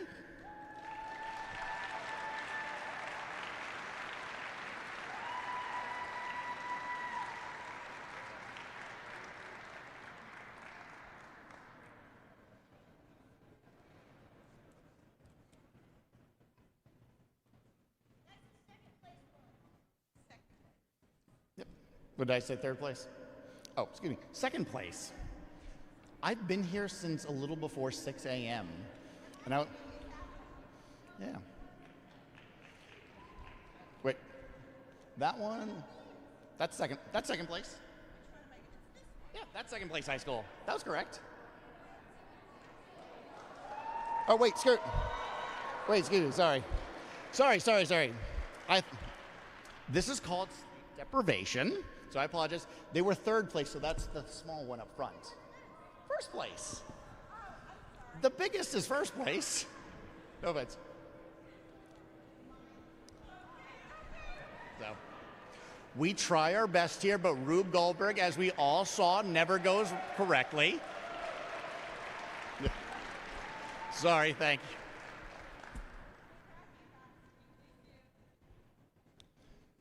If anybody can actually see my handwriting, it is just chicken scratch. So my 3 looks like a 2 on this. In second place, Chatfield High School with Morning Routine.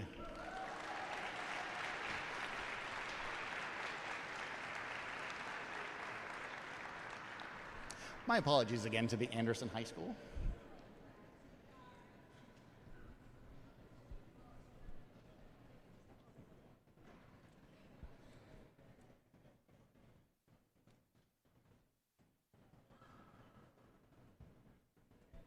Congratulations. I will say this event has gone swimmingly all across, so if my one screw up is getting the name or the placement wrong on one, I'll take it. And in first place for high school, we have the Fieldston Pirates.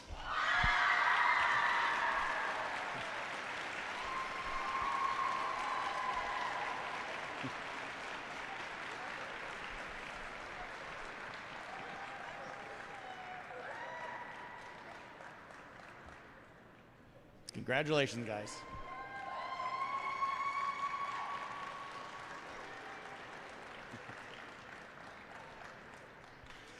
I want to point out that in a in a Rube Goldberg machine contest, I'm not really sure we've ever had 3 perfect runs, even at the high school level. Somebody correct me if I'm wrong, but that is certainly a feat. Is that a first? Yep, that is a first. This is the 35th annual contest. So, 35 years. Moving on to the college teams. In third place, we have the University of Illinois with Mini Golf Mania.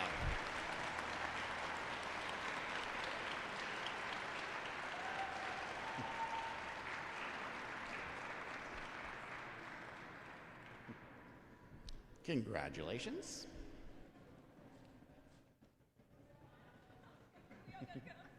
Yes. Photo op is that way. Actually, excuse me, photo op later will be over there.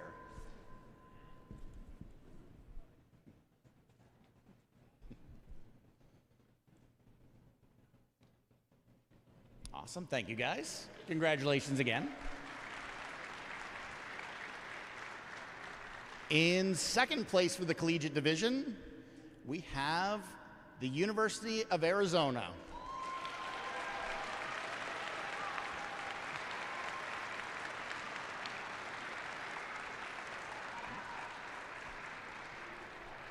And again, a very notable feat with this team is that they had a perfect run with the collegiate level machine. So absolutely incredible there as well.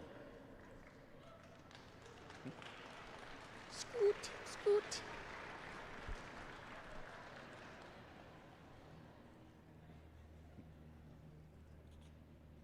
We're nearly there, I promise. There's literally only one left.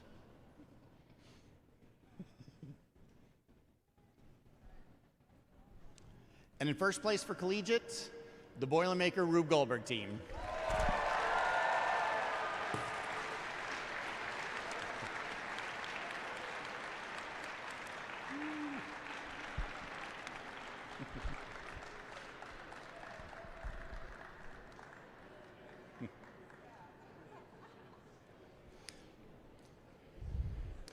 So before everybody takes off, there is one little element because there's a little addition for all the first place teams. So can we have the other first place teams come and join us really quick? Because Wonderland has something extra to give besides a trophy. So, can I get Danny from Wonderland to come up? There he is. Hello.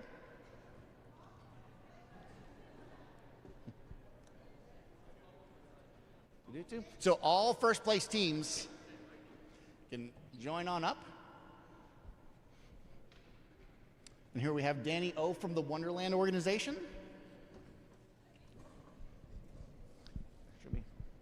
So to the Oxford Preparatory Academy. Yes. Wonderland would like to present a check to, yeah, there you go. We need the trophy, come on.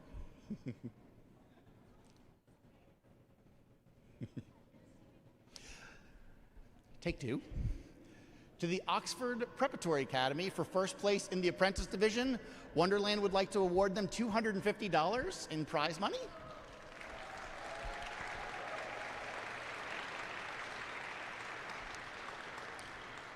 Moving on to Division 1, as I always butcher the names on these, Batesville Middle School. Again, sleep deprivation is starting to really hit.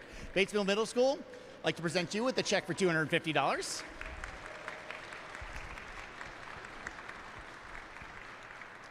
To the high school division of the Fieldston Pirates, a check for $500.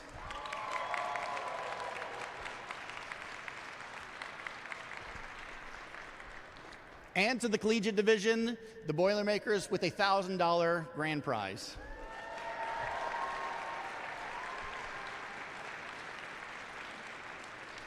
Again, a huge thank you to our sponsors. Thank you to Creston Oral-B for everything that they've done for sponsoring, for the toothpaste, for the toothbrushes. Thank you to all of the teams. Thank you for watching if you're watching at home. I've been Zach with Zach's Contraptions. I'm the National Contest Director, and I hope to see you all next year. Thank you all so much.